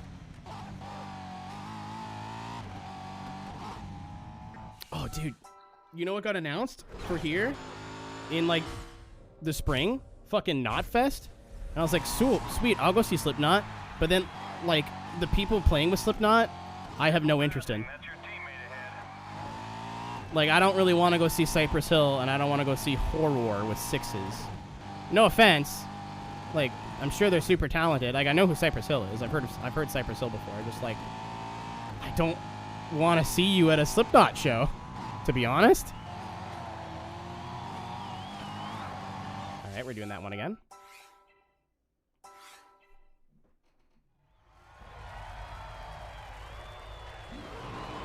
I'm not going because COVID. I mean, that's fair. I mean, that's my whole thing with this lady that's like, it's going to be a super spreader event. I'm like, dude, they could have like, COVID could be completely different in 10 months from how it is now. Like, remember 6 months ago, everyone had the vaccine and like we were only getting like 100 cases a day and everything was hunky-dory and like, we're like, oh, remember that time we were all scared of COVID? It looks like it's on the out, and then fucking Omicron happened. Anything can happen in 10 months. I forgot that there's a new Pup album coming out.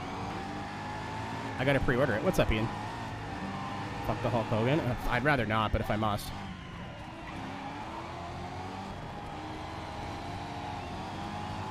I feel like he won't cuddle me after.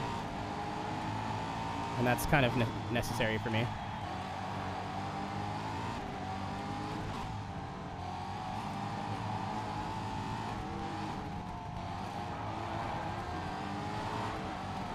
Feels like minus 26. It's literally minus 30 here. I don't want to hear it. And we just got a foot of snow. It warmed up for one day, snowed, and then got cold again.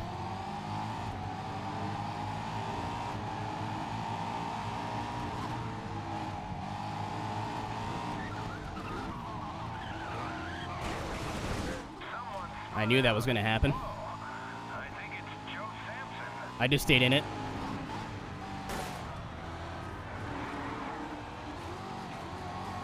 Sometimes I wish you weren't a mod, Taylor, because you just deserve to be banned.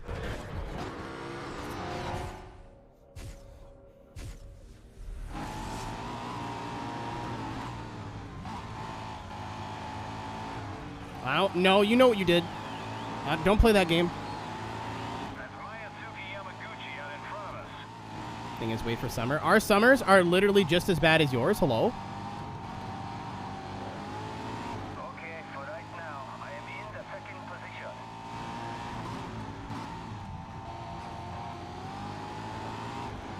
Canada's wild, man. Actually, like, all of the northern states of Northern America are fucked. Where it could be minus 30 Celsius and you get like a bajillion feet of snow, and then 6 months later it's 40 degrees.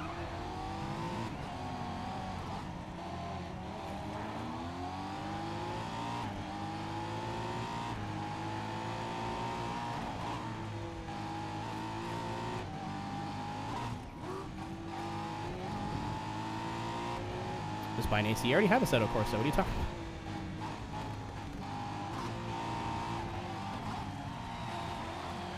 Taylor, I'm going to tell you the same thing I tell my roommates. Or I used to tell my roommates. It is January. You have till probably middle of June to get a portable air conditioner.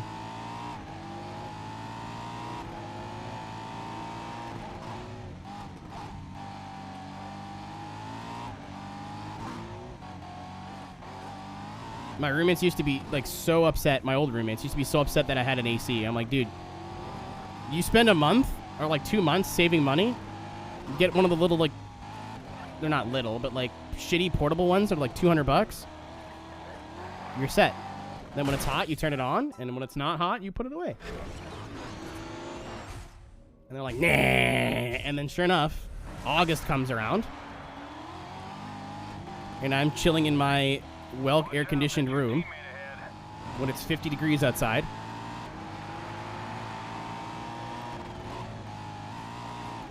Like, I'd love to feel bad for you, but I don't. You knew this was coming. Your car got a little banged up, but it's nothing serious. Yeah, just get a portable one. Like the window ones work a lot better, but if you only need it for 2 weeks of the year, then it's not worth it. Because it's a pain in the dick to set up. Like here, it's genuinely hot for about 2 months, and I cannot be hot and sleep. I would actually rather just die than sleep sweaty.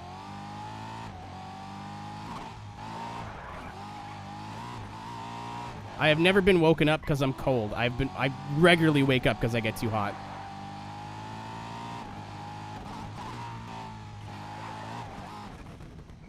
I'm getting pissed off.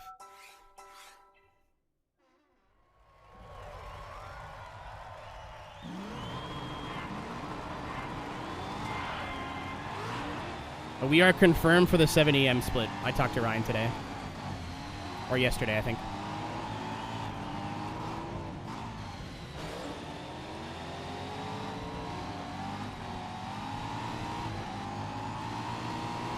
Also, today I learned I'm the only one out of the two of us that's fully committed. You're going to stay awake for 24 hours. Which is, I'm actually really glad. I was scared that he was going to, like, Ryan was going to try to do the whole thing and then get, like, 18 hours in and be like, I have made a grave mistake. But I got to do it. And then, like, hurt himself. So I think as your first, like, 24-hour race experience, he's doing it the right way.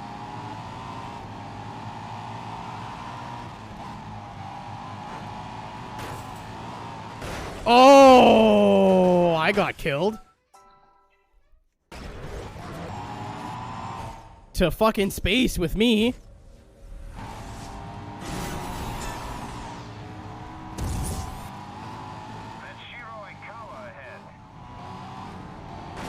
Ow!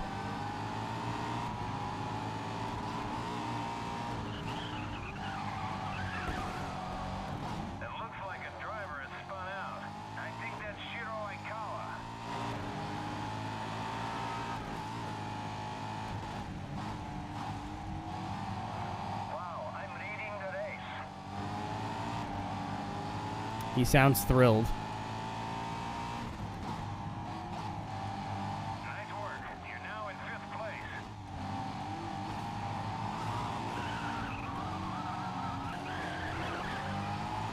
This is why I don't play this game on the hardest difficulty.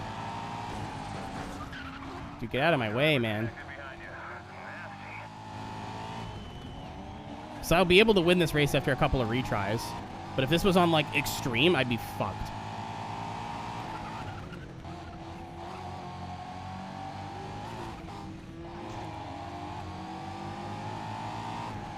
Move!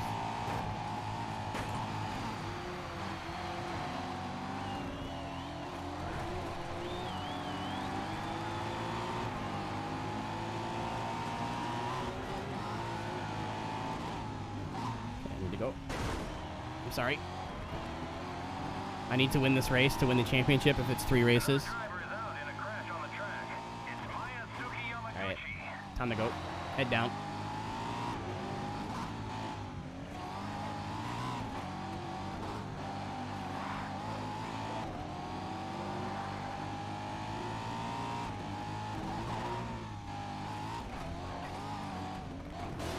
Damn.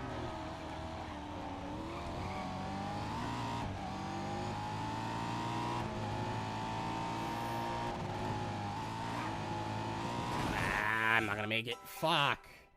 I'm gonna get really good luck, like, going through the traffic.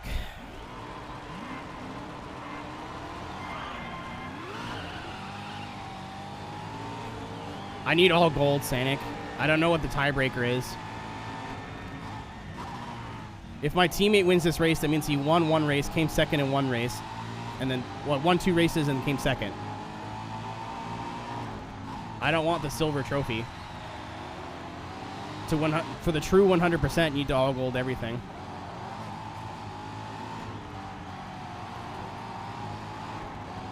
Nope.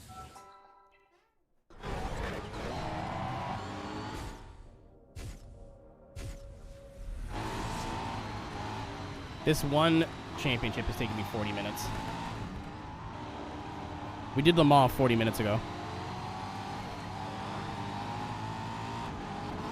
Okay, for right now, I am in the 2nd position. Good. Daiichi fucks off when he leads.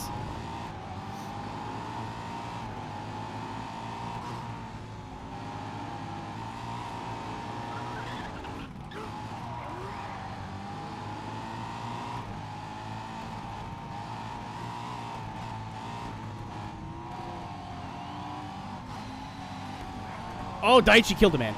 Oh my god, he's dead. We got 3 laps to get him now. We'll be fine.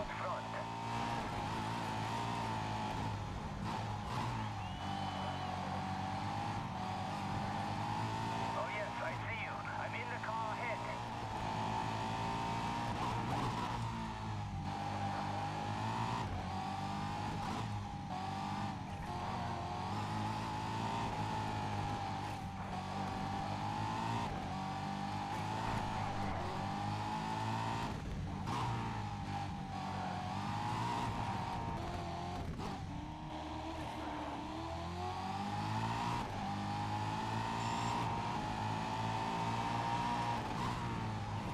Heads up, I am right behind you. Ooh, okay. I didn't think he was going to try to hold it around the outside. I'm fine. You lost the glass. It's okay. Your teammate's right behind you. I didn't expect it to ramp off that curb. I like what I'm seeing. You're in first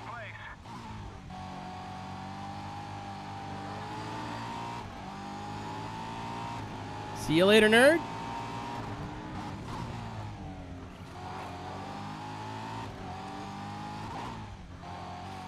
Hot Boys Garage 1-2 once again. We're the best team in the world.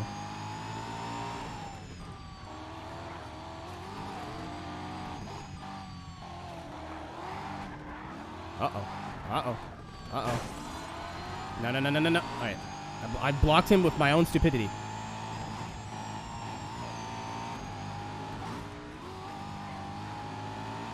The curbs have broke my car. I don't care. I don't want to waste the reset on that.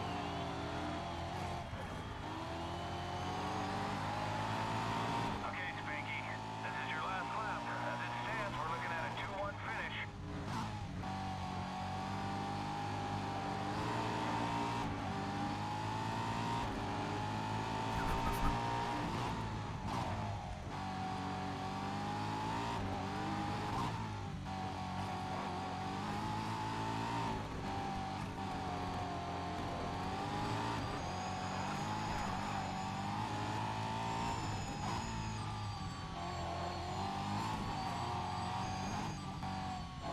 The suspension has definitely got some damage.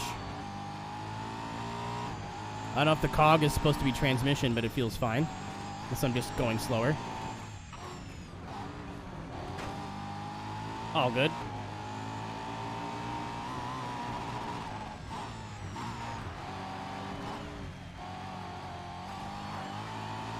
Yeah. Great driving. You won the race and the championship. Yeah, I'm speed. All of that just to make sure I didn't have to do the 24 hours of Le Mans again, which only took in 6 minutes. A good use of my time.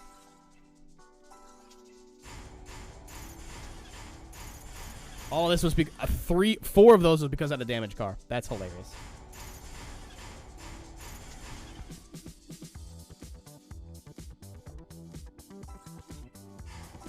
Well done, Spanky. Thanks. Nice win. Thank The you. money's not bad either. No, it's not. Red Dot Racing. Tractive Solutions and Hre.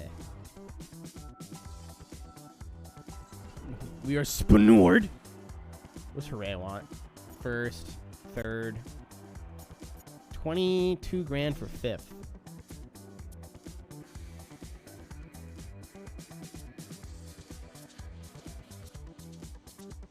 Bye, Holly.